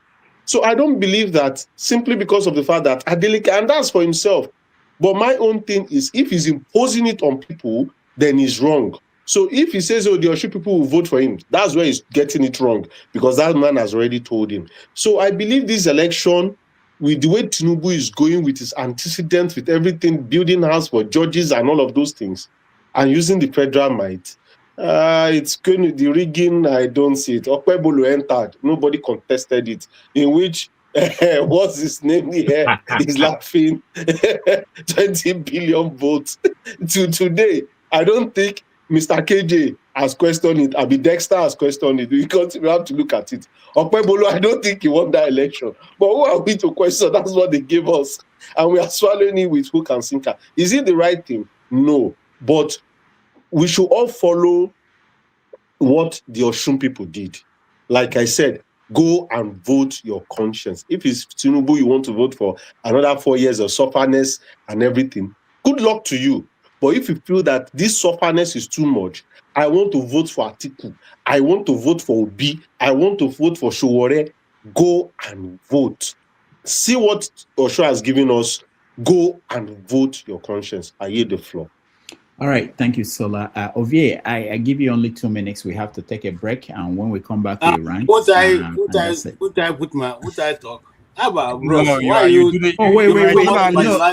No, hold on, Ovie, hold on. KJ, you have not. You're yet to speak. I'm not now. KJ has been talking since when he was 16 as a journalist. Right? He's been talking story ever since then. You plan to? Is it because I'm an Igbo man? You want to marginalize me in this place also? Igbo people don't vote for Igbo people, so that's what I want to tell this guy. I mean, so it seems you don't know Nigerian politics. But let me help you. Igbos are the ones who never vote. They don't vote. You see, we don't vote based on tribe. We vote on who we think is ethically correct for a position. And if you want, you can go check the voting patterns in Igbo land. I will leave you to do that. But also, there are also other tribes in Nigeria who do not vote according to tribe. If you notice, the Plateau states and Taraba and all that middle belt, they've always been an MPP-led place. They've always gone along with Nnamdi Azikiwe. So it wasn't because they are Igbos, but because they believe more in that ideology, or I don't want to say they are progressive, because there's no ideological differences in the Nigerian politics. But having said that, I also want to say this to all of us. You see, it's always difficult until somebody does it. I tend to agree with what Dexter said. You see, if we are looking for a national rebate, somebody must be ready to grab the horn, grab the tail, the bull by the tail, and turn and face the consequence. If we don't do that, we are never going to get to the place where we're going. And that's been always my point of argument, that this man is a master strategist. What strategy has he shown so far in his political lifestyle or governance that have shown us something that is striking beyond crime, and criminality, and using the people's money to self-aggrandize himself and his cronies? I don't see it, and I don't think anybody can come and tell me this is his strategy. But we are saying that, in essence, what do we learn and what's the takeaway from Osun election? The Osun election shows us that if we band together and it put pressure on the system may collapse and let us have our way. Not necessarily because we have the military behind us, not necessarily because we have the paramilitary or all other, or the police. But even in this Osun election, you can see some guys where they were being tried, the army were trying to intimidate them, 2 of them. They fought the army guy, irrespective of the fact the guy had guns. And somebody wrote on the comment, say, we're just letting people know this is what we are going to show you when 2027. It's not going to be about your guns anymore. If you carry your guns, we'll fight you with our bare hands. So what am I saying in essence? The time is coming when these things, nobody will be afraid of the guns anymore. Nobody will be afraid of your uniform anymore.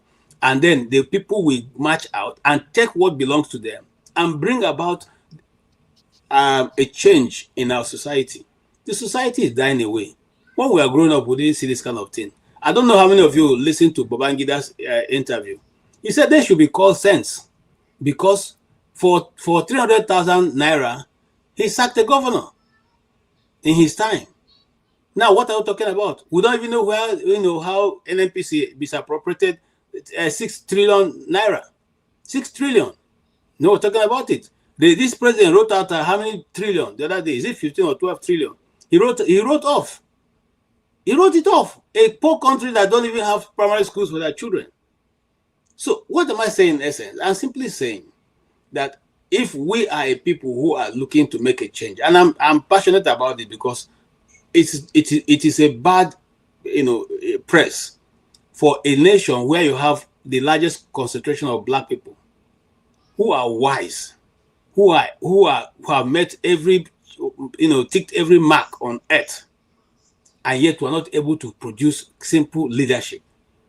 And when we talk, certain people will think that it is a question of north-south dichotomy. It is not, because when they are putting all of us and pricing all of us, they don't separate us. They say all of you, okay. And if we had things going right, who is South Africa? Everybody is driving us. Look at So what I'm saying in essence, as a believer of the Nigerian project, which has not worked so far, and I'm now moving away to my southeast with no apology to anybody. Look, if we want to build a nation, there are many factors that are totally standing against. We can see it. It sounds like an Iroko tree. If me, who didn't fight a civil war, I can tell you what I see, having grown up to this point. How can you tell me that those who implemented those things don't know that these things are negating against the system? If the system have been running since that time till now, we have not been able to perfect it. When are we going to perfect it? When are we going to say, look, enough of this, it's not working. Let's sit down and rejig the system. And as long as we keep telling ourselves these lies that are not going to change, it's not going to take us anywhere. Because the Igbos have a proverb. Oh, Jimlala, Jongwea. Person who is holding me down on the ground, you are holding me down. You have to stay down for you to hold me down. Because if you stand up, I will stand up. So as you keep holding me, you are also on the ground. We both of us on the ground, despite the fact that you are probably sitting on top of me, but it's okay. You are on the ground, I'm on the ground. That is not anything. When nobody's making progress, that's what they're simply saying. So let us sit and find a way to harness what is good in each region and use it. If that is not happening, okay, let every region harness their own this thing and use it. If that's not happening, then let us find how we can make progress. Are we going to continuously tell people stories every day? Are we going to continuously tell people?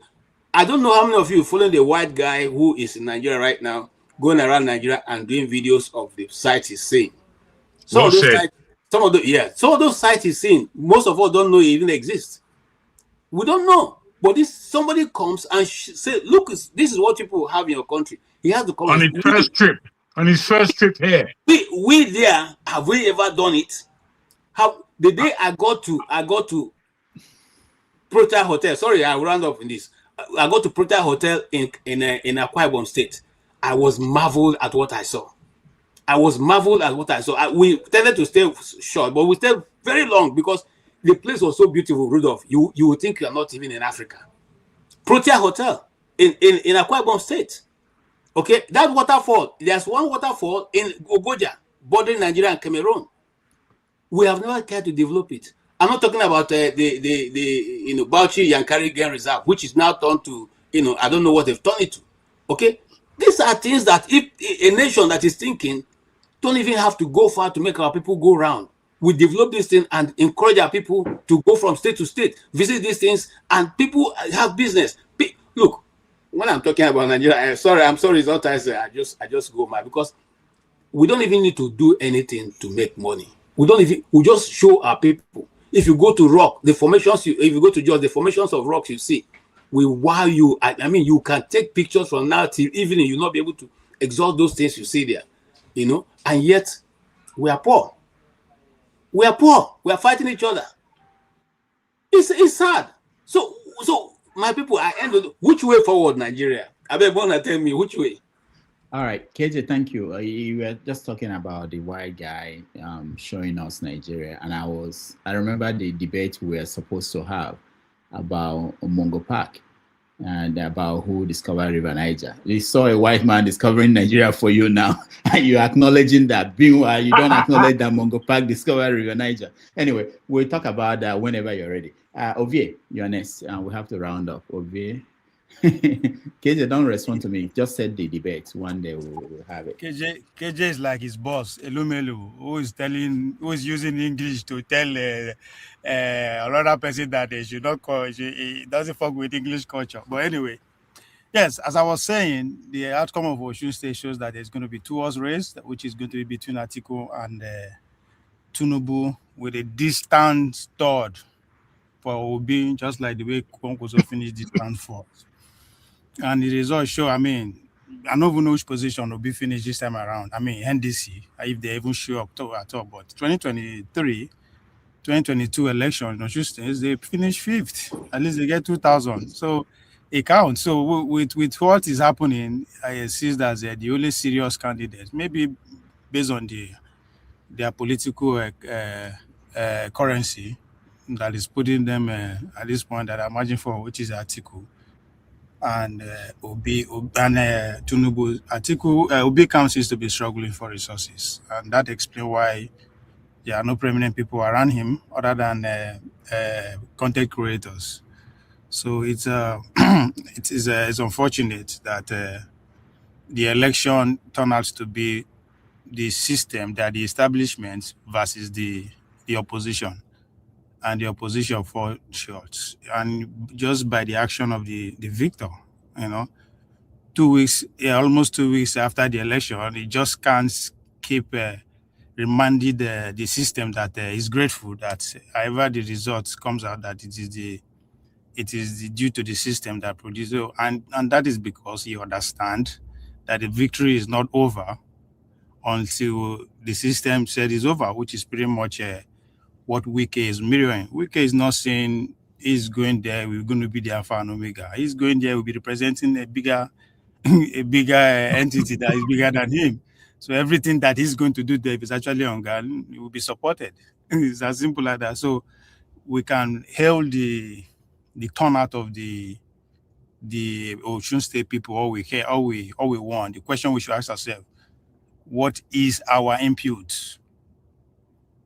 I just said, what is our input? Because now people let them, even if it is the dancing governor, it is his love for his people and they love him back. Something is responsible that make the turnouts to be like that. And question we should be asked: are we responsible? That's why I was kind of, challenge Dr. Damage back that the idea that one state is important is not important. We never reached that level yet. So yes, why the opposition are pointing out to the people for defending their votes, the man who got the victory saying that the system give them vote, and that's what is going to happen. That's what is going to direct, because come that day, the election will be they go right down, and it will be very ironic and laughable for the opposition to now be saying, oh, it was rigged, because they're not talking about rigging in Osun State now. And I pointed out that about maybe 4 or 3 months ago, some foolish leaders led gullible Nigerians to the street protesting that they should include real-time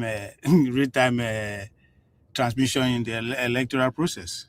And to my own surprise, nobody even raised a word. Is it that the election was that he went through he played out as he wants or not? But again, I'm yet to be proven wrong. Come 2027, is Tinubu will come out victoriously, followed by Atiku, and the distance will be. That's what I take out from there. That's what the Osun results, shows me. Thank you, Obi. I got I get messages sometimes while this is going on. There was one message I got now from a viewer. It says, Rudolph, you should shut down your channel and rest on on weekends. So we hear these things from different sources, and we continue to do what we're doing. But Rudolph, it's ironic that people still watch and they still complain. That it's it's a human trait that amazes me. Yeah, the person is watching and is talking about people. I don't want to mention the names, but that's the first line. Rudolph, you need to shut we down. are all here for it. Huh? We are all here for it. Any critique that is coming our way, we can handle it and repackage and throw back. Yes, exactly.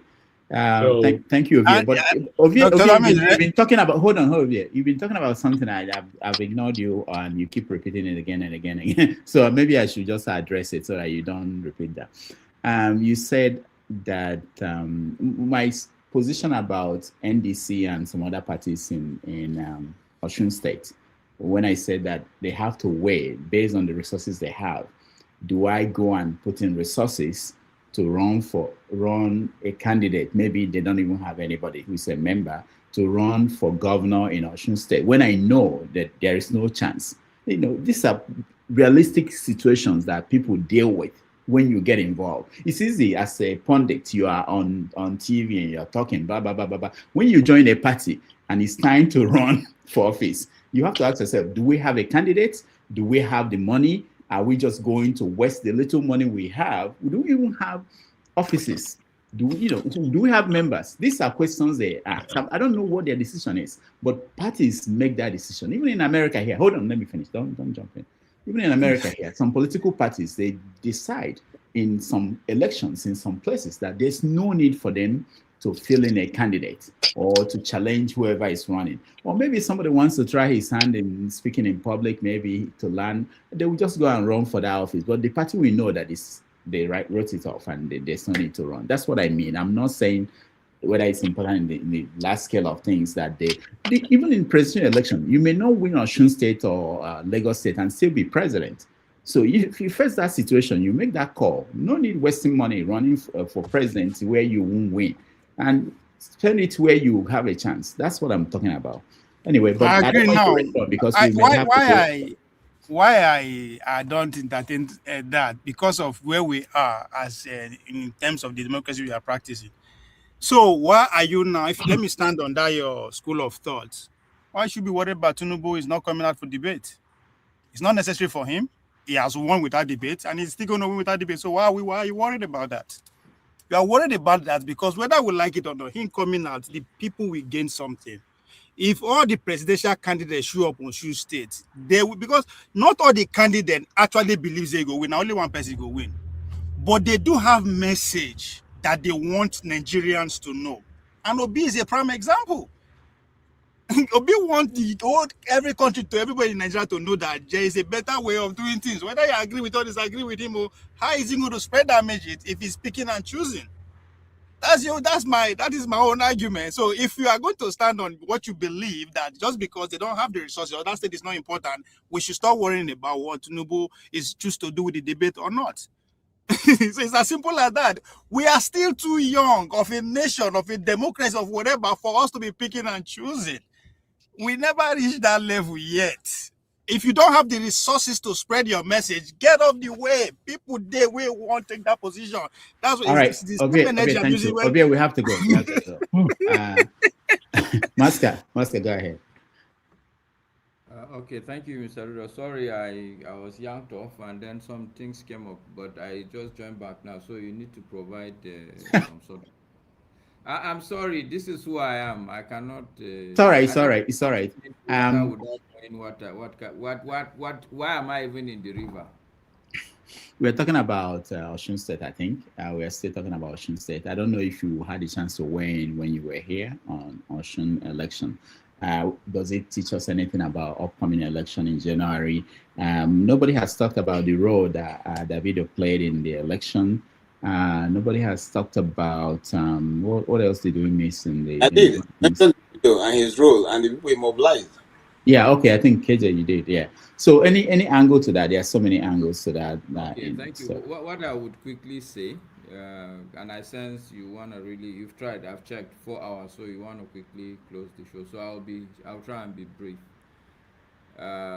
What I will do is I will piggyback on some of the comments that were made, but then veer off on my own tangent of the fact that I think Oshun election is not Nigeria's general election. Your volume, unfortunately, is quite low. I don't know if you can do anything at all to heighten it a bit. Is it better now? Not really. I can hear you. Master, go ahead. Master, go ahead. We can still hear you.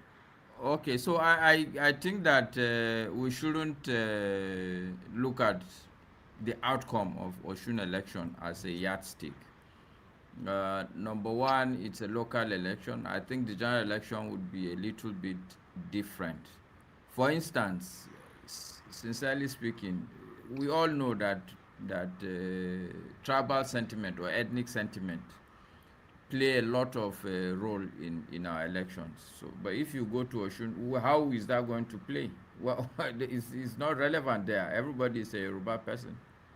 You understand what I'm saying? So I think that the general elections would really be a different election. I'm beginning to sense that this general election may surprise us because in Hausa there is a proverb that when a blind man says, let's start playing stone throw at each other, you should check his feet. I'm suspecting that Atiku is sensing blood. This is why he's beginning to play some of the, well, throw the stones he's throwing.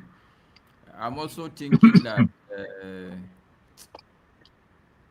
look, it might just be different. This is my feeling. It's not even, it's not logical. There's nothing I can put my hands on, but sitting here today in Nigeria, this is the feeling I'm beginning to get. Something is likely going to happen. We don't know what, but I will close with the position that I would advise us not to sit now and be concluding for two reasons. The first reason is logically, or let's say functionally, it's the wrong thing. I'm not a Christian, but I know that it's a big thing in Christianity, or for Christians, that they stand for everything. My sentiment is that this is not the time for us to give up or to conclude that somebody has won the election. This is the time for us to ask ourselves, what can we do? I'm not, in this coming election, not too particular on where the ball should drop, but I think it's important that people like you also, people like me, we should still make effort to at least say that the process should be a little bit above board. Let's have at least some sort of confidence in the numbers that will finally come out.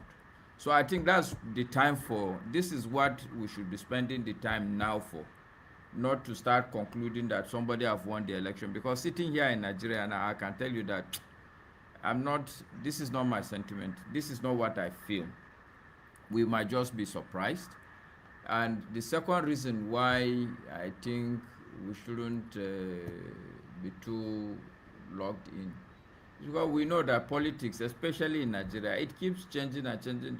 It's always, even the politicians, they've not even started campaigning, for instance.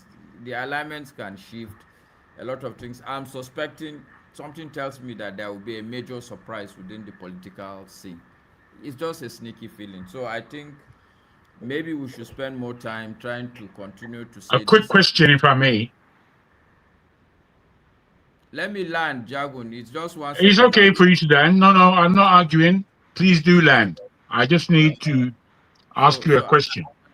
My conclusion is that I think we should really spend more time analyzing what can be done to have, it's not going to be a credible election, but to have some comfort on the numbers when they come out. Thank you, Mr. Rudolph. So maybe, Jagun, right. You can I go ahead, sir? Yeah, go ahead. Thank you. I like what you have to say. You are very much an optimist, which is always encouraging. Having said that, those of us that are looking at things in the bare matter, you suspecting that there is a feeling that you have that suggests a different kind of politics will take place come 2027. Would it be organic in your mind, as it's a feeling, that things just mushroom to the point of a positive conclusion? Or is this thing that you're expecting, could it be that it is manufactured, organized, either by the political class or by the people? I get the essence of your question. This is my take.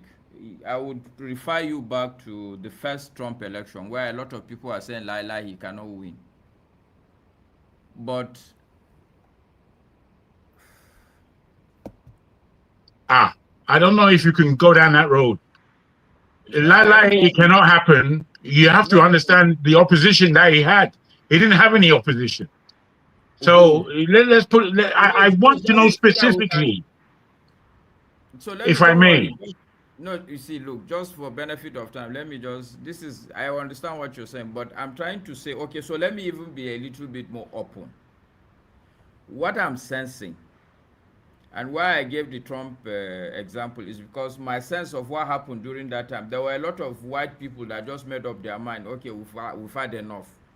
But they are not going to come out and tell you that it's this Trump that they want to go and vote. They will keep quiet. This is the same sense I'm getting now. People may not be, you can disagree. I see, look, like I said, it's just a feeling. I'm not even a politician. I don't follow the news much. But this is my feeling of it. And I know you like to prove yourself right, but I think sincerely for you to have supported, anyway, let me not go off on a tangent. Yes. I see. Let me be a bit more open. I'm beginning to sense that it doesn't look like the normal northerner this time around will go and vote APC. And I'm sensing that the people are just not talking, they are not complaining, they're just keeping quiet, just waiting for that day to go and do what they will have to do. This is my honest sense. And if that, and like I said, when I'm seeing Atiku, I'm like, because these are people, the truth is that Atiku has a lot of people all around. People will feed him back. You know, so the fact that he's even trying to push all these heavy logs around inside the river, I'm like, okay, maybe there's something I don't know. And I'm praying that maybe that can happen. I don't like tribal politics, but I also don't like, I always tell my friends that we are now like Arab countries where the leader is being worshipped. You know, once Tinubu win the second election, everywhere you go in Nigeria, you will be seeing his statue. I'm joking like that, but I also don't want that. I think I'll stop there. Let me not go and talk too much. After all, I'm still here in Nigeria. Before somebody picks me up and asks me questions, I can answer. All right. Hey, you brother. Thank you, Master. We are going to take a break. When we come back, we rant. We'll give everybody 2 minutes to rant on any subject. But while we do that, I'm getting more pictures and videos from Edo, Ovie State, about the road. People are spending days, 8 hours, 12 hours, the Abo Road, and everywhere is a mess in Edo. Let's watch it as we go.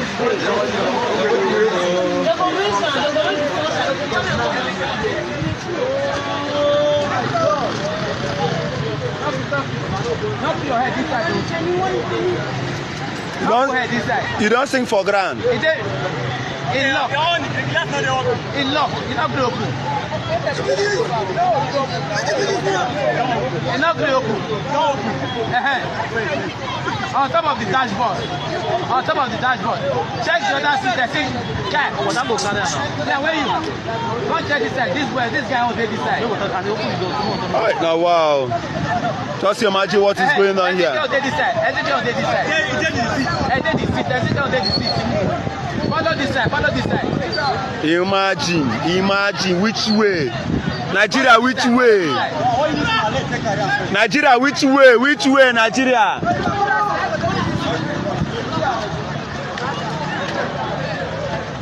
Nigeria, which way? Some people they road. This 3 days now. This is the 3rd day. People know you know they move. You know they see no leave, no transfer. Siam. Oh. Hey,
right, welcome back, everybody. Thank you so much for being with us. If you have not liked or shared or subscribed, this is a good time to do that. We are now going to do the rant, which is the final thing we do before we call it a day and hand it over to Forefathers if he's around. I've not heard from him, but he might show up at a later time. So we're going to do, I'll give you 2 minutes. You can rant on anything that is of interest to you. Let me start with someone who has not spoken in a while. Let's see. Apostle Alhaji Femi Yones. Again, God bless you, Dr. Damages, for correcting yourself. But that said, my rant will basically just, in summary, center around being able to understand where one is coming from on any given topic, and how, for some of us, we approach virtually any given topic you can think of from the point of view of the fact that we're not alone in this world. And once you're comfortable with looking at things from that angle, it's easier to see things from a so-called bigger picture. With respect to the main topics today, for example, I find it quite distasteful to be seen as someone that's pessimistic. And even if I am, I have a right to be, because the way we see things on any given issue is different, and I can't, because I want to satisfy another person's people. I would now be lying to myself. That, for me, it's something I would never do.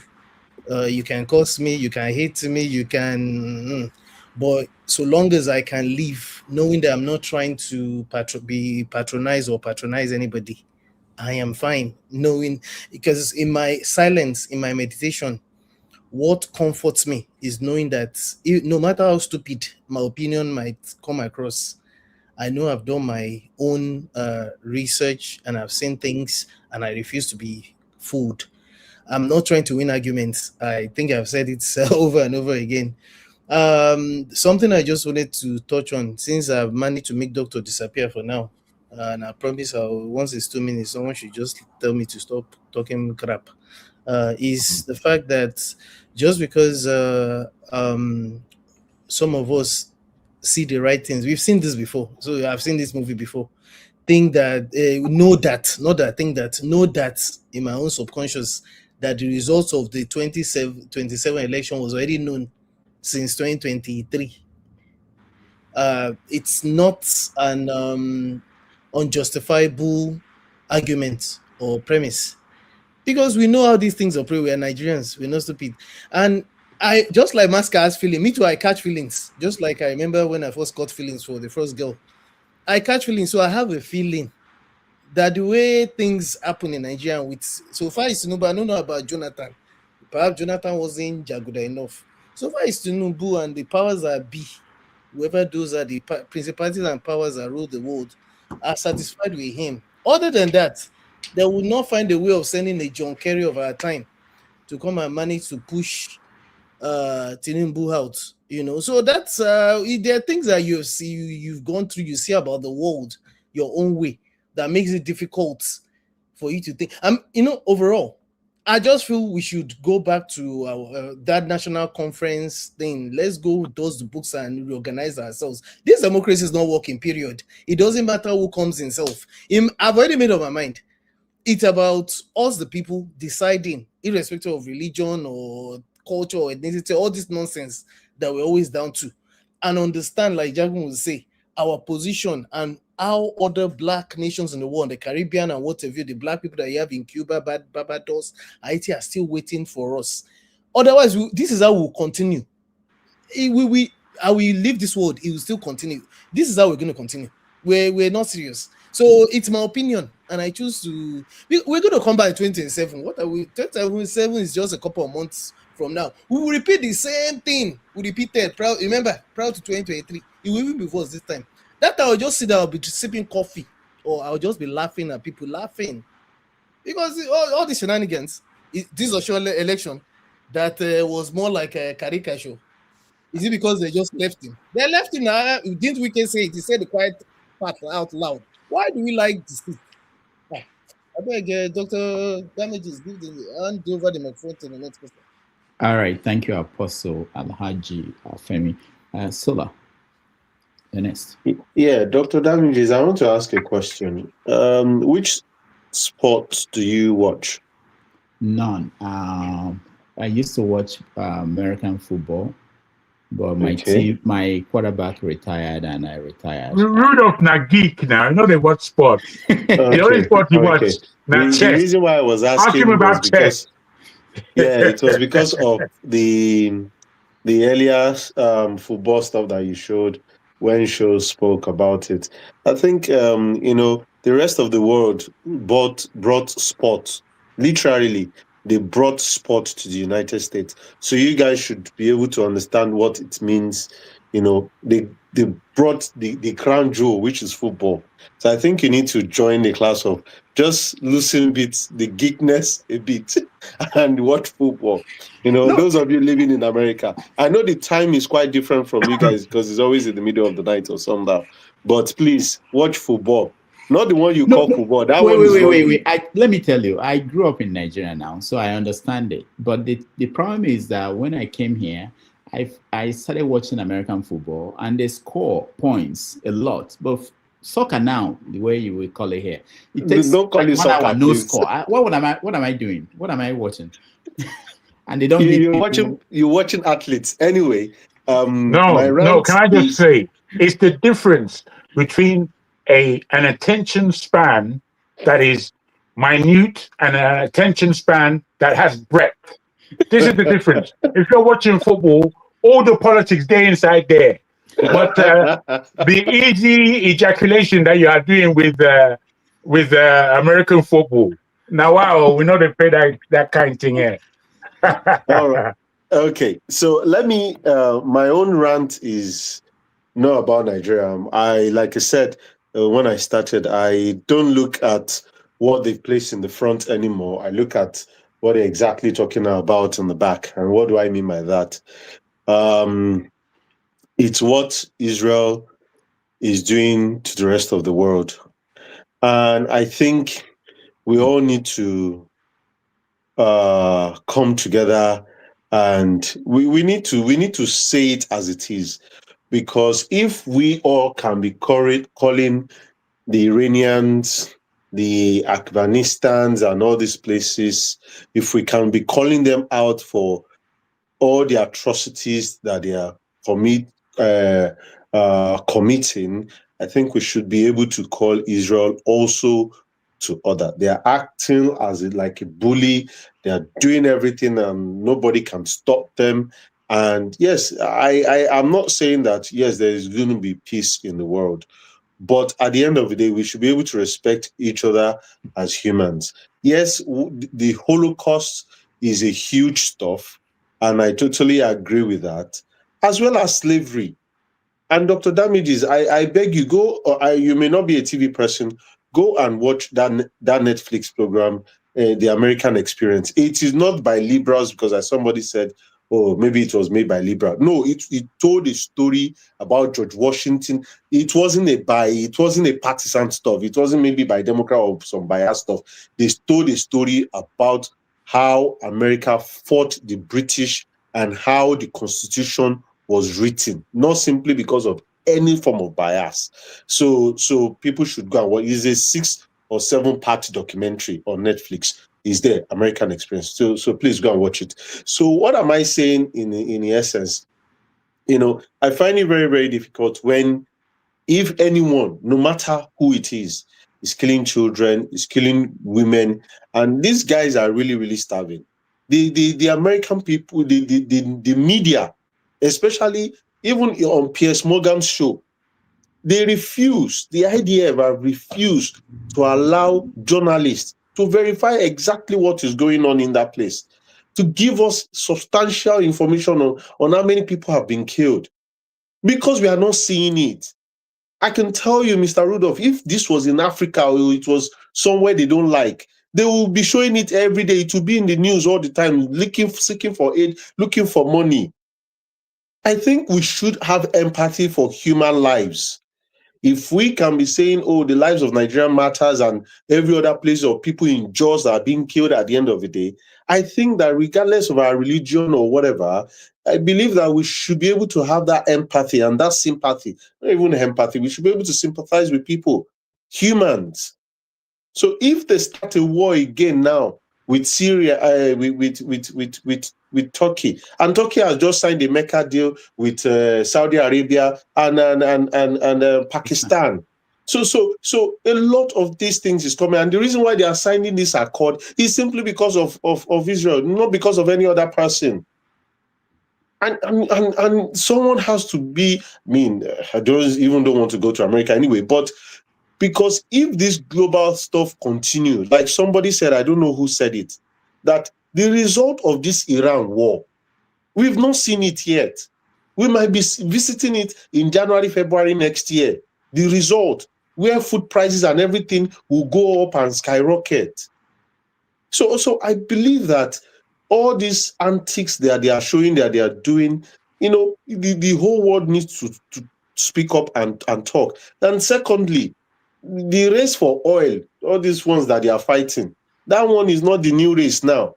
It's AI race and space race. If a lot of people don't understand now, there's a new fighting going on now, which is the space race. China is going to the dark side. They've already gone there, just like US did. US did not just take 4 people. Sometimes I just see when people talk. That was not an excursion. There was a reason why they had to send people to that side, to the dark side. They are going there to excavate. China is already doing it. They've already picked up a capsule. They landed a capsule and they've already been able to bring it back up in space, catch it and bring it back home. So they are going on a mission again. I think on the dark side, according to the report, they are going there for rare earth minerals, because currently, according to information, China owns almost 90-something% of the world rare earth minerals. Not that they literally own it, but they're excavating it in all countries. They're already helping Iran now to build some somehow gadget as well to excavate rare earth mineral in Iran. So I think we need to keep an eye on this stuff, even though it hasn't come up to the main media, but I think it's something that we need to look at. Nigerians, like I said, they never suffer enough. I think the Osun people have showed us that they have suffered and they are suffering, so they were able to vote against the APC. Nigerians, when that sufferness reach, when their mumu don't do, they will vote whoever is not doing well. They will only give that person, be you senator, be you House of Rep, they will only give you one term. If you do one time, if you don't do anything, like Okpebolo, where this guy they follow, that one time he go do. The next election like this, maybe he won't kill all of them, or they will vote against him, because at that time they don't know, say, okay, no roads in Edo State. I mean, it's one of the most deplorable states. And it's not maybe they don't have resources, they do. But when they carry Davido don't show his certificate, don't post us. And it's not about certificate anyway sometimes. But to be honest with you, I feel that Nigerians can do better. Osho has showed us the way and what to do. I think the rest of Nigeria should be able to replicate exactly what Osho has done and vote APC out. And vote whoever next person, either Atiku or Obi or anybody else they want. Thank you very much, guys. Thank you. All right, thank you, Sola. To Niger, your name changed. Welcome to the show. Yeah, greetings, Dr. Damiji. Sorry about that. I gave it by this today. Greetings, all the panelists and the chat viewers. I think I concur with some of the alarm that the previous speaker raised regarding some of the antics of Israel. It has become quite clear that they will have to be stopped one way or the other. My prediction, I think more than 2 years ago, I said the West will have to deal with Israel one way or the other, because when a nation becomes so bloodthirsty and feel that they can do anything with impunity, sooner or later there has to be another force to stop it. Otherwise, they will not stop. They will keep pushing until somebody has to stop them. And let's hope that it's not too late. Whole people have not been cleansed. The Gazans are facing some serious problems. A lot of people are dying right now because of the scarcity of resources. Israel is still constricting this in items going to Gaza. They are not letting. Why? That's why they don't want to let journalists in, because they know the war is not, and they want to finish them off. And at the same time, since the ceasefire, a lot of people, hundreds have died on the on the Palestinian side, and this is the name of the game. Whenever they sign peace, they violate it. They are targeting this thing to Turkey. Where this is going to end, I personally, about 3 weeks ago or so, or 4 weeks, I said something about this stuff is not ended. What is going on in Iran has not ended. What is America after the election? Trump will be extremely dangerous. Because then he doesn't have much to lose anymore. And to be fair, his time is at an end. It's not like he has to run a second time, a third time. I mean, so he can become very, very dangerous, especially because America doesn't want to go back home and talk about their problems and go and look at each other, MAGA versus MAGA and all that nonsense. They don't want to do that. The best solution is to escalate the war. And the America is facing serious challenges here, because if they want to escalate the war, there are a lot of Americans that don't want to escalate it. So imagine if Trump decides to go and do it without caring about what the American people think, including the military, by the way. And the American military themselves, they are actually writing statements on their weapons, their aircrafts against Israel. Now, that's how bad it's become, that the American military are writing. You know how when people go to war, they will put on their missiles, they'll put stuff against their enemies. They are doing that against Israel now, while their governments are trying to force them to integrate more with the same military. That is how crazy the situation is. And I really think that Nigerians should learn something from what the Americans are doing now, from Candace Owen, Tucker Carlson, and all those groups. How you take over your country when your country doesn't have the problem of a weak military. Because American politics has been controlled for a long time by corporate and external forces, if you want to put it that way. And these people are fed up of it. The American military is fed up of it. The intelligence is fed up of it. And the intellect and media critics are fed up of it. Even politicians are resigning, and American politicians that support Zionism, they are actually not getting votes now, to the point whereby they are being deselected in the Democratic Party. Even if they have more funding, they still don't get the votes, because the people are fed up of what Israel is doing, and they fear that they have lost their country and they are going to get it back. And that is the difference. I've seen this happen in Russia, a country that is strong. They will make mistakes, but they will recover easily. But why have we not recovered? They would take their power back, and they would put Israel in its place. They like it or not. History has suggested that the Zionists or whatever group you want to call them, Jews or whatever, but it's not Jews, it's just the elites. They have their power for a time, and the people that they operate from will take that power back and do as they please. That is what happened in the Second World War. It's not because you didn't have exceedingly wealthy and exceedingly powerful people from the Zionists during that time. You had them. They were about Einstein. They were some of the leading voices in Germany when Hitler happened. But what happened? The people felt they got fed up, and we don't know what happened. I wasn't there. Whatever happens, they kind of put all the blame on all the Jews. They said that it's all the Jews that are at fault, and they went after them. And at least now the difference is that they are not going after all the Jews.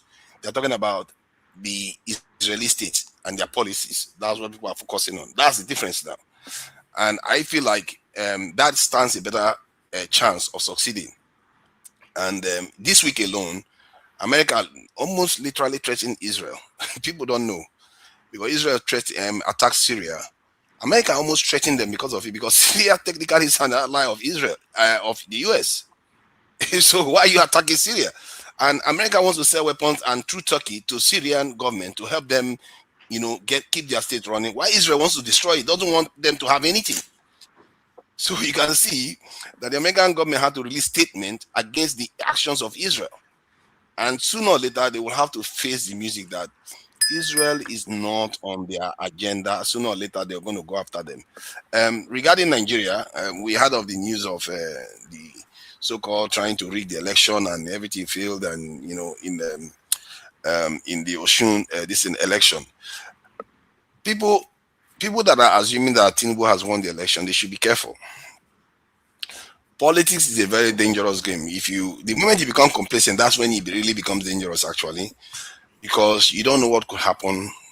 You don't know who could do something, and suddenly the whole mood changes, or something could happen between now and the election that triggers the memory of 2023, just after the fuel subsidy removal and the floating of the currency, the pain that Nigerians felt. If that came back, if that spirit came back towards the election, Tinubu will be in trouble towards the election if he comes back again.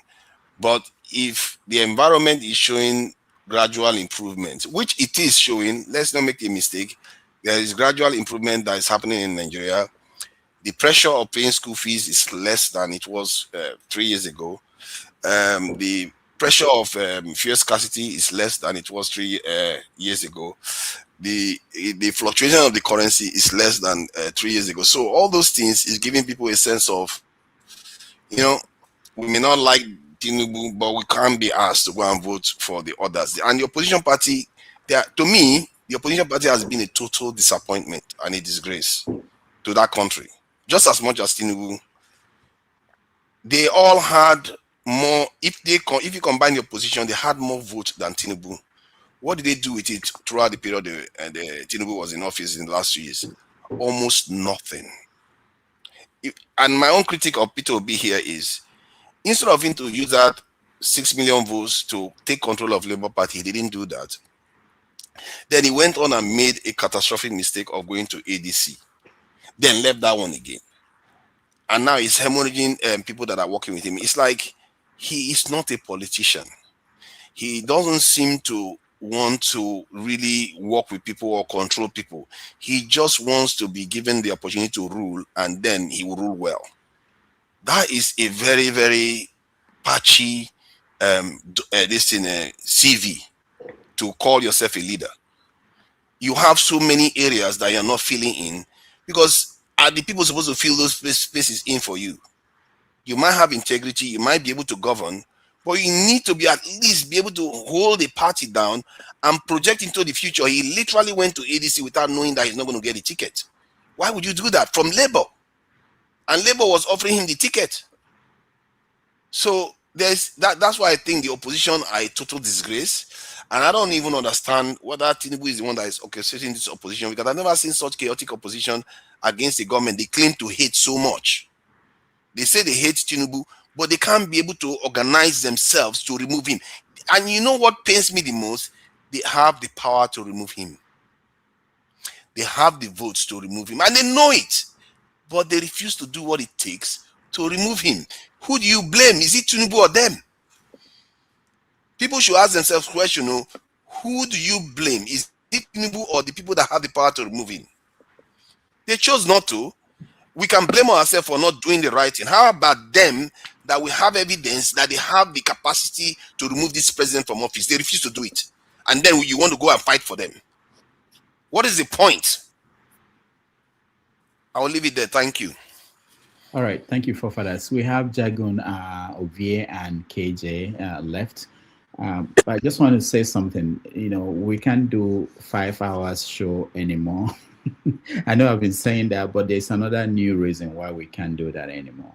I'm negotiating something. It's not yet finalized, but part of what it will entail is that somebody will go and watch all the things we do on this show and get the best 1 hour, join it together, and put it for a TV channel in Nigeria.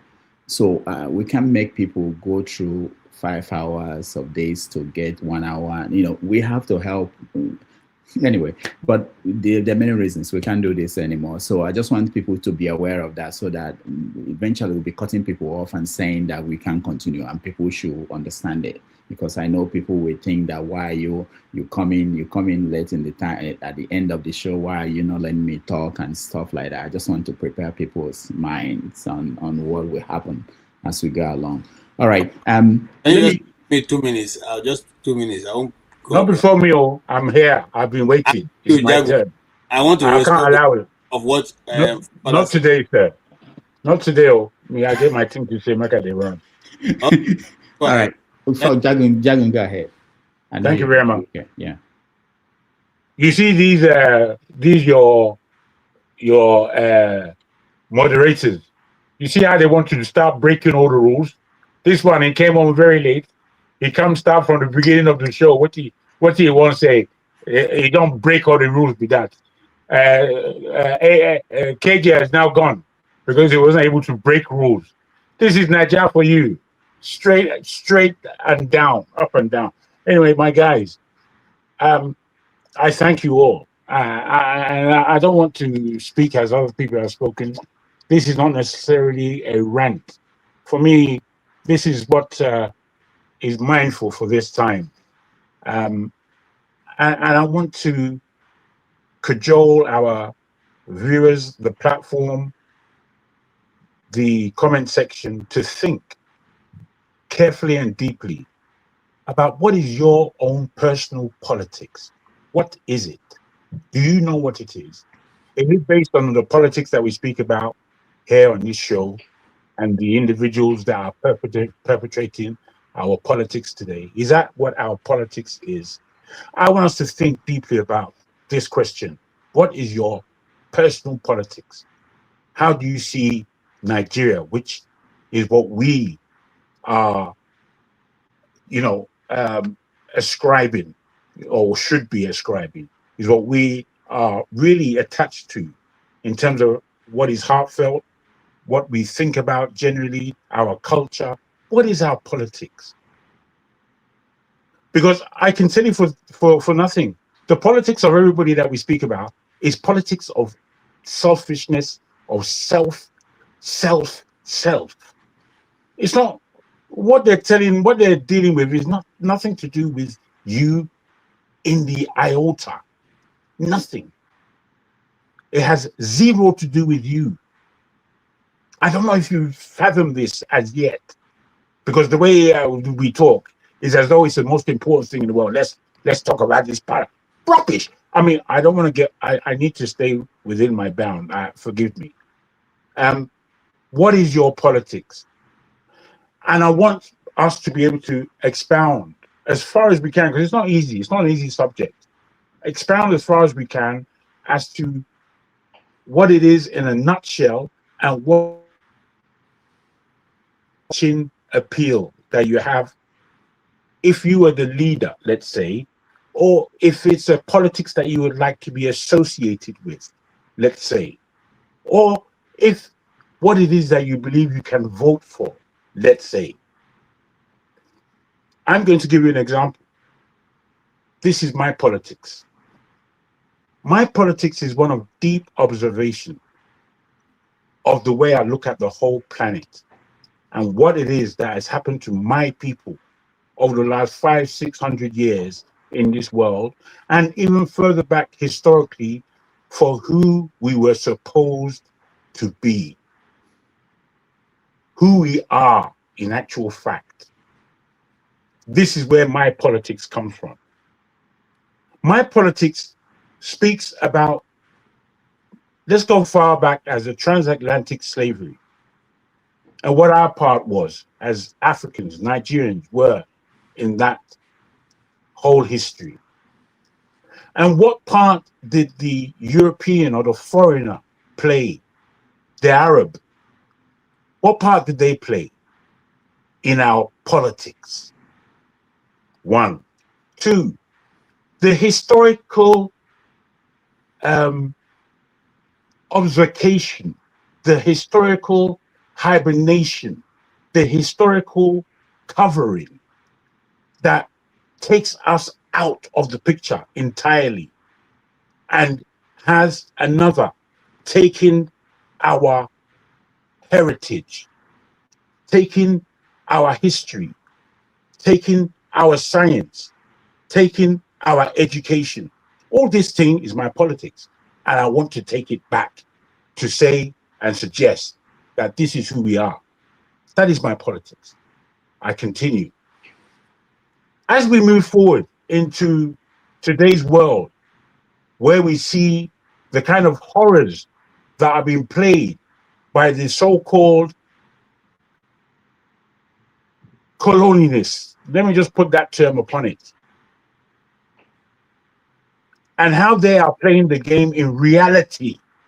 All this politeness that we do as Nigerians, where we want to be sucking the ass of Oyinbo, all that, me, I don't do that kind of thing. I've never done it in my life. In my life, I have been my own best friend.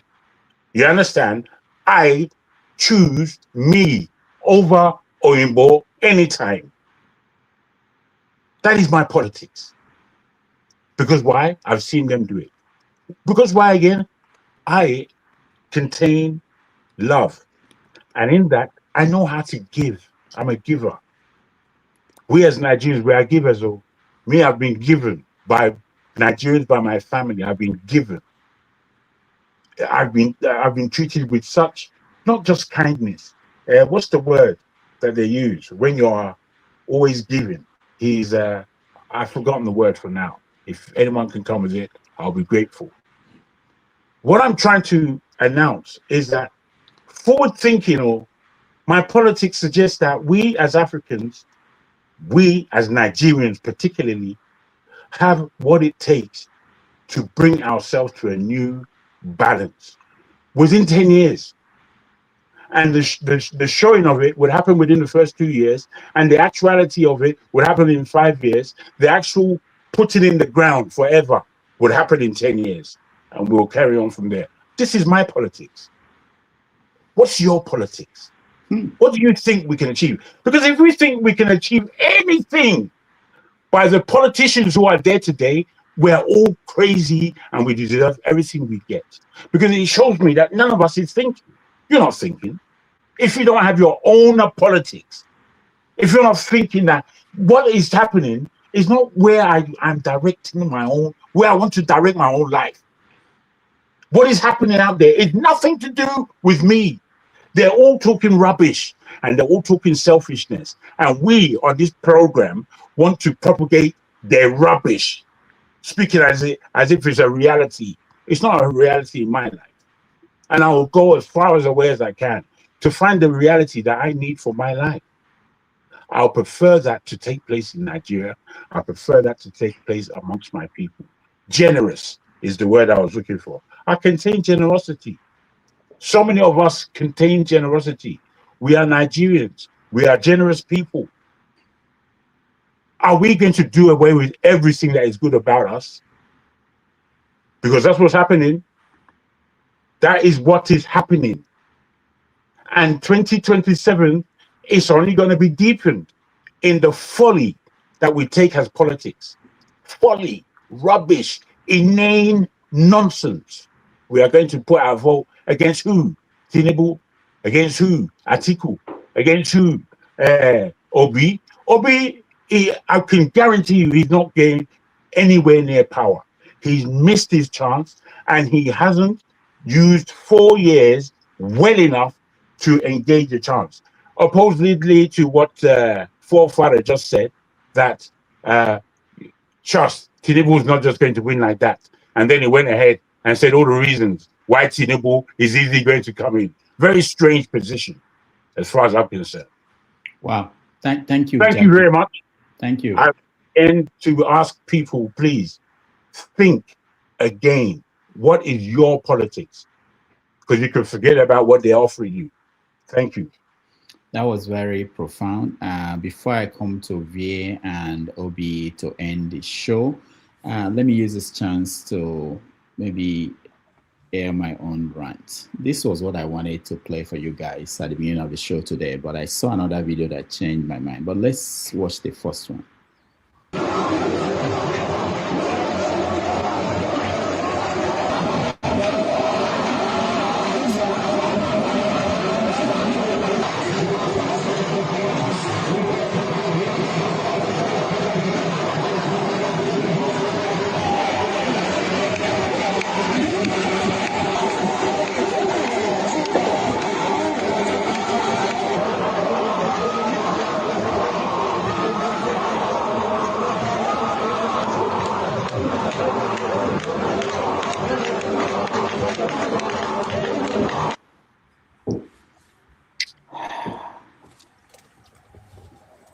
So when Tony Elumelu talked about how he was addressed, somebody called him, the lady that called him Tony, that he's an African and he doesn't entertain such.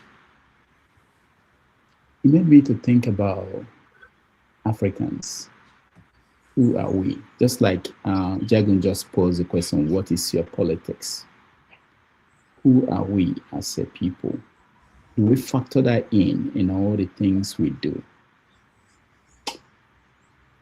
I'm sure you've seen videos of the emphasis that African children, where our emphasis are, when we compare ourselves to other people from other countries, and where that could lead us. So that was what I wanted to talk about today in my rant. It's not about picking on any religion, especially different religions in Africa. But then I saw this video, and this one was the one that made me think that maybe I don't understand why people do what they do. Let me play this. Somebody said this. What goes there goes down. I bought a land. The Enoge, very friendly, said, okay, this your money not rich. It is just a little more than what we will give for 50 by 100, but let me just give you 100 by 100. A few years passed. I had not developed it. I didn't even have the money. Then she just came to me. You should have even told me now. Look at the embarrassment they give my father. You want to start building. Why did you destroy? I said, me. I said, but they are already building the place. Na joke. We entered the vehicle. Got there. Who is building this? Who is building this? It was sold to a major. And they gave me the beating of my life. I was 9 days in coma when I was discharged. I went to the place. So that they would not beat me again, I didn't alight from the vehicle. I just threw it inside there. The major died. The son died. The contractor died. About 9 of them or so died. I cannot even enter there because I don't know the spot, the exact spot that you put it. Whoever enters there goes down. This is useless. I don't mind. We can say today, tomorrow, is on baby. If you step your feet onto this whole area. I didn't know what to make of this. I'm here trying to. Rudolph, that was a true confession. Huh? I know. That's what I'm saying. And he said it on a podcast. If you are not a descendant of Onoge, you cannot understand. Who is Onoge? You see how? That's the head of the community. You don't understand. So, am I thought now, or you are still trying to? I can't. We don't talk this morning. I can't add it all together, but I hope those who are watching can add it together. I always believe that one side is feeding the other one. The more there are people like that man talking about, carefully, basically saying I put in something there and people are dying and it's all right. The more people are pushed to the other extreme of, okay, they're about to wipe us out. We have to do whatever we have to do to dramatize that to God to save us from this war that is so dark. And there's something missing. I haven't been able to put it together. Yeah. Rudolph, I think that podcast was in reaction to the Ijo trying to the threat they were threatening the Asari Tokumba and the people with the Gele thing. I think he was trying to say how powerful he also mentioned the society he belongs, or Sokbikan. He mentioned it. This is a secret society which he belongs to. So he's trying to tell them how powerful he is, that he can drop something on the ground, that if you enter, these things will happen and all that. It's so sad that such words can come out in the public. That guy is a very prominent, educated, and a very, very popular guy in the city of Benin. I know him well since I was a child. So it's not a small boy. He should be in his late 60s. That guy talking there. So he's not a small guy. He's very popular in the streets. He does a lot of Benin programs and Benin dramas. And he's very close to the palace too. You know, it's sad to hear him go that level. If it is to threaten the Ijaws that are trying to fight the Benin, I understand he was trying to say how powerful he is. In that context, I'm surprised that he's saying you kill people and all that. They don't even know how to maybe frame their works not to commit themselves into some. You are liable to such things. If family come up with court cases now, what are you going to say? Mm-hmm. You know, it's so sad that people just talk anyhow. It just tell you how downtrodden the society has become. Mm-hmm. Hold on. If they are so powerful. No, hold on. KJ, their land is being invaded by Fulanis. They've not gone to throw that in. So thank you. KJ, hold on. I'm feeding into that now. This is another thing I wanted to show.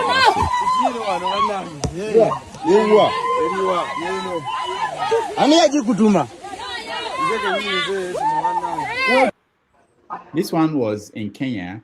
The guy stole somebody's bike and they sent bees after him. And I think it's also common in West Africa.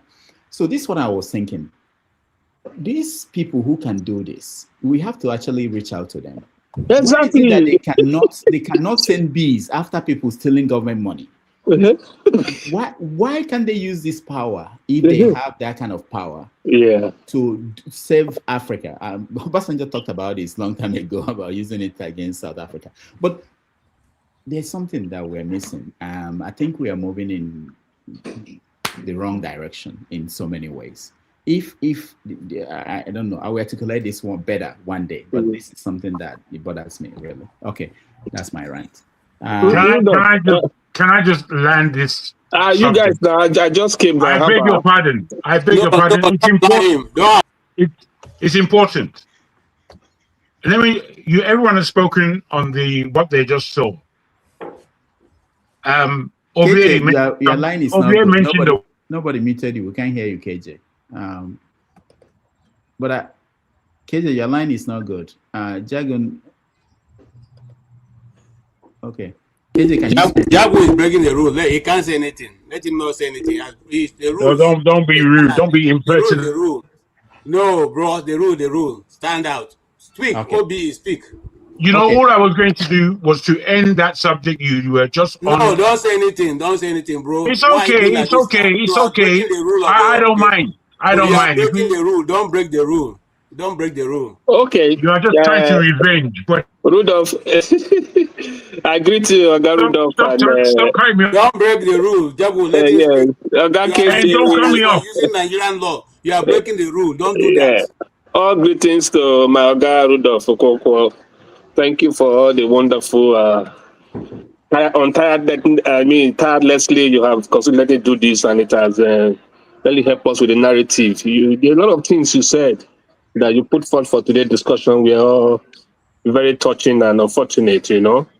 Ovie, Oga KJ and Baba himself, the African man, the security man, I greet you, forefathers, due respect. I just wanted to react concerning the Lumelu issue with the little girl. You know, I think our society, we just, everything is an issue with us. I don't know why. I worked in the bank for years. from stockbroking firm to a bank. You know, when you are doing induction in the bank, different staffs come in, and people from outside also come in to take lectures, different lectures. You know, they're going to tell you how this organization work, the do's and don'ts and everything. Just to onboard you is a section of almost a 1 week section that you have to do that before you meet the CEO or meet the head for a briefing before you are posted to your various department. So it's a protocol that these things are told you at the point of employment, that we call ourselves by our first name. That word is very emphatic when you are doing an induction in the bank, because they copy all these want to become the world-class bank, want to become the first bank in Africa. They tend to they copy the Western ideology into the system, as in the do's and don'ts are told you at that point. So this guy must have attended that one of those classes that tell you we address ourselves by our first name. That is what happened. If you call a guy Mr. and Mrs., they will look at you as whether you are JJC or you want to put them in trouble. Because mystery shoppers comes to the bank to hear what you call Oga, and they send queries, and they can suspend you for that. So this guy, I am sure that he was not trying to humiliate, neither was he naive, or whether she was not bankrupt socially or bankrupt by way of respecting the Oga himself. No, he was just trying to practice what was taught her a few days ago in that induction program. That was why she emphatically used the first name to address Oga at the top. You know, so to me, all this conflict of culture, conflict of behaviors and all that makes these children more confused than even with the adults. Everybody has blamed her that she's not well brought up, she's not this and that. Who told you that? Who told you? This girl was told, in this bank, we address ourselves by our first name. Throughout my stay in the bank, I never call Aide Mokwede. I never call him by Mr. Mokwede. It's Aide, everybody call him. Everybody called the one that died in US. What's his name again? My CEO. Everybody, they will even tell you, call me by my first name. That was how those guys roll. That was how they roll. What is Wigwe? Everybody call him Abat. In the meeting, I have been in the meeting with Wigwe, and it's Abat. And he will listen to you, and he will never show you down and all that, you know. Whether it's after you get to 60 years, you now have to change your ideology. I don't understand why these things are happening. Because I know Tony, that I know that this UBA have always accepted Tony. When UBA was growing, when UBA became like a first-class bank and they bought it from STB and all that, we knew all that. But the way he demoralized that girl had trended throughout Nigeria. She's not going to last in that bank anyway. She's going to leave, because she's not going to be able to stand it, except maybe he will adopt her and make her want to stay back, because that was a very wrong signal at that point in time. You were taught in class, address everybody by their first name, because we are a corporate organization. This thing is told in black and white. You understand? That girl was not disrespectful. She was just trying to practice what she was taught in class, and she wanted to use it as an example with the Oga himself to see how she impressed him. Not knowing that it was the other way around. She was going to bring in culture and everything in and all that. That is why they have also taught children that they should be socially intelligent, culturally intelligent. There are some things that you are told. If it is me, I know that Tony Lumelu is not a staff of UBA. He's the chairman. At that point, because I'm experienced anyway, I could want to reason as in, do I need to address this guy the way I will address my immediate boss? Or because he is not a CEO at that point, he's coming from outside. At that point, it might need you to use your intelligence to know that this is not a staff of the bank. At that point. So that little girl who had no experience cannot reason along that line. So she just got to do what she got to do. And that was sad that she became a trending factor in the whole internet. I thank God for her anyway. I just pray that she doesn't take it the other way around and just grow and be able to, you know, further her career, you know, with the banking industry, you know. And come to those state thing and with the road thing and Opevolo and with what's his name, Oga OVA with his I don't understand. Last year the picture of Squawk was really let us see road. Today, Kwakwaso is in the ballot. You have forgotten Kwakwaso. We don't know where you belong. All those things where they do, they make us say they do. Maybe you'll be what do they call her? TikTok producer, be content creator. That they try to create. I don't understand because be that it may. You see, there's a governor in Delta State. There's a governor in Akwa Ibom. There's a governor in Anambra, a governor everywhere. Did you see them enter Osun to go and start using the so-called nonsense idiot called hype men, insulting the sitting governor? Those were the narrative that brought about this video you are seeing everywhere. Road is bad, road is not bad. Government house road, where me and you they pass, where would they? You know that road now, we follow after Oyegu house, you go follow the what do they call that school again? Go past beneath your house before you branch, enter government house. That road is what you saw in the video. People were trying to now show him exactly what he's doing because he did too much. He was insulting the governor for God's sake. Is it illiteracy that makes you not to know how to play politics, so how to talk? Anytime he's on the headline, it's for all the wrong reasons. That is my problem with him. He should talk less now. Why didn't people like the guy that go there and hold mic? They all understand that, man, this is my fellow governor. Now we go meeting together. Which one go they talk? They were in the background supporting. You don't need to come out and begin to fool yourself now. This is where the education, the exposure, the learning, this is where it falls out from. When you are so drawn down behind and you don't know when to talk, how to talk, which one be hype me for Benin of you? Which one be those two boys? We video for 5 boys, made they beat them, made they beat them. Eh? What is this one that did that the video should not come to Benin again? What does that mean, for God's sake? Eh? What does that mean? You provoke the guy had to now fight back and fight dirty with you. Now you are angry that he posted the result. The result is all over the internet now. Is it him that posted the result first? We all know that the result is what it is anyways. So you see the behavior of these people is showing because of their inexperience, because of their unlearning situation. They are not learned, they are not educated. You know, it's showing even as a governor for over almost 2 years now, you still don't know how to comport yourself, when to talk, when not to talk, how to talk, and what is necessary to talk about. This is come by experiences. It comes by being at the relevant position where you are. You respect your fellow governor. What will happen? What will happen if they dance so called? That is just his way of cooling down his tension. It's okay. It's okay. But are they getting dividend of democracy? Eh? You're telling me that there's a dancing rule and all that. He was the one that brought the whole media upon himself because he went there to do extra. We call it extra. Go and campaign. He was doing extra. That's exactly what he saw. And it's so sad that we are in the news again for this same reason. And for a sure election, I'm happy for them. I'm happy for them. But I just pray it should be a litmus test for the major election coming. So all of us should be careful. Let us tell our people that we know, please register, try to vote for your conscience, and stay and make sure your vote counts. That day, I'm going to cook bag of rice. I'm going to make sure that the station where my people are voting, there will be coolers of rice. People will chop and drink and be waiting for that result. And we will replicate it as much polling unit as possible. That's what we're going to do. Let's do it all over the country. Let me see how the figures will come from Abuja. How they're going to ring.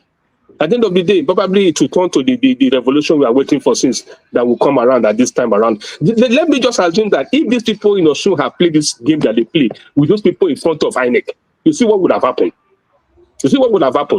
And I think we need people like the kind of tracking that the video tracks. I think we need such technology all around the country so that as soon as the figure is dropping, we are updating and we will have the figure before then. And they cannot change it by God's grace. Thank you, Rudolph.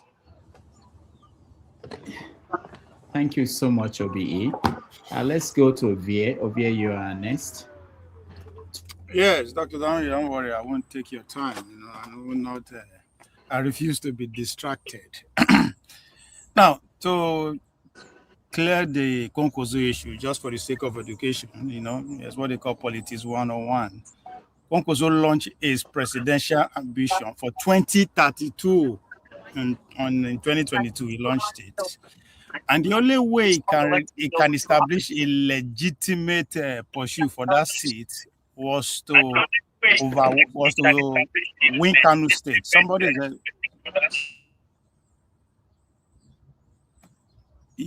was to make sure he establishes his base solidly by winning Kanu.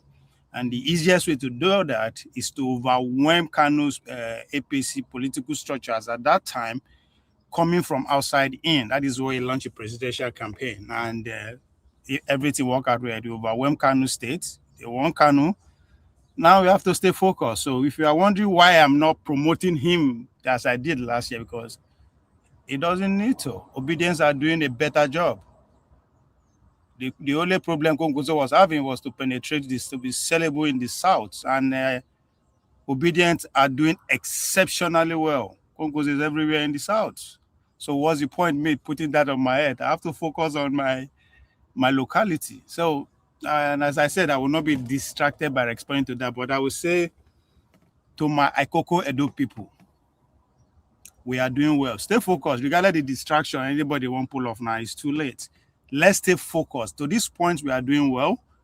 We have been able to produce the third leg of the Edo State government by getting the speaker in the name of Honorable Yekini, who is now the Speaker of Edo House of Assemblies from Akoko Edo, from my own local government, is to say we are on course for 2032 in producing the governor of the state after Monday Paolo. So we should stay focused.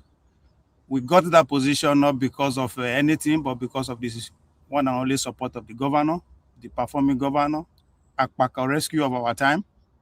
With the support, we produce the speaker. And we are going to replicate it by making sure that all the polling units in Akoko Edo is delivered.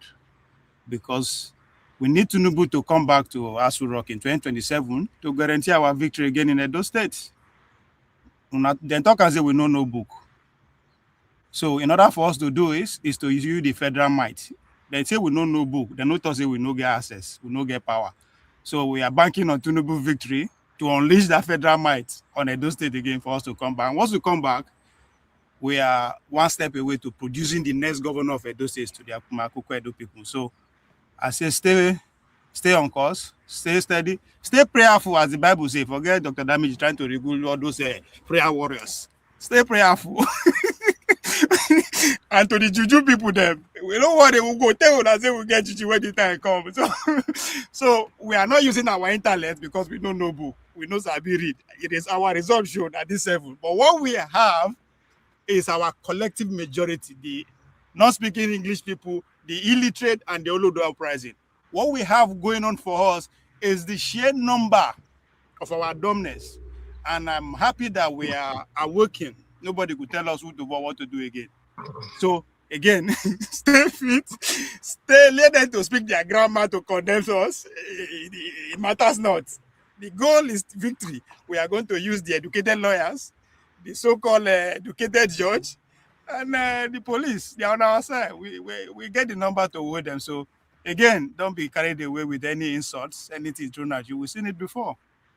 All right. We can only pray for more exposure to come our governor way so we can, use it to our own advantage. Nothing that will tell us we will never hear before. No be only us, no be fair people we know no book.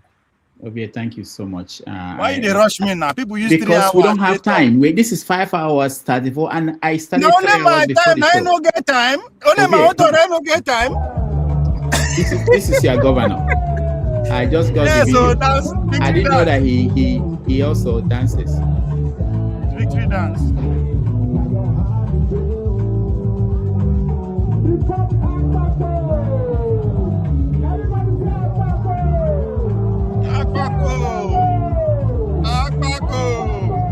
All right. On that note, I really want to thank the people that joined us today on the show. Everybody that joined us, thank you so much. Those that watched at home, thank you. I appreciate all of you. Those that supported us, I want to thank all of you. Kulata, thank you. Dr. Gomez, thank you so much. Tomorrow on 90 Minutes Africa, we are going to host Kayode Ogundamise, who is going to be here to talk about Osun election and matters arising from that. Again, I want to thank my producers, writers, and all the other people who help us behind the scene. Thank you, everybody.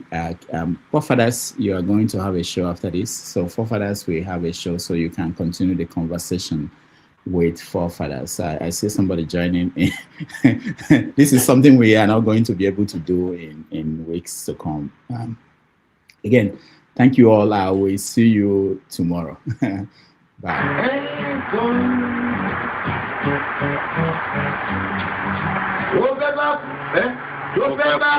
Tó fẹ́ kú torí ẹ̀.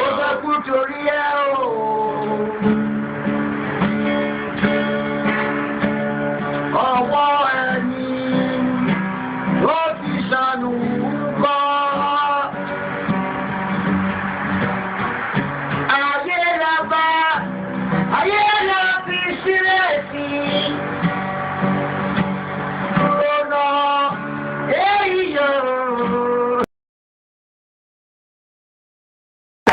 Thank you so much for watching. Thank you. Have you subscribed? Yes, you. Have you subscribed? You. Yeah, before you go, click. It's free. Click. Just that's it. Have you subscribed? You're laughing. Have you subscribed? Have you subscribed? Thank you. Thank you. Thank you. Hey, madam. Thank you so much. I can see you. I can see you. We have to get to 100,000 subscribers. This by the end of the year. How are we going to do that if you don't subscribe? Yes, you. Yes, you're about to click off. Why? Have you subscribed? It's free. If you don't, ask your son, ask your daughter how to. Just one click. Thank you. Thank you. I see you. Aha. Thank you very much. Thank you.